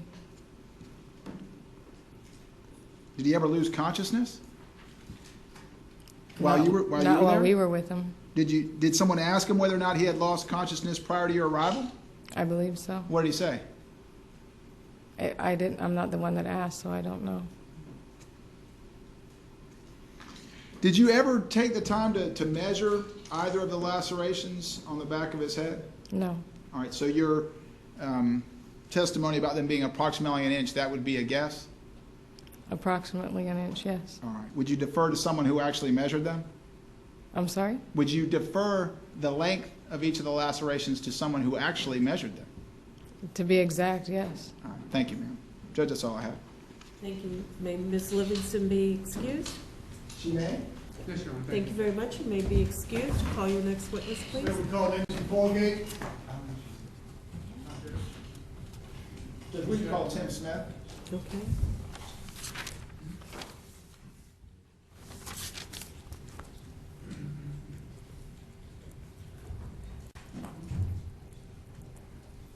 I didn't know this was a time for a recess, an hour and a half. It's Do you need a break? Does anybody need a recess? No? They're all right.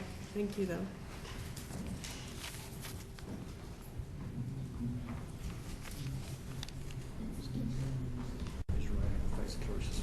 Do you solemnly swear affirm the testimony presented will be the truth, the whole truth, and nothing but the truth, so help you God? Yes, I did. Just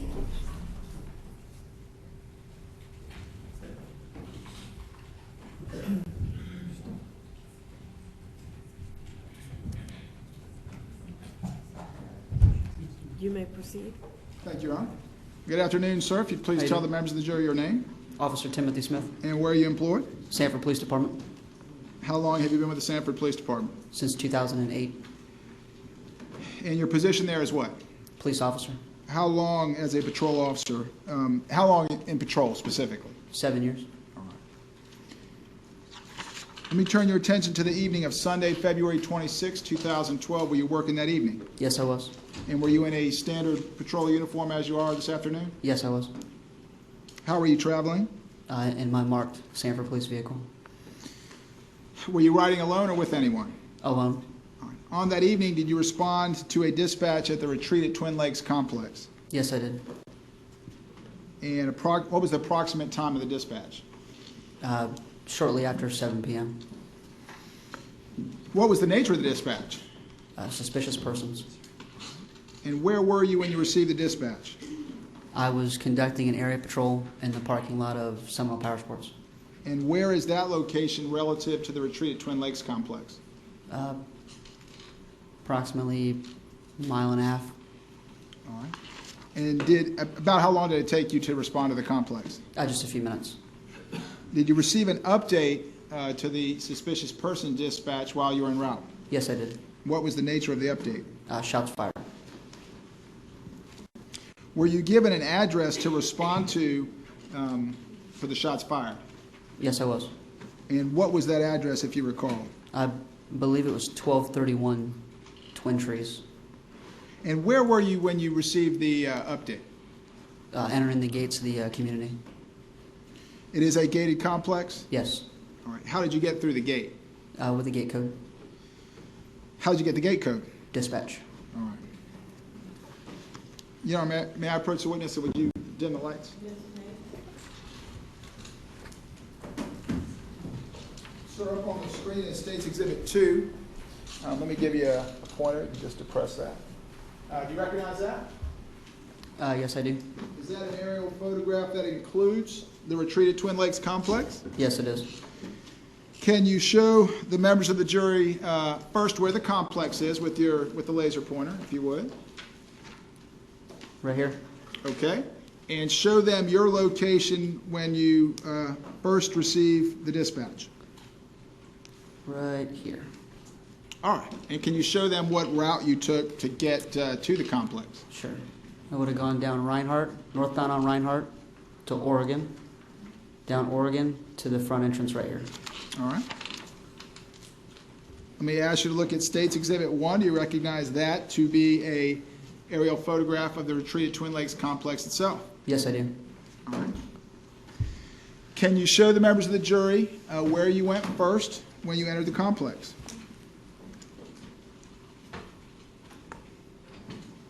Through the front gates here, down through here. This is Twin Trees. And I think you said you went first to 1231. Was there an update to the location after you got in the complex? 1231 was what I was originally given, so I arrived there first. Can you show approximately where 1231 is? Right in this area. Okay. And where did you go? From there, I was given an update from an address on Retreat View, advising that the incident was taking place behind that location. All right. And do you recall the address on Retreat View Circle that you were given?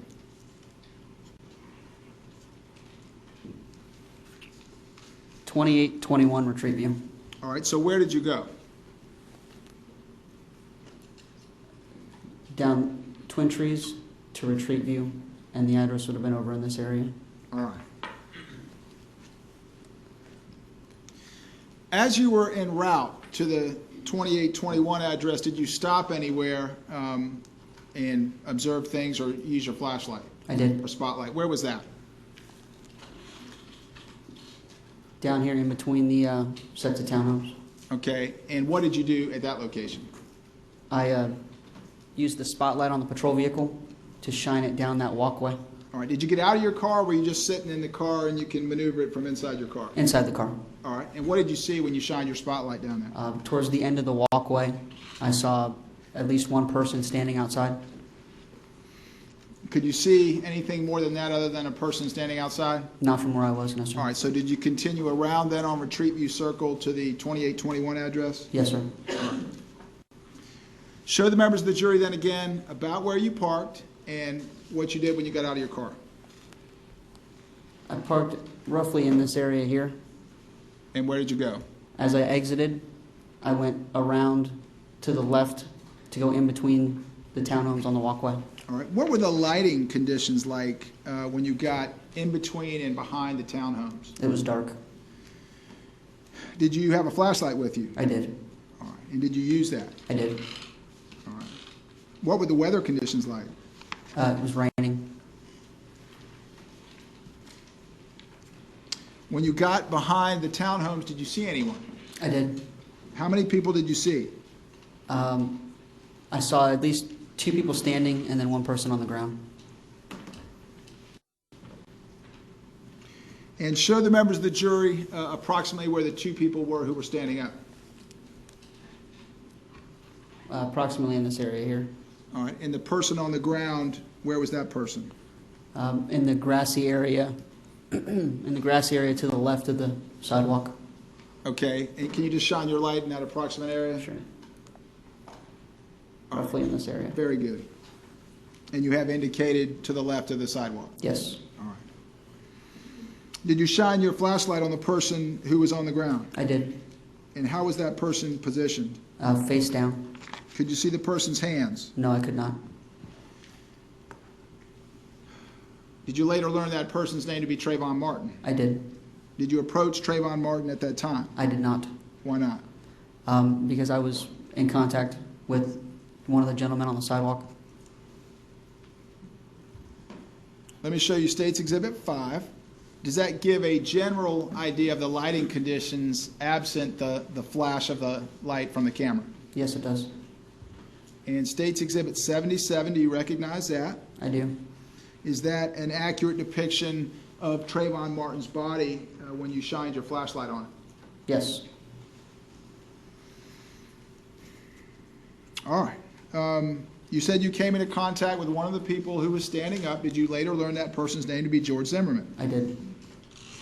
And do you see George Zimmerman? Your Honor, could you turn the lights? Do you see George Zimmerman in court this afternoon? I do. Is he standing to my left? Yes, he is. All right. Your Honor, I ask that the record reflect that the witness has identified the defendant. The record will so reflect. Did the defendant appear to be having any trouble standing when you first made contact with him? No, he did not. Did he appear to be having any trouble balancing when you first made contact with him? No, sir.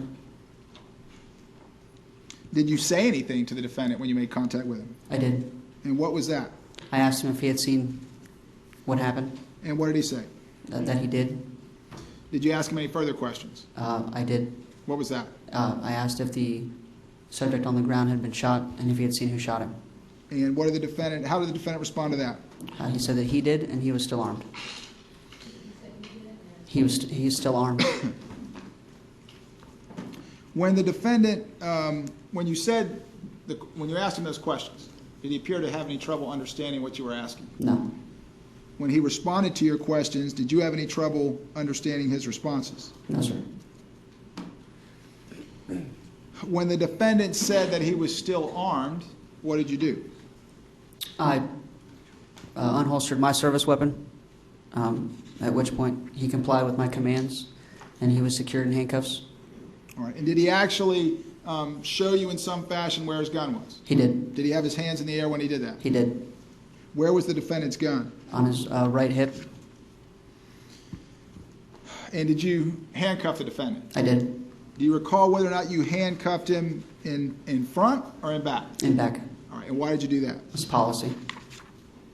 Did you remove the defendant's gun from his person? Yes, I did. Was it in a holster? Yes, it was. And when you removed the defendant's gun, did you actually take the gun or both the gun and the holster? The gun and the holster. And what did you do with the gun and the holster when you removed it? Where did you put it? It was currently on me because I was away from my patrol vehicle. All right. Where did you put it on your person? It was tucked in between my magazine pouch and my vest. All right.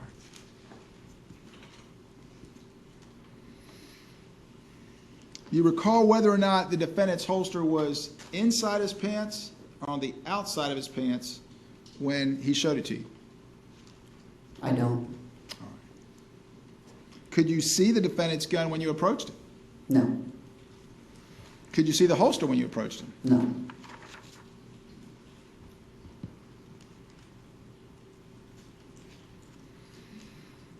All right. What did you do with the defendant after you placed him in handcuffs? He was seated in the rear of my patrol vehicle.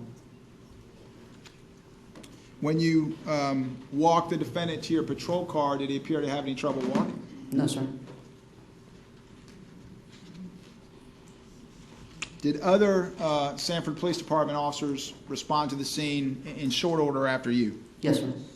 You recall who the first officer was who responded after you? I believe it was Officer Ayala. And what did Officer Ayala do when he arrived at the scene? He went to attend to Mr. Martin. You recall any other officers going over to Trayvon Martin's body at that time? Yes, sir. Who was that? Sergeant Ramondo.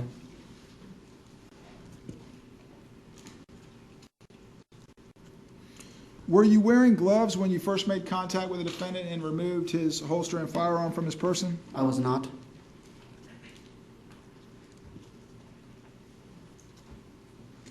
And did you handle the firearm in any special way when you removed it? No, sir. Why not? Why did I not handle it in a certain way? Yes, sir. There was just not enough time.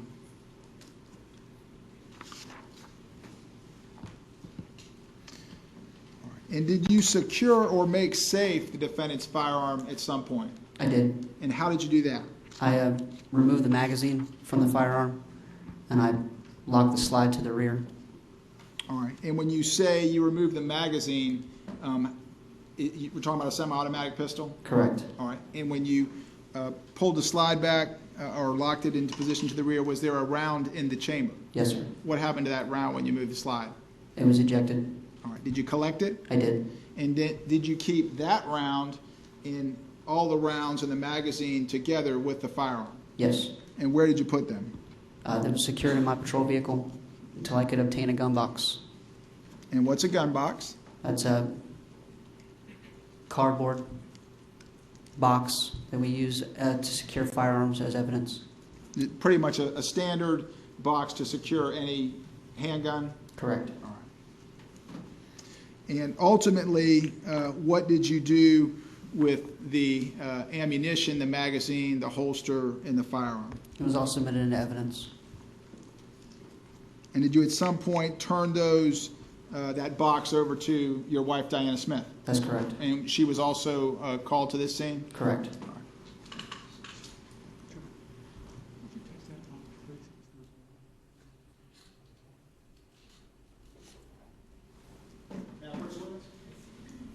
Let me show you State's 154, already in evidence, and ask you to examine that. Do you recognize the contents of that exhibit? Yes, I do. All right, and what do you recognize that to be? That would be the handgun, magazine, and holster that I removed. All right, and how do you recognize it to be the same? Because it's secured in the box with my handwriting on it. All right, and does it have the case information, like you said, your handwriting, case number, et cetera? Yes. All right. And just for the jury's sake, will you hold up the, first of all, the firearm? And, Your Honor, that still has a gun lock in it. And the holster. And the magazine and rounds.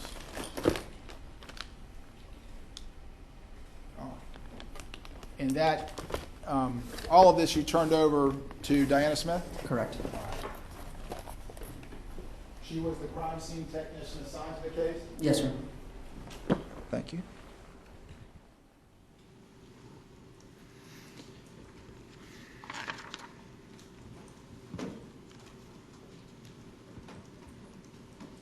All right. Was fire rescue dispatched to that scene? Yes, sir. And did they respond to the scene? Yes, sir. Was fire rescue allowed to examine and treat the defendant? Yes, sir. And were you present for that? Yes, sir. What injuries did you observe on the defendant? The defendant had a bloody nose. He had some lacerations to his head, as well as some contusions. And at some point, while the defendant was in your patrol car, did another Sanford police officer take a picture of the defendant's face? Yes, sir. Do you recall who that was? It's Officer Mike Wagner. Wagner?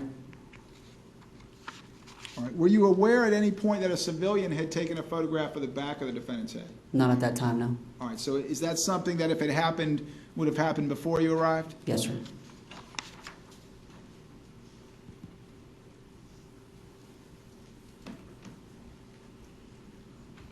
Your Honor, if we could dim the lights again.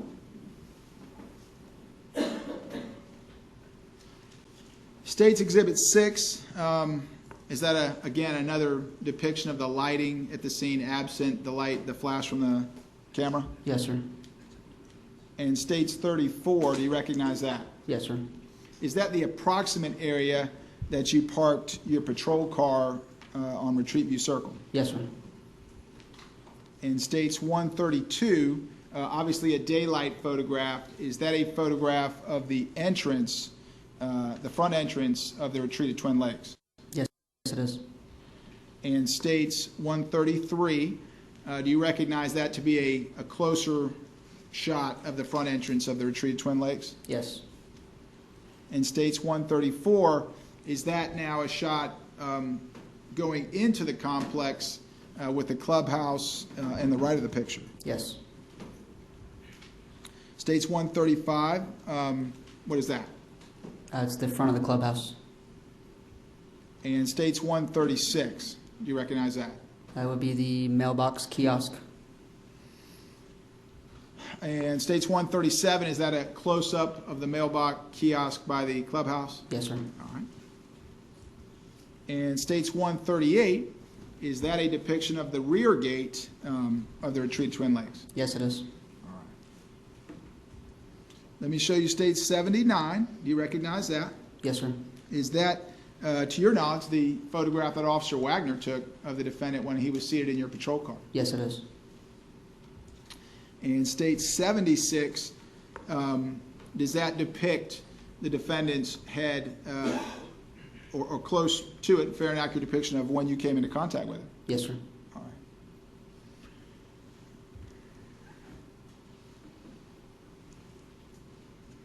Do you recall what the defendant was wearing that evening? Red and black jacket and blue jeans. When you first made contact with the defendant out at the scene, was his jacket pushed up in any way? I don't believe so. Did you see any tears in his jacket? No, sir. What, if anything, did you notice about the condition of his jacket? The back of it was wetter than the front of it, and it was also covered in grass.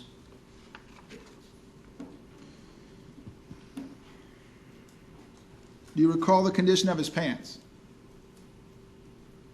Vaguely. You said they were blue jeans? Yes, sir. All right. Anything else about the condition of his pants? Again, the back was wetter than the front. All right. After rescue had cleaned up the defendant and treated him, what did you do with him? I transported him to the station. And what was the purpose of you taking the defendant to the Sanford Police Station? To be interviewed by the Criminal Investigations Division. And did you take the defendant directly there? Yes, sir. And about how long did that trip take? Driving time from Retreat to the stations, roughly 15 minutes. All right. While you were making the transport, did the defendant say anything else or anything at all about his injuries? He stated that he felt like he was lightheaded. And what did you do or say in response to that? I forwarded him the opportunity to go to the hospital. And how did you afford him the opportunity? I asked him if he wanted to go to the hospital or if he wanted to go to the station and be reevaluated by FD. And what did the defendant say when you offered him that? He wasn't sure what he should do. And so how was that resolved? Ultimately, he decided that he didn't want to go. Didn't want to go where? To the hospital. All right. So did you take him to the station? I did. All right. At any time while you were en route with the defendant, did he lose consciousness or faint in any way? No, sir. At any time after arriving at the station, did the defendant complain of any injuries? No, sir. None that was already additionally on there. And where specifically did you park when you and the defendant arrived at the station? In the Sally Port. And is that the standard area that you would park when bringing someone to the station like that? Yes. When you removed the defendant from your car, did he appear to have any trouble balancing or walking? No, sir. All right. And was he still handcuffed? Yes, sir.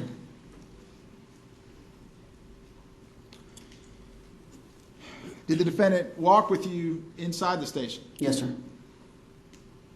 And was he, again, still handcuffed? Yes, sir.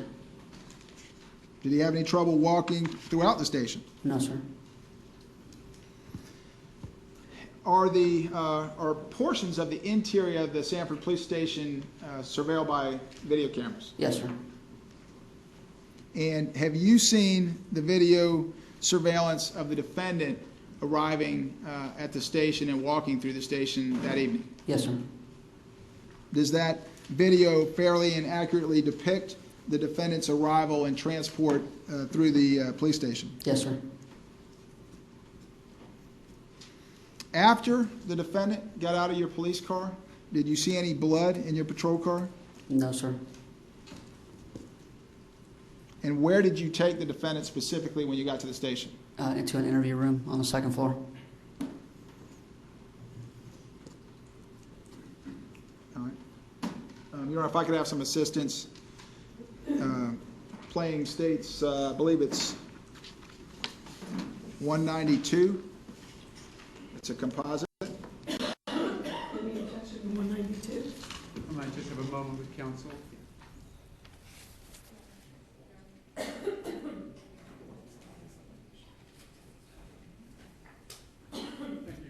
Okay, we have to change paper. Is this a good time to take a short recess? Okay, why don't we take a 15-minute recess?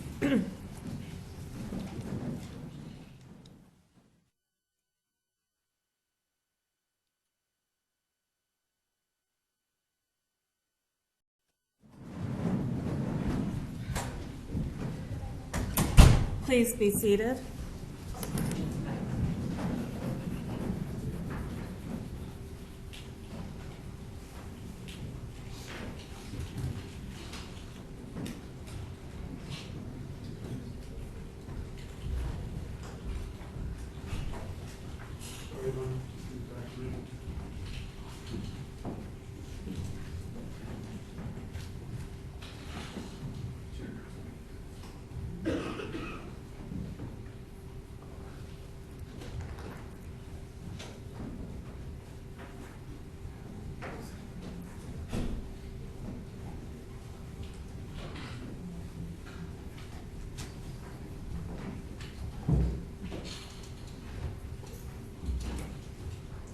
Are we ready to bring the jury back in? Defense, ready? Yes, sir. Okay, let's go ahead and bring him in.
Jurors are present.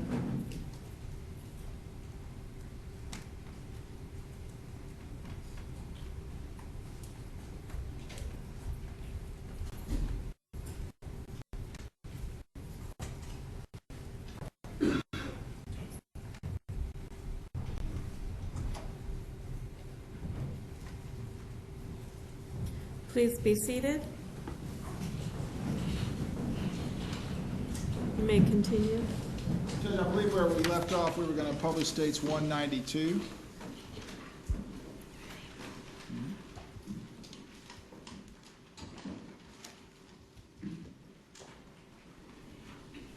And Officer Smith, is that a picture from inside the Sallyport area at the police station? Yes, it is.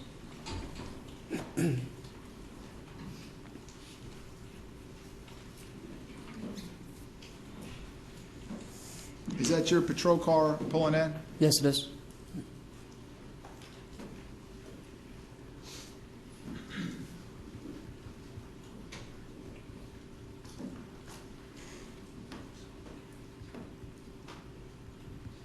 Is that you that just got out of the driver's seat? Yes, sir.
And was that an accurate depiction of your interaction with the defendant as he got out of the patrol car and walked into the station? Yes, it was. All right.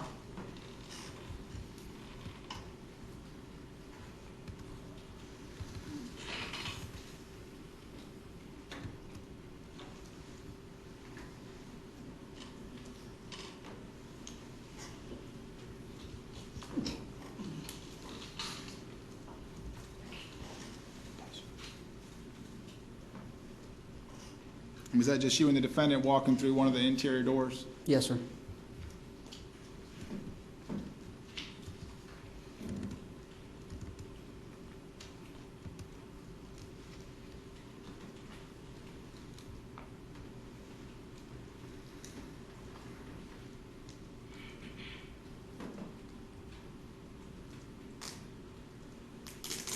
And again, is that just you and the defendant walking through another portion of the police station? Yes, sir. All right. You know, that's all we need for the lights. Thank you. All right. Did you take the defendant to an interview room? Yes, sir. And was anyone in the interview room when you placed the defendant in there? No, sir. Did you uncuff the defendant when you placed him in the interview room? Yes, I did. Did you offer him something to drink? I did. Did you stay in that room with the defendant? No, sir. Where did you go? The room's monitored by one-way glass, so I went around to the other side of the glass. All right, and were you able to see the defendant from the other side of the glass? Yes, sir. Did you watch the defendant until someone arrived Yes, to sir. speak with him? Yes, sir. And about how long was that? 30 to 40 minutes. All right. At any time while you were watching the defendant for 30 to 40 minutes through the one-way glass, did he lose consciousness? No, sir. Did he appear to have any physical problems of any kind, falling out of the chair, anything like that? No, sir. Did he do anything that caused you concern about his health during that 30 to 40 minute period? No, sir. And who was it who arrived to interview the defendant? I believe it was Investigator Singleton. Did you participate in that interview? No, sir, I did not. And where were you when Detective Singleton was speaking with the defendant? Back on the other side of the one-way glass. All right. Could you hear what they were saying? Not enough. You can hear people talking, but it's not enough to make out. You can't make out what they're saying? Correct. All right. Thank you, sir. Judge, that's all I have. Thank you, Cross. Yes, I'm not.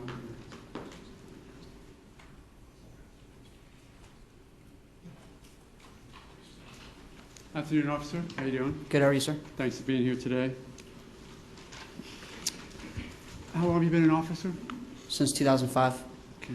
And what was your training? What did you do to become an officer? I attended the Law Enforcement Academy. Okay. How long a course is that? That's just shy of 700 hours. In addition, have you taken any other courses like in community college or anything along the way or even before? I have attended Seminole State College, yes. That's just down the street? Yes, sir. What type of courses did you take? It's general education courses. Okay. Any focus on criminal justice, your chosen career? Not at Seminole State, no, sir. Okay. How long did you want to be a cop before you became one? Since I was little. Okay. Sort of a life goal for you then? Yes, sir. Why is that? I enjoy helping and educating. Okay. The traditional one, I guess it's not on all police cars, but it's on a lot of them, protect and serve. Yes, sir. Is that sort of a goal of yours then as a police officer? Yes, sir. Feel that's a pretty noble goal? Yes, sir. Do you enjoy it? Yes, sir. Can't enjoy it quite as much when you get a shots fired call, though, can you? It's got No, to be sir. a little concerning, right? Yes, sir. So you're on the radio, I think you testified about the map, and you get a call about a disturbance first, is that correct? Suspicious person. That's right. At some point it got upgraded, did it not? Yes, sir, it did. To shots fired? Yes, sir. What do you then do once you have a shots fired event? You tend to wait for a little bit more additional information, but it becomes more of an officer safety issue. At that point, you're officer safety, right? Correct. Okay. So you came in, did the circle, and actually, almost coincidentally, I guess, you were able to shine a light down that entire sort of alleyway towards where this event actually occurred, right? Yes, sir. And noticed at least one person towards the end? Yes, sir. Could you even tell who it was at that point? No, sir. So you pull up your car and then get out, and you take out, how do you equip yourself as you're going out of your car to go to that back alleyway? Due to the lighting, I grabbed a flashlight. Okay. I talked to another officer before you, and he said that his gun actually has a flashlight on it. Was that the way yours was set up, or? Yes, my gun does have a flashlight on it. Was that what you used? No. No, sir, I used an actual standard flashlight. So when you first came around that corner heading over towards the scene, did you know that was the scene where the shooting occurred? No, sir, I did not. Okay. So when you first came up on the scene, you had your flashlight out? Yes, sir. Had you taken out your service revolver yet? Not at that point, no, sir. Okay. Tell me what you first see when you come on scene. I saw Mr. Zimmerman stand on the sidewalk. There may have been somebody out there with him, and I saw Trayvon laying in the grass. Okay. And when you say sidewalk, there was a walkway that you sort of came down from your car, correct? Correct. The sidewalk makes a T. There's a T intersection. Right. As you came around that corner, can you sort of orient us to where near the T or how far down that T Mr. Zimmerman was? If you came around the side of the building to the top of the T, it was approximately 30 feet. 30 feet from the T intersection? Correct. Okay.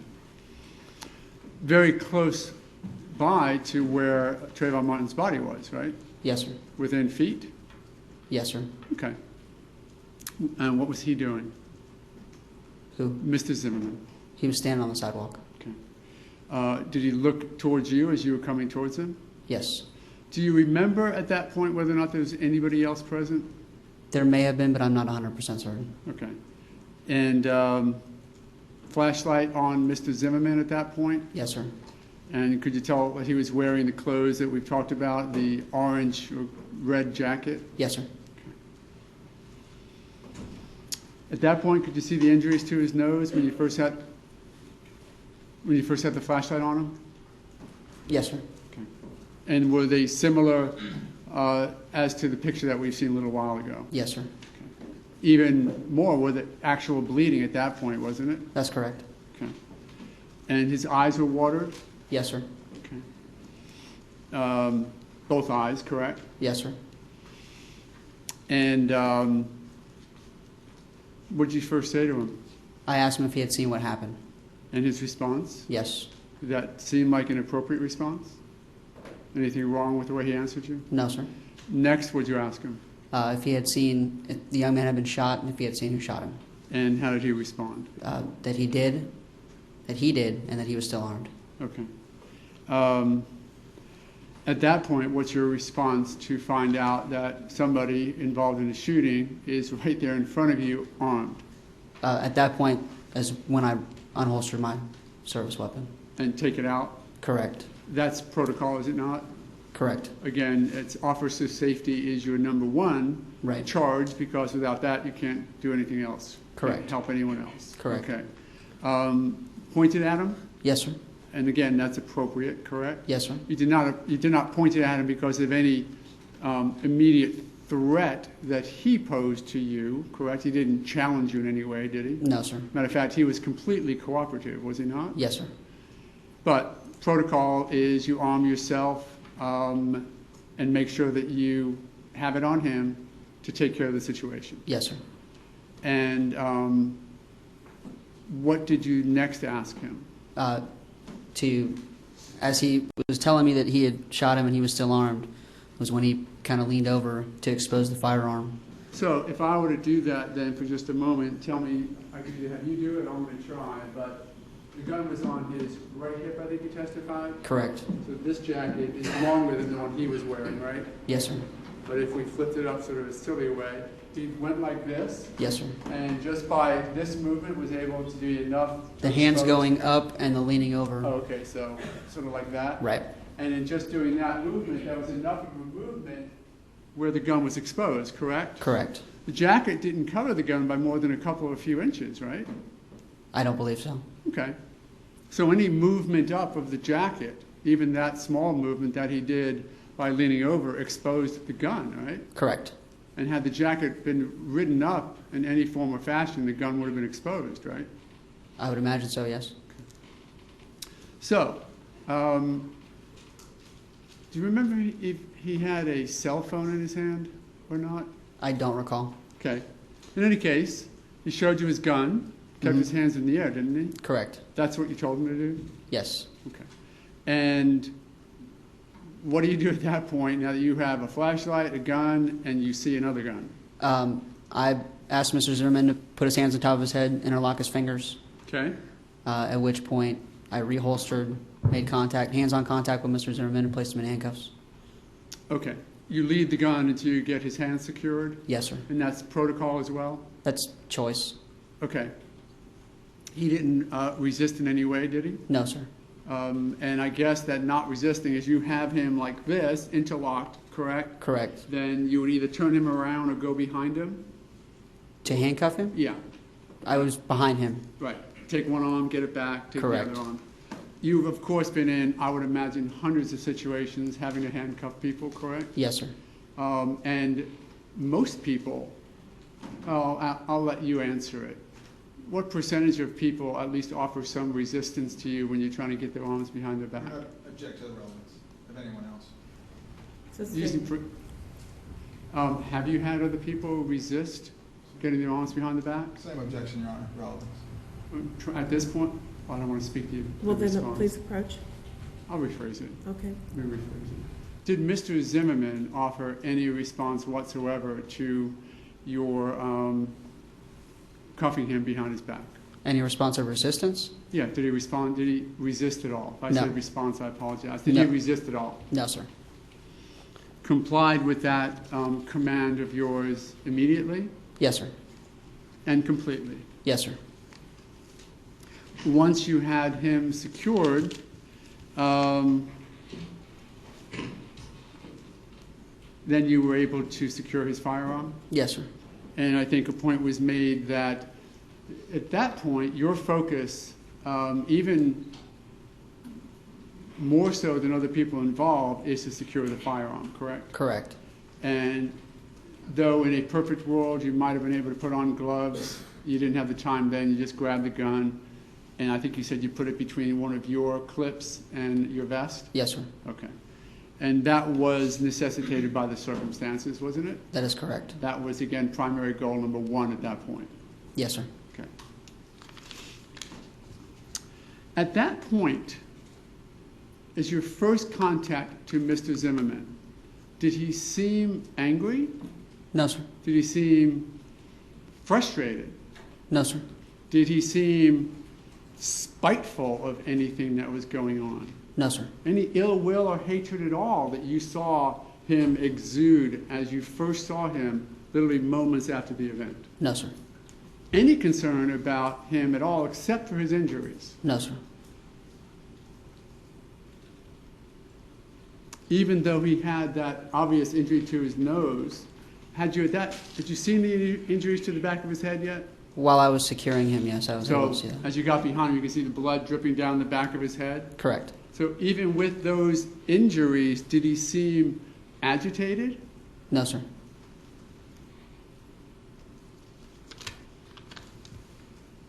There has been testimony that he was seemingly calm.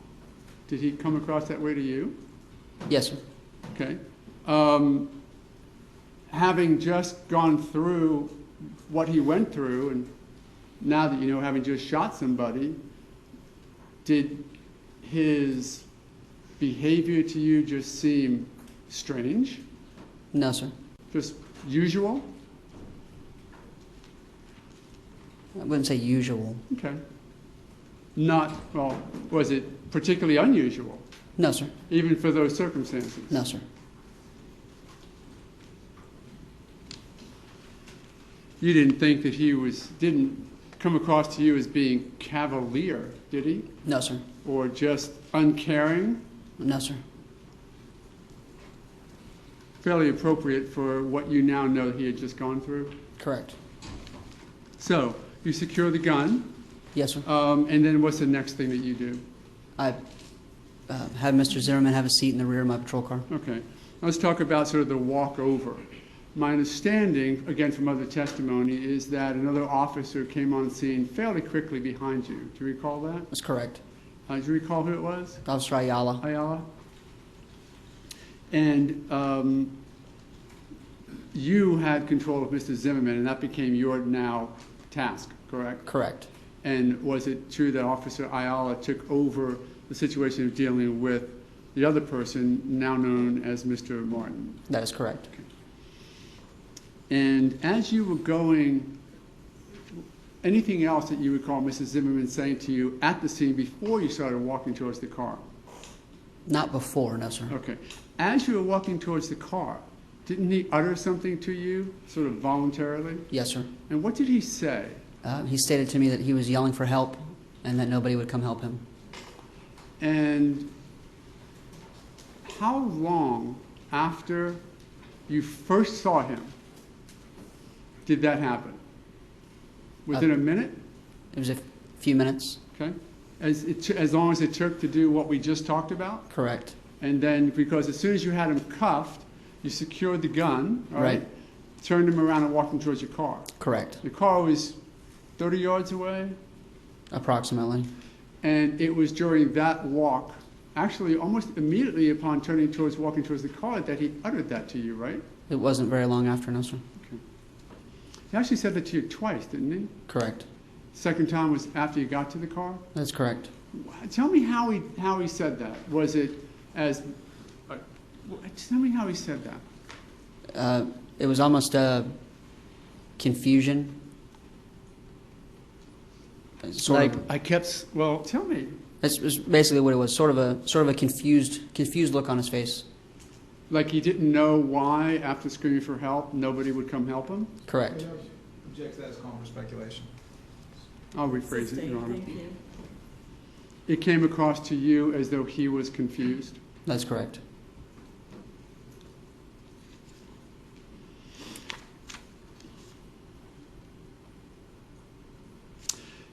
You had testified a little while ago about Mr. Zimmerman's condition. We've talked about his injuries, correct? Yes, sir. And then you also said that the back, particularly the back of his jacket, was wet. Yes, sir. Of course, it was raining on and off that evening, wasn't it? Yes, sir. Was the back noticeably more wet than the rest of his body? Yes, sir. As though he had been laying in grass on his back? That's correct. And he actually also had pieces of grass on his back as well, correct? Yes, sir. Could you tell with blue jeans that the back of his blue jeans were wet as well? Or It appeared to be a little bit darker. A little bit darker than the front? Correct. Evidencing to you what in the darkness? That he had been laying on his back. And that his jeans were wet as well on the back? Correct.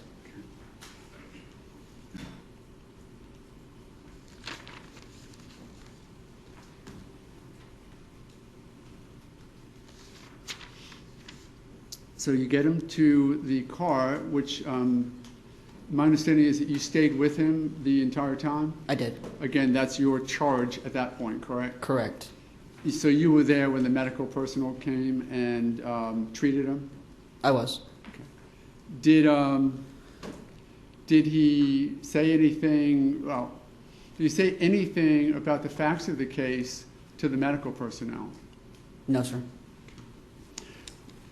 When you first arrested him, when you first detained him, did he ask for a lawyer? No, sir. As far as you know, all the time that you were with him, did he ever ask for a lawyer? No, sir. So you have him in the car, medical personnel sort of deal with him and finish with him, correct? Correct. Were you waiting for them to finish so that you could continue on with what you had to do, which at that point became transporting him? Correct. Okay. So that was mainly your reason for waiting around. Let them finish and then continue on? Yeah, I have to wait if they decide if they're going to transport or not. And how was that decision accomplished? Through the paramedics. And do you know, were you there? Were you listening? I could overhear bits and pieces. I was Okay. kind of pushed back because there was a crowd around the doorway of the car. Including the paramedics? There was a crowd of paramedics. Gotcha.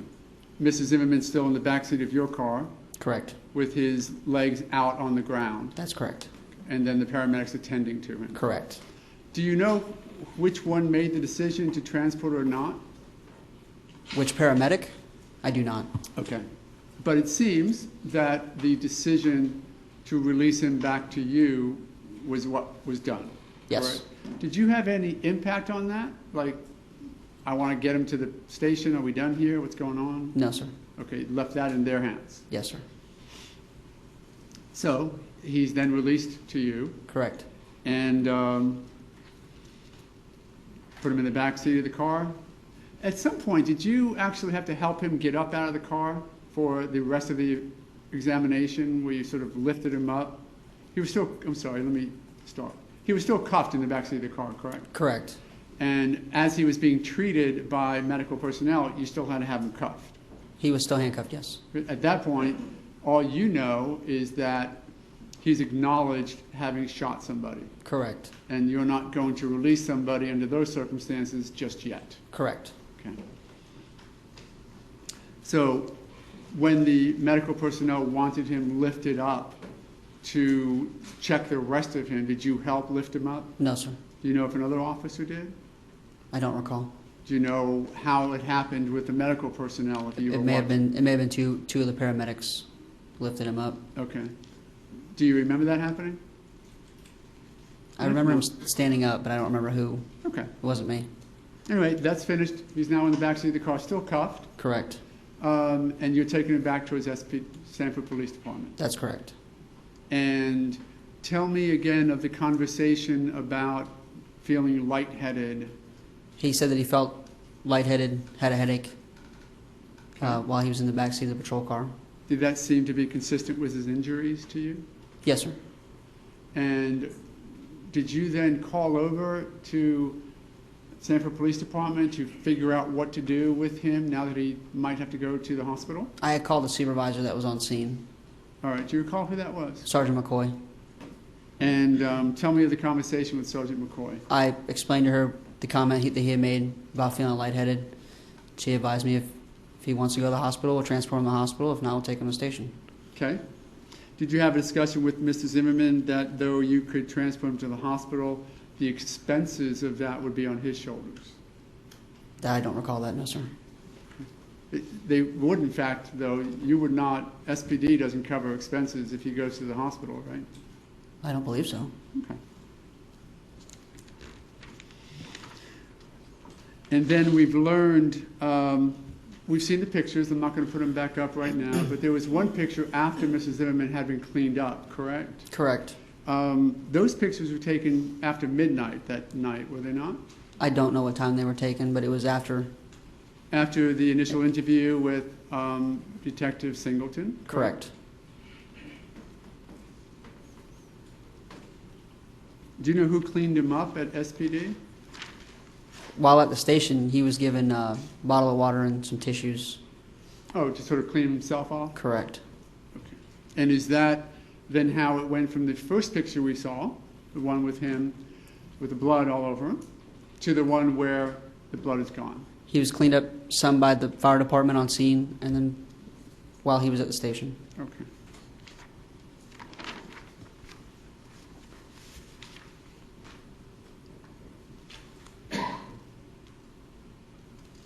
Was there ever a time at Sanford Police Department where there was any other videotaping of him that you know of?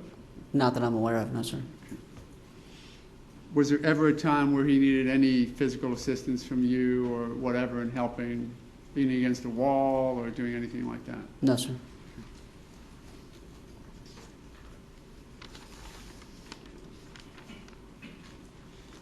And you watched him for about 30, I think you said, 30 or 40 minutes before the investigator came in to talk to him, right? Correct. To question him about what had happened? Yes, sir. And did you say that you watched that interrogation or interview? Yes, sir. Okay. Was he cooperative? He appeared to be so. Okay. Did he ever ask for a lawyer during that event? I don't know. Had he asked for one, the interview would have stopped, correct? Yes, sir. I might just have a moment, Your Honor.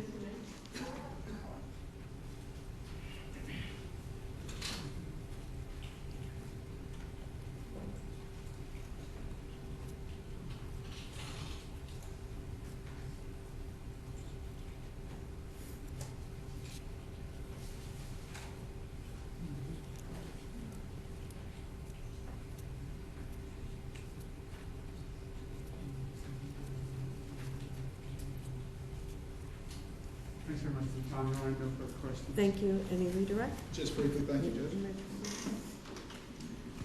Officer Smith, you were asked if when you came into contact with the defendant, he seemed to be angry or frustrated, and you said that he did not. Correct. Do you know what was going on in his head when he pulled the trigger for the bullet that killed Trayvon Martin? Let me interrupt with an objection. I think that's going to be speculation, and I would object to that, Your Honor. Okay, sustained is for speculation. Do you know what he was thinking before you arrived? Your Honor, Well, that's a yes or no. That would, if the answer is yes, it calls for speculation. if the answer is no, I would suggest it's not relevant. Okay, sustained.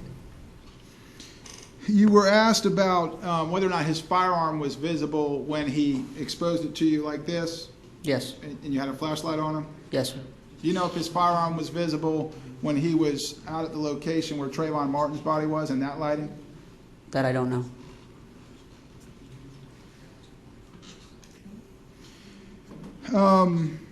You said at the station you offered the defendant some tissues, like Kleenex, Yes, sir. to clean himself. Yes, sir. Did anybody else clean him at the station? Not that I saw. Could you help me with one photograph? Judge, I'd like to publish one more photograph, if I could.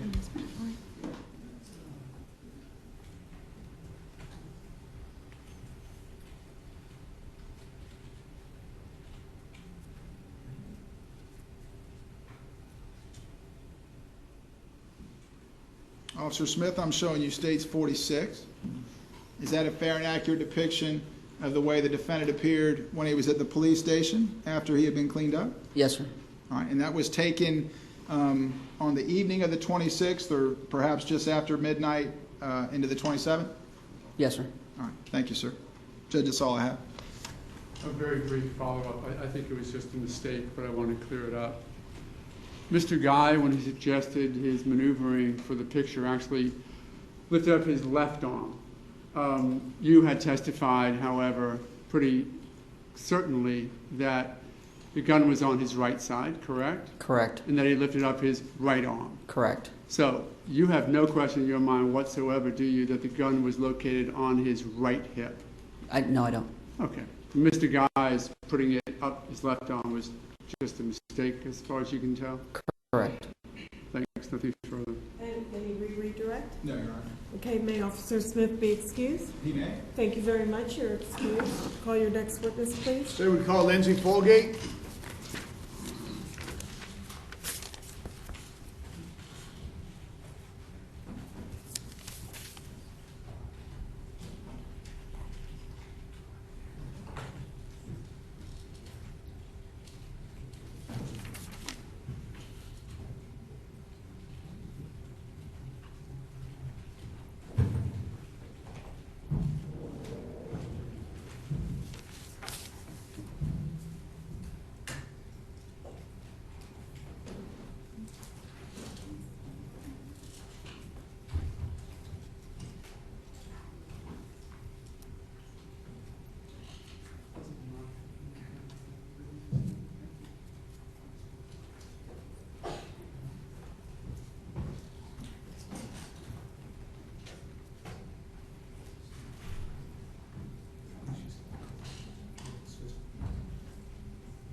Do you solemnly swear affirm the testimony presented will be the truth, the whole truth, and nothing but the truth, so help you God? I do. Thank you.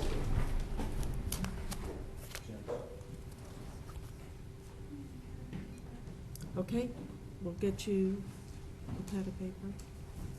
Just one, or?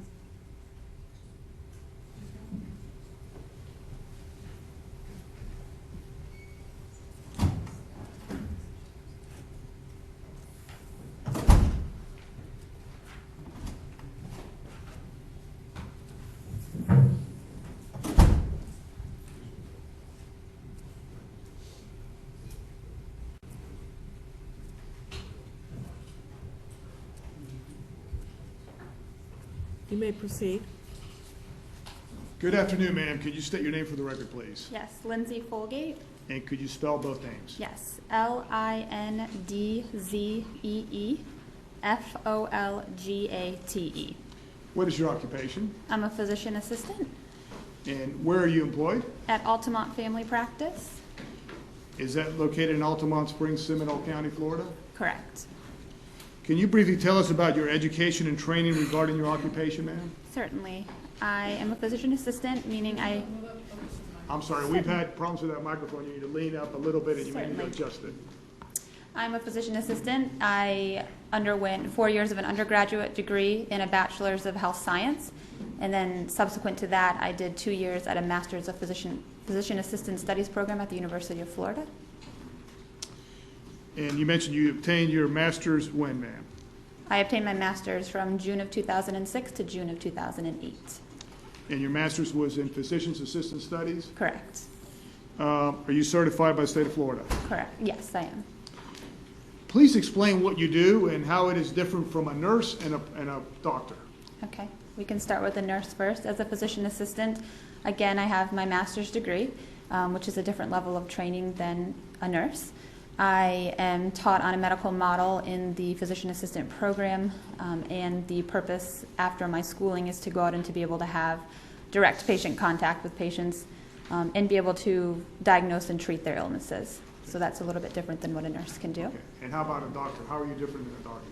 As a physician goes, as a physician, you have 4 years of a medical school degree, and then you go on to do a residency. So we're trained on a similar model, although ours is scaled down to a 2-year program, where for the first year I'm in a didactic school year, which is mainly a group of studies, and then the second year is our clinical year, where we do different basic rotations. And are you able to do everything that a doctor does except what? I'm able to do most things that a physician can do, except in the state of Florida, I cannot sign off solely by myself on controlled substances. Okay. And do you have your own patients? I do. Okay. How long have you been a physician assistant at Altamont Family Practice? From April of 2011 to the present time. Can you tell us how Altamont Family Practice is set up? I'm assuming if you're a patient, you come in, what are the processes that a patient coming in would be treated? From the beginning, you would like that? Yeah, just very briefly. Okay. Briefly, if you were a patient to come into our office, you would enter through the doors. You would greet our front desk staff. They would obtain your insurance and license information. They would give you the paperwork if it had not already been filled out as a new patient. Once that is received, the insurance is verified, then the chart gets put up to be taken back. The medical assistant would come and get the chart. They would take the patient back. They would do vital signs, and then they would get a basic note of why they were being seen in the office that day. And at that point, then, would you become involved if that's your patient in treating or assessing the injuries or whatever was wrong with the patient? Yes. Okay. Did you have a patient by the name of George Zimmerman? Was he a patient of yours at Altamont Family Practice? He was. And do you see that person in the courtroom today, ma'am? I do.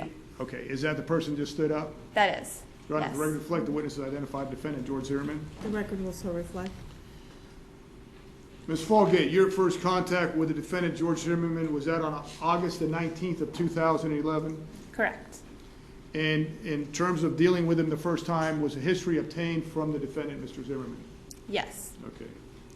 And do you review and personally go over the information that, in this case, Mr. Zimmerman provided to you or to your assistant in making sure that you are documenting everything you need to in order to treat him? Yes. Okay. In order to get what medication and what other possible benefit you can provide in assisting him in whatever he has a problem with? Correct. Okay. What I want to do is introduce at this time State's Exhibit, make sure I get the right one.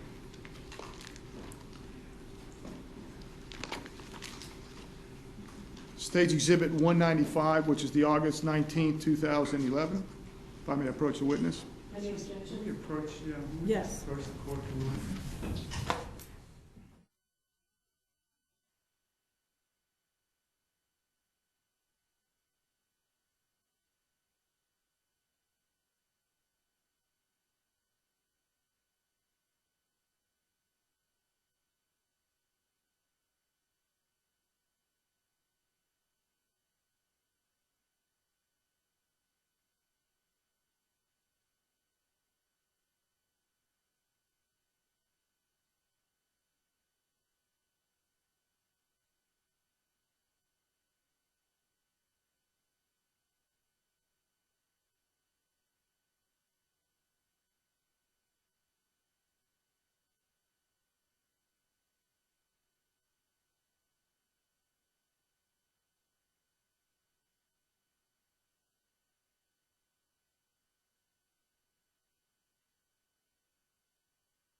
Up a matter outside your presence, so if you'll please put your notepads face down and follow Corporal Lapp back to the jury room.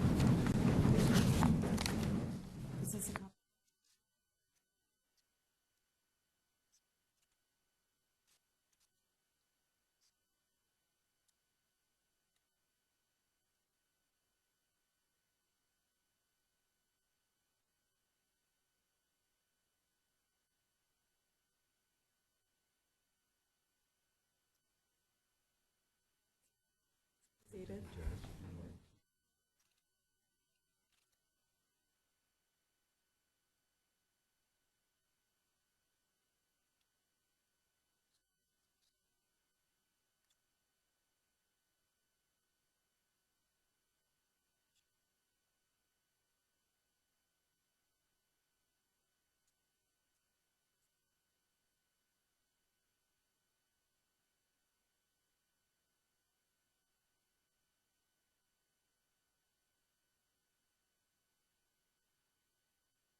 the witness room for just a moment.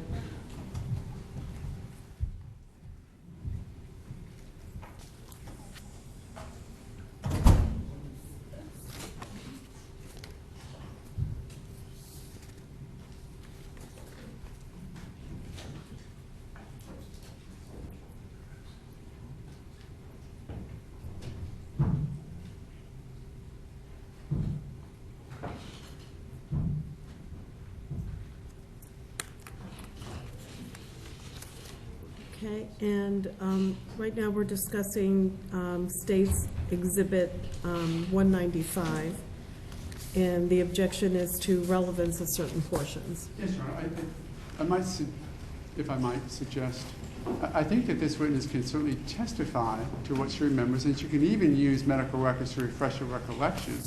My concern is the idea or the contention that the medical records themselves should be admitted. I think that her testimony, to the extent this court perceives it to be relevant, should be admitted, but not the medical records. And if, in fact, the medical records are going to be allowed, that they would need to be redacted much more severely than they are. I think this court redacted them for discovery purposes initially, but other matters would now need to be further redacted. And the only thing I think that would not be redacted, not to argue the State's case, is that which documents the injuries.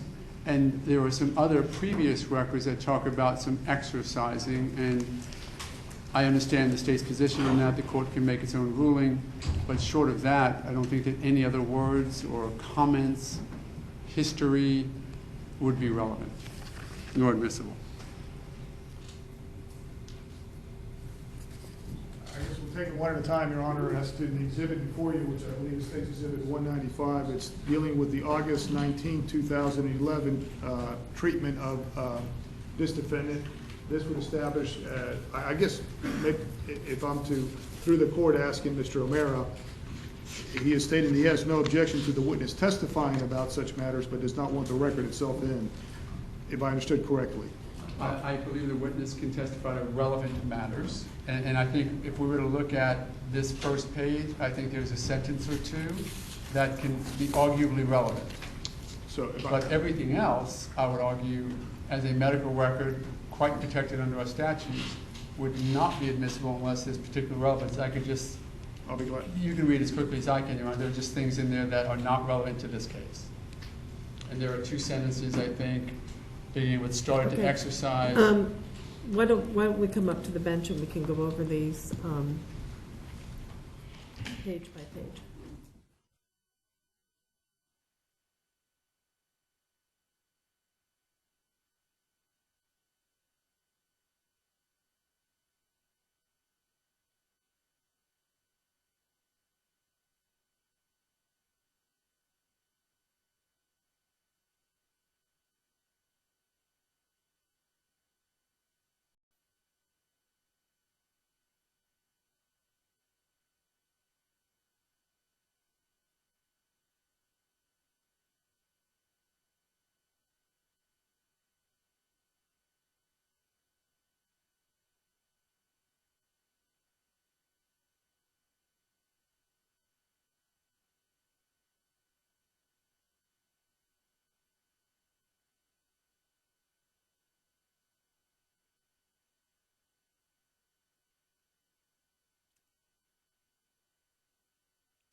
We go ahead and get Ms. Folgate back here in the courtroom.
Ready for the jury? Yes, Your Honor. Let's go ahead and bring the jury in.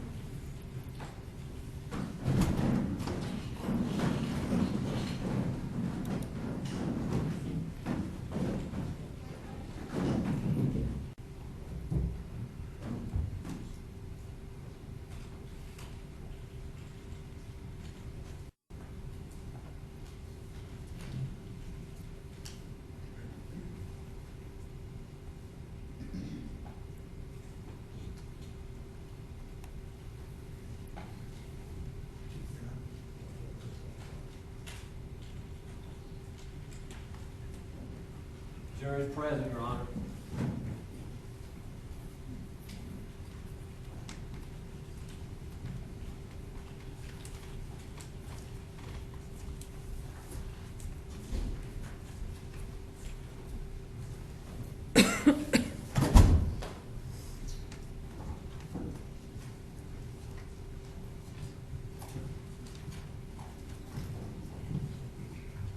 Please be seated. You may continue, Mr. De Leon. I may proceed, Your Honor. Ms. Folgate, I think we left off with you having Mr. Zimmerman, the defendant, as a prior patient, as a patient back, and your first contact with him would have been August the 19th, 2011. Is that correct? Correct. Okay. And as part of your contact with the defendant that day, you obtained a history from the defendant. Is that correct? Correct. Okay. And when you obtain a history, you actually spoke to him yourself? Correct. They come in with a pre-filled out history that they bring with them, so we have some sort of idea of what their history may be, and then we take the rest of it. All right. I'm going to show you, ma'am, what's been marked, actually introducing the evidence of State's Exhibit 195. May I approach the witness, Your Honor? Yes, you can. And do you recognize that exhibit as part of the medical records that are kept at your family practice, Altamont Family Practice? Yes. Okay. I've highlighted certain parts that I want to ask you specifically about, so if you can just make reference to those. Okay. That record would indicate that he was a patient of yours, and it's got his name, George M. Zimmerman, 27 years old, male, race, white. Is that correct? Correct. And it would also have the encounter date, which would have been August 19, 2011 at 1:29 p.m.? Correct. Okay. In terms of the highlighted parts only, can you read the first part, the first sentence of the highlighted part? Of the history of present illness? Yeah, just the highlighted part only. Seen in the office to establish care, referred through insurance provider. In that same paragraph, it also has a highlighted part towards the bottom of that paragraph. Do you see that? Yes. Difficulty with falling and maintaining sleep. Started to exercise intensely with MMA, but this has not helped. I'm sorry, can you repeat that last sentence? Started to... Correct. Difficulty with falling and maintaining sleep. Started to exercise intensely with MMA, but this has not helped. And were you able to determine MMA as being mixed martial arts? Yes. On the notes, I believe there are two sentences that are highlighted. Is that correct, in yellow? Yes. And could you read those two sentences? Patient here to establish care. Patient was referred by his insurance list of providers. Ma'am, I'm going to now provide to you, if I could, with the court's permission, may I approach the witness, Your Honor? Yes, you may. You saw him subsequent to that, and I want to refer specifically to a date, which is September 23rd of 2012. And I'm going to show you State's Exhibit 196. 2012, that's 2011. I apologize, 2011. Thank you, Your Honor.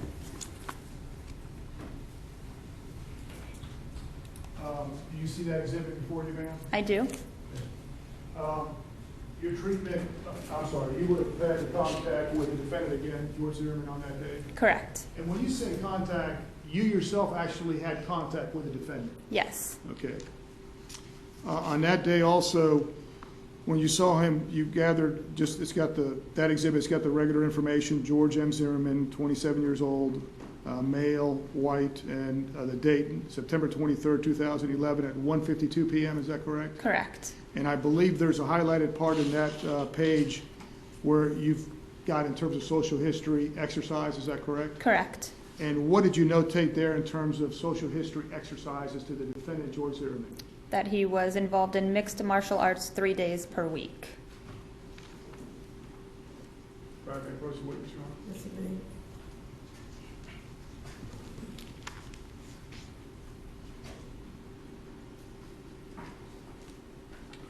Let me get that document back from you if I could, and let me show you State's Exhibit 194.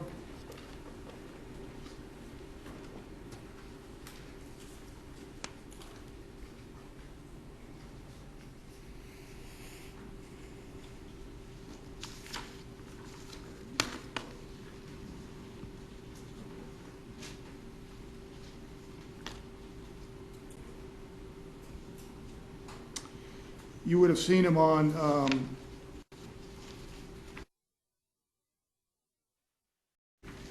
And then the last part would be psychiatric. He admits to stress surrounding the event, but denies suicidal thoughts or attempts. Go back to neurological in terms of admits head trauma. Why are you concerned about whether he has difficulty with speech, or he's got headaches, or whether he's lost consciousness? What's the significance of that? The significance of those review of systems or symptoms would be more concerning or lead me to down another line of questioning, and that would further potentiate this certain treatment that I would elicit. I'm sorry, I interrupted you. So you have no concerns in terms of he says he's not losing consciousness, he's able to write, able to function fine. He has no problem in terms of concentration or weakness or headaches or anything like that? Correct. Okay. If he had complained of those, what steps would you have taken in treating those, if those existed? It would also be based off my physical exam, so I would take those symptoms into consideration while I'm doing the physical exam, and pending some of those were apparent, and you would rank those on certain severity, then you would proceed with possible imaging, meaning a picture of the brain. So at this point, you had no concern about, I know we're going to get to the physical, but based on just this, you have no concern regarding that at this point? Based on what he's telling me, there is less concern, correct. Okay. All right, I guess we then, am I skipping a step, or are you going now to physical exam? I would go next to the physical exam. Okay, if you could just cover that, please, thank you. No problem. So the first part of the physical exam would be his general appearance. It says he's in no acute distress. Most of the time that means, is he any physical shortness of breath or significant pain at the time? He is obese, and that's based off his body mass index, which takes into account his height and weight. Let me interrupt you. I apologize. Is his height and weight anywhere on here? His height and weight would be on the first page. Okay, I neglected to ask you about that, sorry. In the vital signs, saying he's 5 foot 7.5 inches and weighs 204 pounds. 5'7" and how much? 7.5, 7.5. Okay. And then what else? What was his weight? 204 pounds. Okay. I apologize. I interrupted you. No problem. You stated also he is obese, and is that you based on what now? That's based off his body mass index, which takes into account your height and weight. A BMI greater than 31 falls into a category of obesity. What's the next sentence you've got there under general appearance? He is alert and oriented and appears his stated age. Anything significant with that? I would take that into account given the history of the head trauma to make sure that he's alert and is understanding the questions that I'm asking him. Go ahead. Next would be head. He's normocephalic, atraumatic. The face is symmetric. 2 scalp lacerations to the occiput, which is the back part of the head, approximately 2 centimeters and 0.5 centimeters, respectively. Okay. Tell me the significance of that. The significance of the measurement itself? Yes, yeah. Tell me the measurements, and in terms of, you use some big words there. Tell me what you mean by those big words there. Okay. The significant would be 2 lacerations, meaning 2 cuts to the back of his head. And the occiput, again, is the back part of the head. I measure them, given his concerns and his complaints, to have that documented to make sure that we know, should these not heal appropriately, these were the original size that he came in to be seen for. And you said 2 centimeters and a 0.5 centimeters. What Correct. is that in inches, I guess? Or can you estimate using your finger, I guess, or using your, how small are they? Okay, 2 centimeters would approximately be about this big, and then 0.5 is much smaller. Okay. And based on your observations and review of those lacerations, did you feel there was anything additional that needed to be done regarding those? Like any kind of stitches or anything like that? That determination is based on how well the skin edges are what we call approximated, which means how well are they together to begin with, and how deep is the laceration itself. Based off of the approximation of the skin margins and the depth of the lacerations, I did not feel that sutures were necessary. And a laceration, tell us what that means when you say a laceration versus a cut or something like that. A laceration is basically a more proper term for a cut. Okay. And you said it wasn't deep enough to require, in your opinion, any stitches or anything. Is that correct? Correct.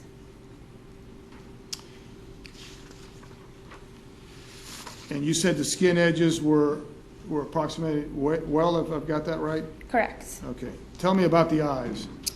Eyes, it says PERRLA, which means pupils are equal, round, and reactive to light, and the extraocular movements are intact. So I'm checking his pupils to make sure they're responding to light appropriately, and then we check the extraocular movements, meaning how well are his eyes moving in each direction, and that was normal. And then it says conjunctiva and sclera are clear. The conjunctiva and sclera are, for lack of better words, the white parts of your eyes, so making sure that there's no injection into that part. But I did note that he had bilateral black eyes. And what does that mean to you? That would mean skin discoloration to the inferior orbit, meaning the bottom portion of the eyes. Okay. Going back to the head, to, I guess, the skull, the scalp, whatever, you noticed those lacerations. Did you notice any other trauma to the head at all? I did not at the time. I don't recall.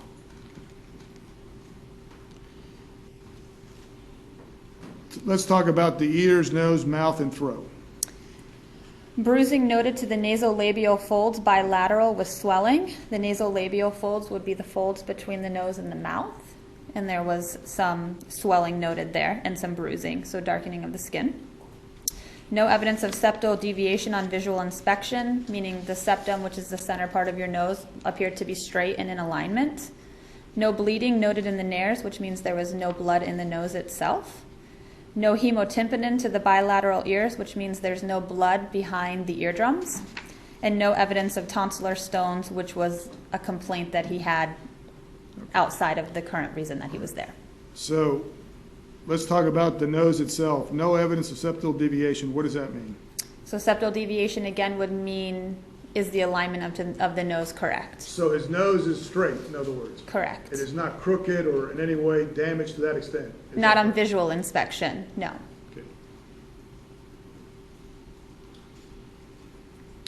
I think you've already covered the chest and his heart, etc. Everything else seemed normal? Correct.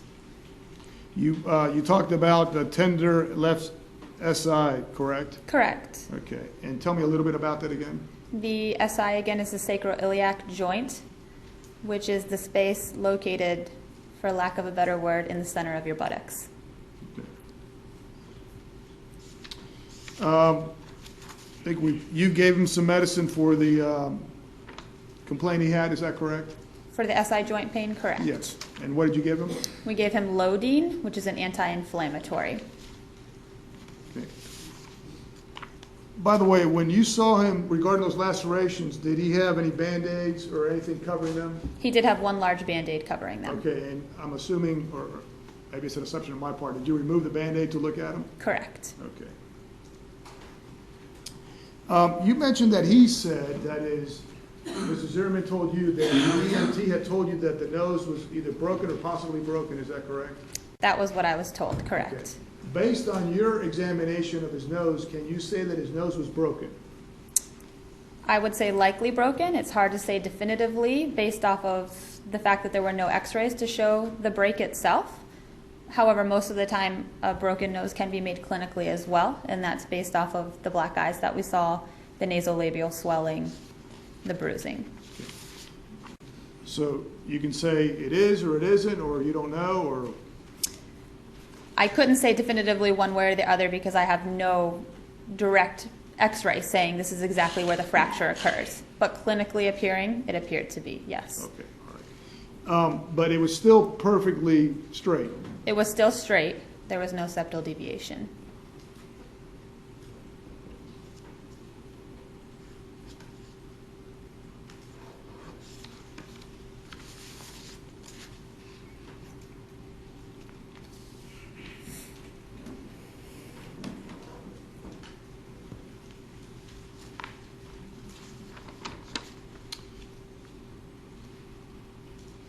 I think you've got, in terms of the plan, decision-making progress, is that what you would move on to next? After the physical exam, yes, I would move to the plan and the decision-making process.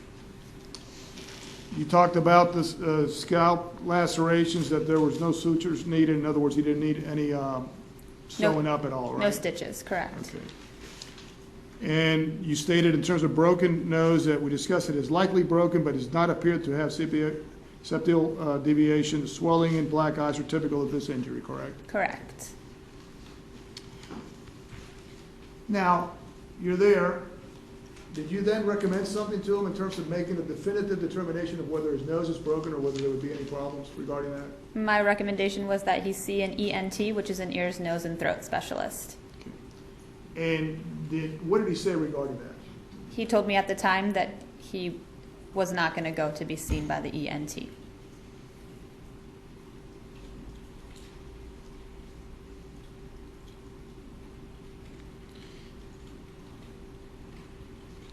Regarding the SI joint pain, did you give him some suggestions? We discussed using the Lodine, which is the anti-inflammatory, to help with the inflammation, and then we discussed heat ice, and massage.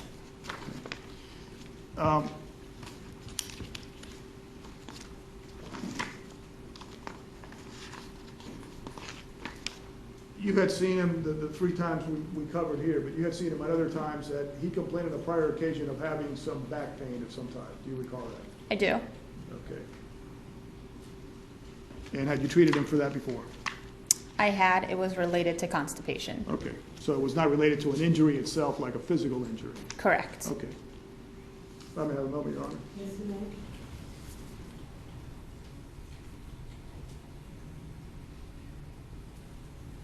Oh, I apologize. In terms of laceration to the heads, you mentioned 2 of them. Mm-hmm. I got a bald head, so I know what it is to get cut or have the laceration. How do those bleed and distinguishing that from a cut somewhere else in the body?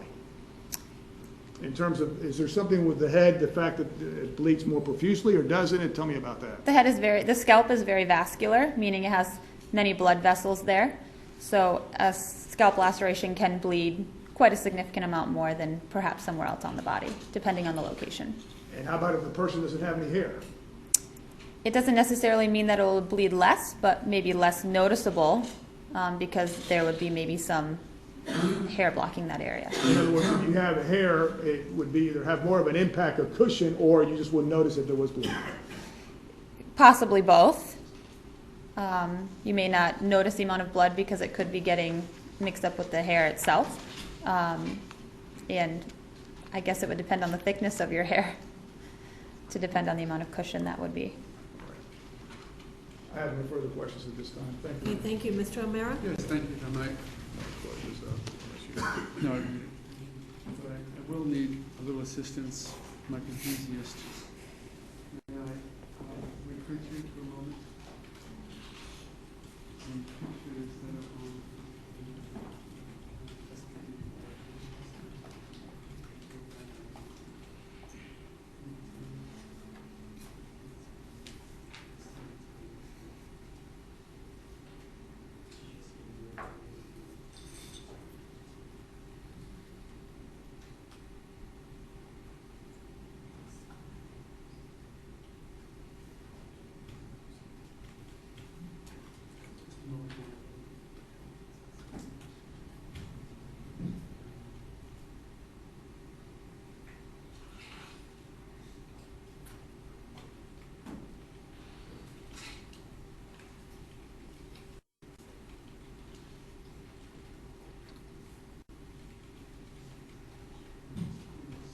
Thank you very much, Ron. Actually, it will be a few minutes before I need this, so yeah, thank you. Good afternoon, ma'am. Hi. I'm going to focus, again, he was a patient of yours for a while before the event where he came to you on February 27th, correct? Correct. But just to start with the last question first, he did not have any back pain caused by back injury before this event, correct? No. The back injury was actually internal concern that showed itself as a back pain. Right? Correct. We believed it was likely related to the constipation when he complained Right. about that in the past. So that when he came to you on the 27th, that was the first time he had ever complained of back pain. Yes, this was unrelated.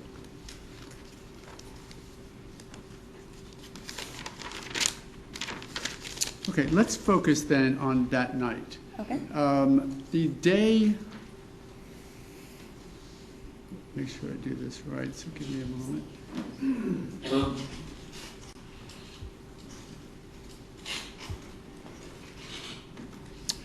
This, oh yes, thank you very much, Your Honor, I apologize. Is this close to how he presented to you that day? From what I recall, similar? Yes? Yes. Okay, this was, just to orient you, this was taken the night before. Okay. Maybe 12 hours or so before you saw him. Okay.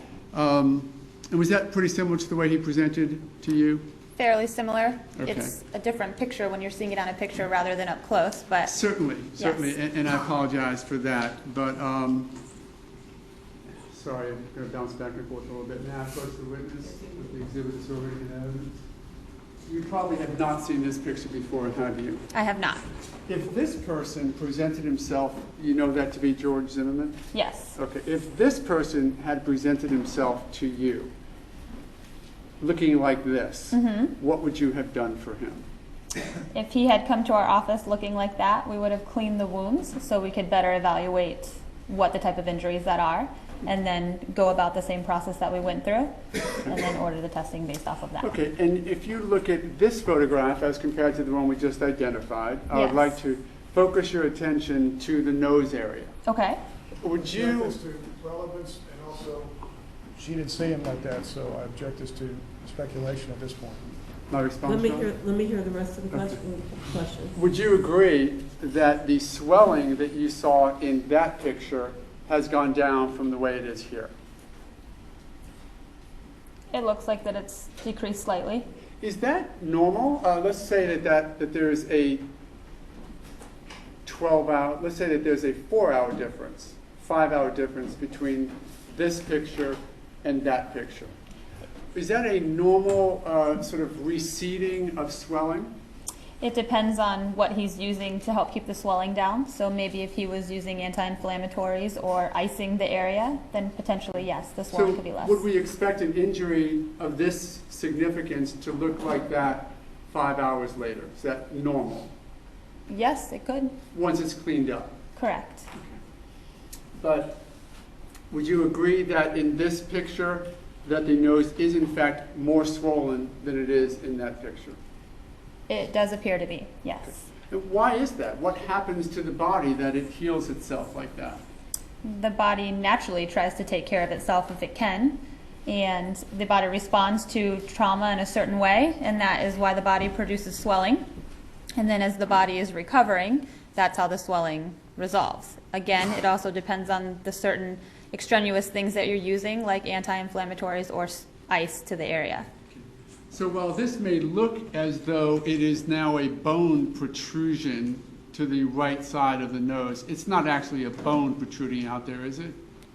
It's unlikely in the sense that it's resolved and looks like that picture later. Yet the body swells up at point of injury, does it not? It does, it can, And yes. it does that in response to the trauma of the hit, correct? It can, yes. And it does that by swelling. And the swelling, if you would, just sort of tell us what the body, why the body swells or how the body swells up in the area of trauma. The body itself is reacting to the impact of something that's happened. So certain blood can rush to the area, or more fluid underneath the skin can rush to that area, and that's what produces the effect of the swelling. Including lymph fluid, doesn't that sort of wander over? And white blood white blood cells? They can, potentially. That's the purpose of the lymph system, to help with infections or foreign bodies, things like that. Particularly when we know that there's bleeding happening, correct? Mm-hmm. Bleeding, you would agree, sort of indicates broken blood vessels? It can, yes. Blood vessels or capillaries. And would you agree that there was bleeding inside the, is it nares or just the nose? Likely there was bleeding inside the nares if you see it coming down the front of the face, Okay. yes. Where does that blood go if you're just standing up like I am and my nose is bleeding? Normally gravity will pull it down. How about if I'm laying on my back? Where is the blood going to go? What will happen is you can swallow some of that back down your throat. Actually, it can go into the sinuses as well, can't it? It can. And as it goes back down the sinuses, it goes into the back of your throat? It can, correct. And you actually can be swallowing your own blood, correct? You can. That what may give you the taste in your mouth, correct.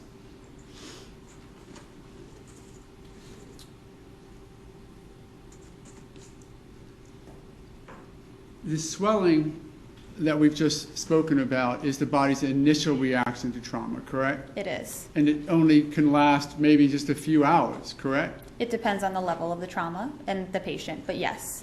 Does that diminish the fact that the body was in fact traumatized, as we see in this picture? Meaning, does it make it any less plausible that the body Sure. was attacked? Yeah. No. Okay. It's a natural reaction for the body to begin its healing process immediately, correct? Correct. And of course, this face was cleaned up after the blood was all removed, and Can you see, well, you can barely still see the cut just at the top of the bridge and nose there, correct? Correct. Would you acknowledge that there was in fact a larger laceration or cut on the nose here? There appears to be, but it appears to have blood surrounding the area as well. Again, once you clean it up, it looks a little bit better. Correct.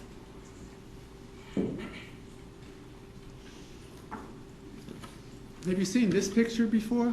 I have not. Okay. Would the scalp bleed in a fashion like this from those two lacerations? It can. The scalp, again, is very vascular, meaning there are plenty of blood vessels on the scalp surface that could cause bleeding like that. Would it bleed down the back that way? Again, gravity would start to pull that down. Okay. Let's spend a moment, Your Honor, the lights, if you would. I want to show you some other pictures of Mr. Zimmerman that night.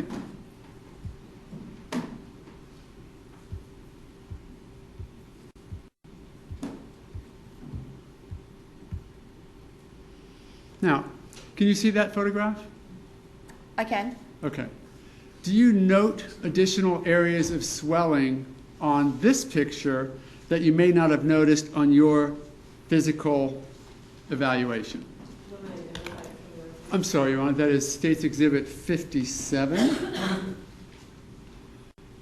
Let me point you, do you see anything in this area of swelling?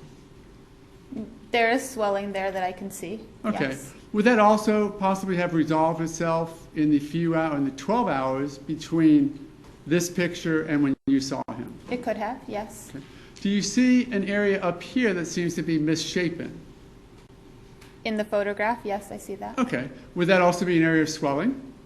It's normally an area of swelling. We call those scalp hematomas, where blood can pool under the skin. Tell me how that occurs. How does a scalp hematoma occur? A hematoma can occur through trauma, so some sort of trauma to the head that resulted in the collection of blood there, or fluid there. So in effect, in sort of layman's terms, if I was to smash my head against something, let's say I hit this part, the trauma would cause blood or maybe lymph system fluid to flood that area. Yes. Similar to the nose, it would go there, do its job, and then sort of recede. Correct. And that's what causes swelling, as we know it? Correct. And that's what caused it here? Maybe? It could, yes. And that's what caused it up here? It could, yes. You see these, right? Yes. And those the lacerations that you identified? Those were the two, correct. Okay. What is the potential outcome from head trauma like that? It, again, depends on the physical exam of the patient, and you base a lot of that off the physical exam of the patient. But any sort of head trauma can result in an internal injury, meaning bleeding into the brain, skull fractures. And an internal hematoma, is that dural hematoma? It depends on where the blood is actually. You can have an epidural or subdural hematoma. Okay. That may not have external notice, correct? You can have an internal hematoma, subdural hematoma, epidural hematoma, bleeding on beneath the scalp that will resolve itself, correct? An epidural or subdural hematoma would be below the skull. Right. That's the difference between a hematoma, which is above the skull, between the skin. Right. Hematoma outside of skull. Correct. Resolves itself sort of between the skull and the skin. Correct. And then subdural or epidural is you actually have gone below the skull and you're just in that dura, which is what cushions the brain. Correct. And you could have injuries like this could certainly cause a epidural or a subdural hematoma, correct? Not necessarily the lacerations themselves, but if there was head trauma, completely. I'm sorry. So if I just went up to this head and cut it with a razor blade or a scalpel, that would not, you would imagine, cause a subdural or epidural hematoma. No. But if I took that same skull and let's say smashed it on concrete, sufficient enough to cause that injury. So smash might be a term of art, but getting that injury by having your head hit against cement, could that cause a subdural, epidural hematoma? That could, depending on how hard the impact was. And that would, in fact, be an injury below the skull in the area where the brain is. Correct. Which is one of the reasons why you do what you do in your evaluation, to make sure that he can still focus his eyes and still speak, because you're concerned at that point with any head trauma that there may be some brain injury. Correct. And your charge then at that point is to rule out that possibility, though you would agree that possibility exists whenever you have an injury like this. It can, yes.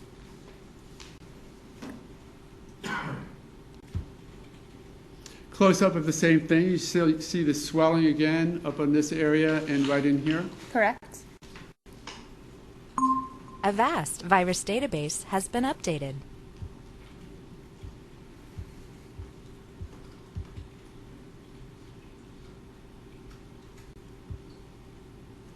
Tell me, can you see that injury up there, or that occurrence up there? I can see what maybe appears to be an abrasion of the scalp. Is that, what would you call that? Is that punctate a bruising, or? It can be, or it depends on what the surface was that maybe caused the injury, and it could be an abrasion, which is basically just a thin layer of the skin coming off. What are punctate injuries? Just explain that. Punctate injuries would be injuries to the blood vessels themselves, causing punctate bleeding or small sort of capillary bursts like that. Would that occur if you had your head hit against something as irregular but flat as concrete? It could. Is that a way to occur, to get those little mini bruisings all over the place? If it was hit on concrete or anything like that, the rough surface of that could have caused that too. Okay. Consistent with it being hit on concrete, isn't it? It can be consistent with that, whether or not that is what it was struck on. I'm sure that can happen on multiple other surfaces as well, but it could be consistent. Okay. If Mr. Zimmerman were to come to you and say he had that injury and that it occurred because his head was hit on concrete, would it be consistent? Objection is a speculation. I think she's already testified. Okay, I'll move on then, Your Honor.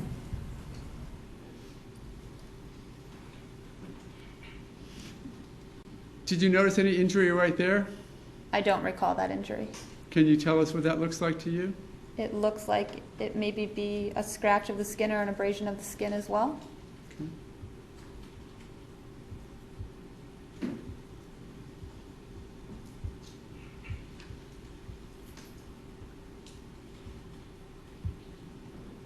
And now let's look up here at that injury there. What is that? Can you identify what that is? It looks like there may be some mild swelling there. Another bruise? It's hard to tell if there's an actual bruise or discoloration of the skin, but it does appear there's some swelling. Oh, I'm sorry. Would we just characterize that in layman's terms? That's a bump on the head? Correct. Well, how would that come? How would you get something like that?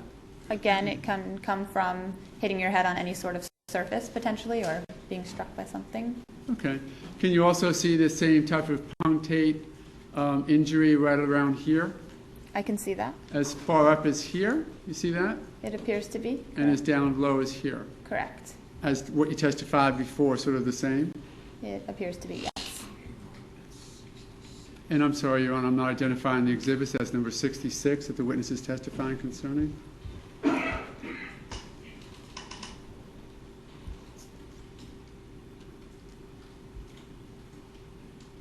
And do you see this area right there of swelling? From this ridge here down to this ridge. Can you see that? It's hard to tell in this picture from a side view. Okay. Can you see this injury here? And can you identify what that is? Objection as to leading from this aspect, in terms of testifying, Mr. O'Mara testifying there's injuries there without this witness saying that there is. Okay. Sustained as to the word injury. Okay. Rephrase your question. I will. Can you see anything in this area that I'm circling? There appears to be an abrasion there. Okay. And again, an abrasion consistent with that head being hit on concrete? It can be consistent with that, yes.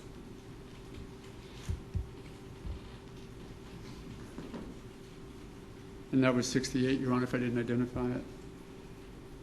Now looking at State's Exhibit 69, let me ask you to pay attention to this area right here. Is that the abrasion that you were identifying earlier? It appears to be the same. And just to the, going back, can you see that as an area of swelling as well?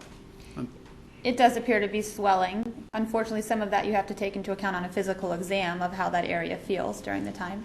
So it's difficult to get in a picture. You have certain head shapes as well. Okay. And again, with this may well have resolved itself in the 12 hours or so between when the picture was taken and when you saw him, correct? It could potentially have, yes.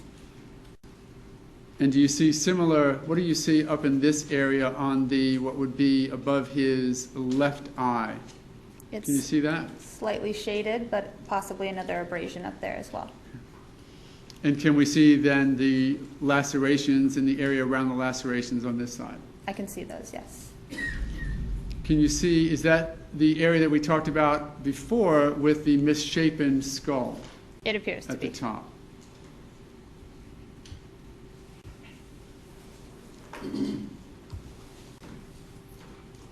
Now let's look at this side to orient it. This is State's Exhibit 70 and his right side of his skull, correct? Okay. What do you see, what is here? Again, it looks like it could be some swelling with the abrasions that we noted before. And how about this area up here, additional? Additional abrasions. Would that abrasion itself come from its own strike upon something? That would be hard to determine. And how about the one up here? Again, it would be difficult to determine if it was from its own strike. And the one over here? Same thing. Do we get now a better view of the misshapen area on the back of his skull from this perspective? There appears to be possible swelling there or the misshape of his skull itself.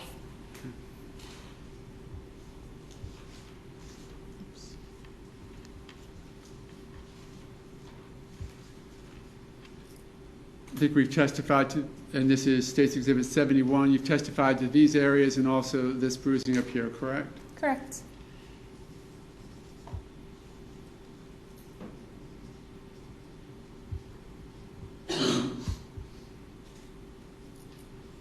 If I might, Exhibit 74, this is a close-up of the area of the lacerations. Can you better describe for me what you see here as far as additional areas of swelling around the lacerations? There appears to be swelling around the lacerations, which would be consistent with a trauma that elicited the laceration itself.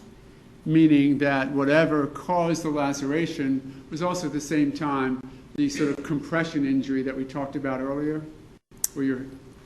And that could cause the swelling, correct. Okay. Consistent, all of it, with being hit on concrete, is it not? It could be consistent, yes.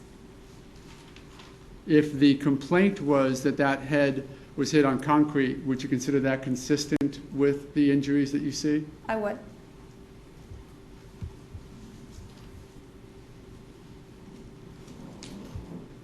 Thank you very much, Your Honor, for the lights. Thank you. Now let's spend just a minute on the report itself. Mr. De La Rionda had already gone over it, so I'm just going to hit some high points on it, if I might. His vital signs, blood pressure 130/80. Correct. A concern for a 28-year-old? Slightly high on the systolic side, but from what I remember in the past, he's never had a problem with high blood pressure before. But not a good high blood pressure, right? You'd like to see it lower? Ideally, we like to see it 120/80 or less, but I wouldn't be a cause of concern at 130. Pulse at 109? That is high. Ideally, we see this around 70 to 80. Mm-hmm. Evidencing what to you? That an increased pulse rate can be related to stress or to trauma.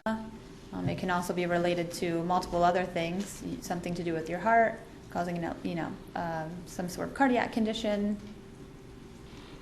Nonetheless, again, not in top shape, huh? It's not where we would like it to be. And how about the BMI? The BMI is 31.48. And Meaning again, that he is clinically obese. correct, based on BMI classification. And again, not healthy. Ideally, that's not the healthy range, normally between 19 to 25 or 26. Not athletic. It doesn't necessarily mean someone's not athletic with a BMI of 31. It just means it's not at the ideal range of what the standards of health for BMI would be. Okay. And you've gone through the actual injuries that you identified. We talked for a moment about the SI injury. Correct. Is that injury consistent with falling on your back, or I guess in the buttocks area, did you say? It can be, yes. Okay. When you get that type of SI pain, SI is Sacroiliac? Sacroiliac? Correct. And that's basically at the base of your spine. It's not necessarily right at the base of your spine. Your spine comes down in a straight. It would be where each side of the buttocks are. It would be directly in the center of that. So you have one on each side. And how does a injury like that occur? An SI joint injury can occur through trauma or through a fall. Sometimes people have SI joint from an improper stretching technique or through some sort of athletic type of performance. He had reported to you that he was hit in the nose, correct? Correct. By his attacker. Correct. Was that consistent with the picture I showed you here of his nose or nasal injuries? Is that consistent with getting punched in the nose? That would be consistent. And is the SI injury that he talked to you about consistent with being thrown on the ground on your back? It would be consistent.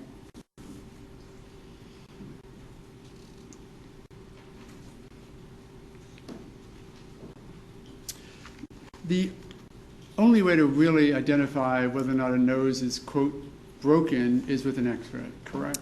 That will be the definitive way to Okay. decide if there was a nasal fracture. It would be a bit easier for you to be conclusive in the determination of broken nose if you actually saw a complete septal deviation, right? Clinically, if there was more of a septal deviation, then there could possibly be a more definitive answer to that. So if the whole nose was literally pointed off in one direction or the other, pretty obvious that there's a break, correct? Correct. But short of that, then you would need to have an x-ray in order to get that accomplished. Correct. And that was the reason why you had referred him to an ENT. Correct. To document what you could not document in your office. Correct. You don't do nose or nasal or face head x-rays in the office, correct? We do not. It's not in our scope of practice. And did he tell you that he wasn't going to go to the ENT because of the high deductible on his insurance policy? I don't recall there being a discussion over cost or deductible. Do you remember him talking to you about what it would cost for that type of evaluation? I don't recall that.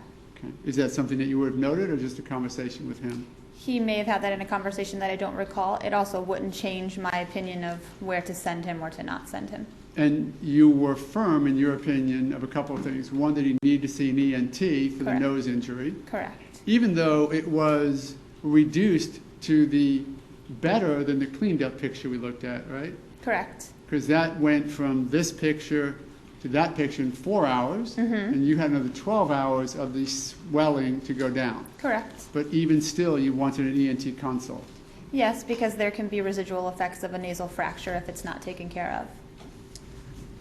And you also suggested, based upon the conversation that you had with him, that he should get a psychological consult, correct? Correct. Why is that?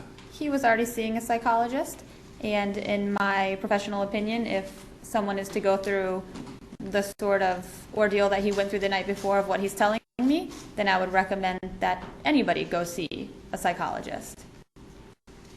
Did he come across to you as though he was trying to make certain that you would document his injuries consistent with being attacked?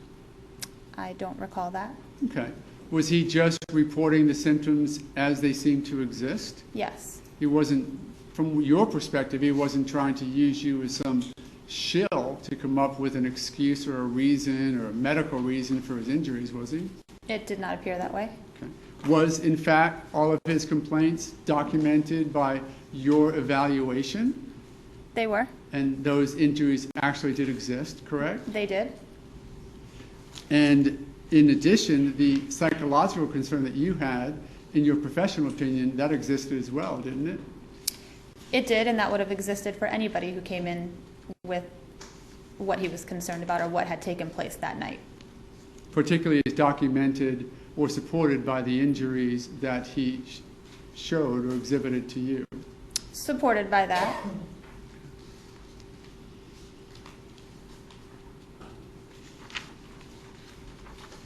What we didn't note in the cleaned up picture, you know the one I'm talking about when I say that? Yes. We didn't note any black eyes on that picture, did you? I didn't notice them from the picture, no. So tell me, as the body begins to heal itself, we know that it rushes to the area of trauma, as you said, right? Correct. And then it sort of recedes. Correct. Well, what's the timeline on those eyes to go black? Sometimes the black eyes can become more apparent at a later date. That's not necessarily an initial event that happens. Most of the time swelling comes to the area, then the swelling may recede, and then something like the black eyes can occur after that. Because the black eyes are actually residual blood that has escaped the capillaries and just sort of pools in the soft pockets of the under the eyes, right? Correct. So you don't expect to see a black eye a moment or 10 minutes or an hour even after a punch in the nose, do you? Not necessarily that quickly. But is it consistent that if he had gotten punched in the nose, let's say 7/16 the night before, that when you saw him 11 a.m. in the morning, that his eyes would be blackened? They could be, yeah. It was consistent with what I saw in my physical exam. And they were, in fact, two black eyes, correct? They were.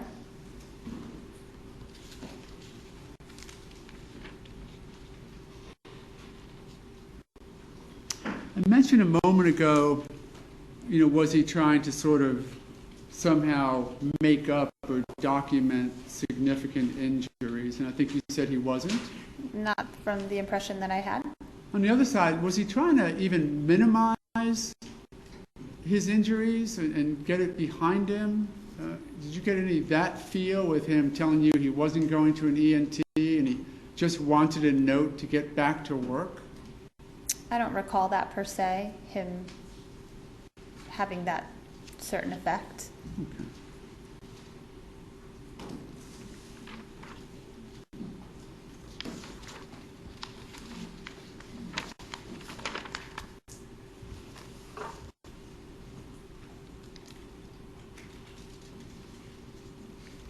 And Mr. De Leon asked you about the bandage. Obviously, you were taking that off. Did that seem to be an appropriate bandaging to do for that injury? That was fine, given that the skin edges were well approximated and the scalp lacerations were not that deep. I didn't feel like any, if you're referring to something like a butterfly bandage or a butterfly stitch, was necessary at the time. Right. It wasn't, you didn't look at that bandage like when we're kids or something and just have a little cut and a 4-inch by 4-inch bandage.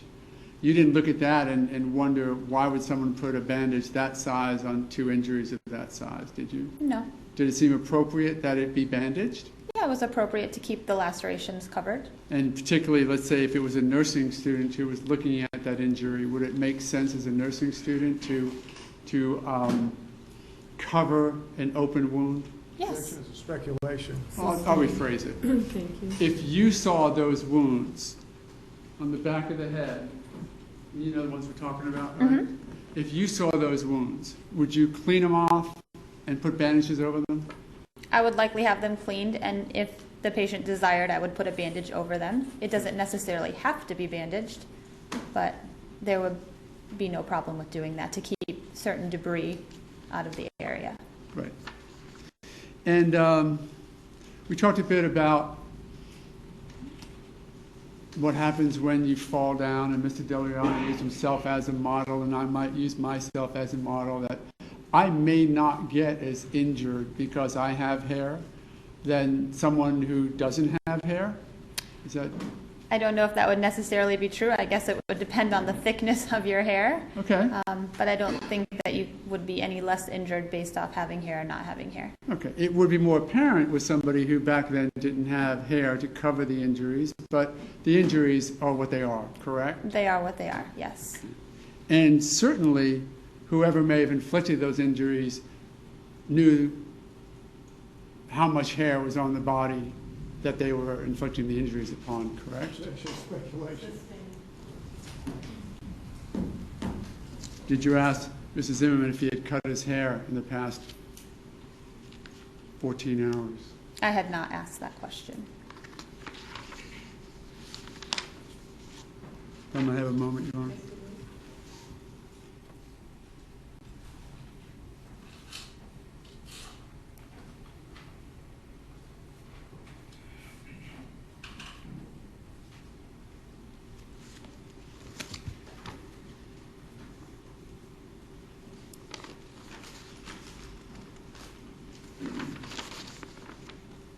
Thank you very much for your time, Your Honor. Thank you, ma'am. Thank you. Any redirect? You mentioned something that I was curious about. We're talking about the shape of the head. Yes. I guess we all think the head is perfectly shaped, our skull. Is that always true? It's not necessarily always Tell true. me a little bit about that if you could. Everybody's head shape is completely different. Obviously, most people you don't notice because they have hair on their head, so it depends on what that may look like. But everybody can have certain abnormalities of the skull. So in other words, people may have a bump there just pre-existing and it may not be caused by trauma. It could be, correct. All right. So you had an opportunity, you were showing a lot of photographs. Can you pull those up again? Sorry. It's still. Oh, it is? Okay. Just go back. Okay. You were showing a lot of photographs. I'm going to go through them real quickly. You're not saying that those were all stuff that occurred the day before or the night before, all that, are you? It would be hard to determine that based off just a photo. Most of that Okay. will be based off physical exam as well. Thank you. I think I'm through with the photographs, Your Honor. And my point is, you actually saw him as a live person. In other words, you actually looked at his head. Correct. Right? You looked at his head, and he had less hair than Mr. Guy here, but you looked, I'm assuming you didn't just kind of glance. You actually looked at his head. Correct. Right? To examine. Correct. And all you saw in your examination was 2 lacerations, correct? That was all I noted. I'm saying you didn't see it, you didn't document any other stuff that we've been talking about, all this trauma. You didn't notice that at all. At the time, that wasn't documented. I don't recall if there was some swelling that I didn't possibly put in my note. Okay. At this time, do you recall, or at that time, did you notate any other swelling other than the lacerations? Those were the only 2 things that I noted. Okay. So, and by the way, you mentioned if it could, let's speculate and say that those were all trauma-caused hematomas or whatever. Those were apparently cleaned up by the time they saw you, right? By the time he saw you the next day? The swelling was minimized, yes. Okay. So what that took away basically was what? Maybe an aspirin or 2 or a Tylenol or 2 or what? Or it just did naturally? Depends. The body will help to react naturally, and then also depends on what sort of, again, exogenous things you may be using. So you're not saying that that is severe trauma in any way? I don't know if I would say it's not severe or not. I mean, he does have 2 scalp lacerations, and I'm basing that off what his complaints are when he comes in. His So- history, in other words. Exactly. But you only notated 2 lacerations in the whole thing? Those are the only things that I documented, yes. And I apologize, you notated also his nose, but I'm talking about the back of his head, all the skull. You only noticed 2 actually lacerations. Those were the things I was looking for the most because those were the things that we discussed personally. Okay. And when you did the whole exam in terms of nausea, or I'm sorry, about dizziness, being able to be whether he's conscious or not, you ruled all of those out. No trauma to the head, correct? I'm ruling those out based on what he's telling me, and then I base that off my physical exam, depending on his neurological exam to make sure all of that seems appropriate. And so you ruled all that out? It seemed like he was neurologically intact, yes. Okay. So he didn't have any brain injury is what I'm going to. There doesn't mean that you can't have a brain injury, meaning a concussion from a trauma, but it did not appear to be anything that would require imaging because he wasn't complaining of those specific symptoms. And you also did not notice any correct? You didn't. Sorry, can you rephrase the No. question? He gave you a history in terms of he wasn't complaining of trauma to his head, correct? Exactly. He did complain of trauma to his head, meaning he had the lacerations. I apologize. Yeah. Other than that, And again, the story that he told me of his head being struck against the ground. So he did complain of head trauma. But from what I'm looking at based on my physical exam and doing his neurological testing, everything appeared to be intact. And because of that, I didn't order the additional testing. because if you had noted something, you would have ordered additional testing. At the time, exactly. Right. I also mentioned that what are the signs to look for should something like that occur? And if that were to occur, then additional testing would be ordered. And you never required any, is that correct? I was never notified of anything as a change. Okay. So did any of the injuries require anything for treatment other than minor cleaning, et cetera? For the most part, they required cleaning to the area. And then again, we don't know the definitive diagnosis of the nasal fracture, which may have required additional treatment, but that was not completed. And you recommended that he go to an ENT, and he told you he wasn't going. At the time, from what I recall, yes, he was not going to go. And Mr. O'Mara asked you about that he said, or possibly said, that he didn't have insurance. You don't recall him ever saying that, do you? I don't recall that discussion.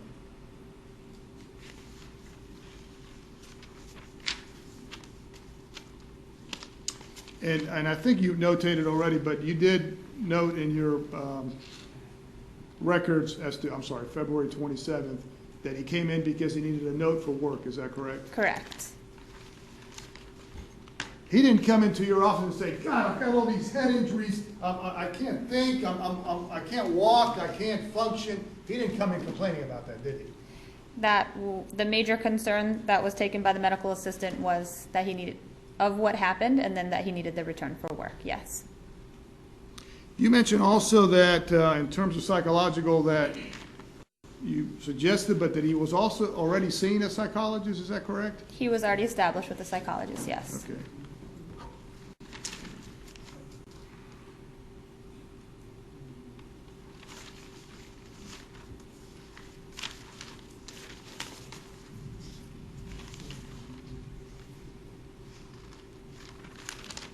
I'm sorry, Your Honor, may I have a moment?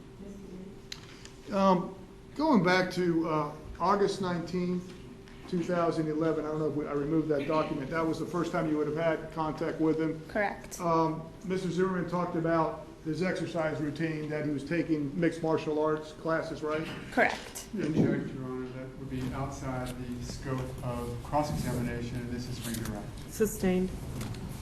Your Honor, I'll be glad to approach the bench regarding something that I want to show her. Well, that wasn't brought up in cross-examination, so it's outside the scope. Yes, Your Honor, but may we approach the bench Yes, in you another may. matter?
Ms. Folgate, when Mr. Zimmerman talked about in terms of the exercise routine, in terms of MMA, et cetera, he talked about doing it 3 days a week and 3 hours a day. Is that correct? Correct.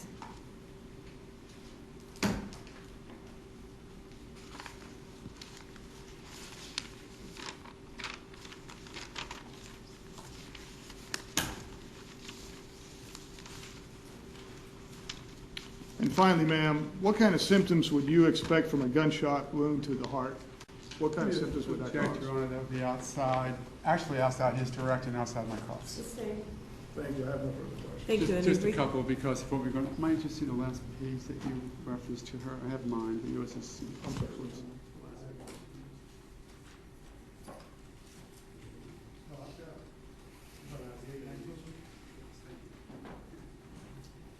Actually, what Mrs. Zimmerman said to you, not that he had done MMA 3 times a week, or what he said was aerobics, right? That is what is written on the sheet, correct? Okay. But then I go ahead and go in more detail with the patient when they're back in the office. But when he talked about doing this type, we're talking about aerobic exercise, are we not? When I would ask him what type of aerobic exercise, then mixed martial arts would have been mentioned. Okay. And medically speaking, would you agree that whatever he did to stop the attack allowed him to survive it? It could have potentially, yeah, it depends on the amount of trauma he was sustaining at the time. So stopping the attack is what allowed him to survive it. Would you agree? It could have, yes. Okay, thank you. Nothing further. Any redirect? Would you agree that's pure speculation on your part? I wasn't there at the time of the event, so I don't know the exact trauma that took place. Thank you very much. Okay, may Ms. Folgate be excused? Yes, Your Honor. Thank you very much. You are excused. Ladies and gentlemen, we're going to recess for the evening and for the weekend. So while we're in recess until Monday morning at 9 a.m., I want to advise you again that you're not to discuss the case amongst yourselves nor with anybody else. You're not to read or listen to any radio, television, or newspaper reports about the case. You're not to use any type of an electronic device to get on the internet to do independent research about the case, people, places, things, or terminology. And finally, you're not to read or create any emails, text messages, Twitters, tweets, blogs, or social networking pages about the case. Do I have your assurance that you will abide by these instructions? Okay, with that, have a great weekend. Put your notepads face down and follow Deputy Jarvis.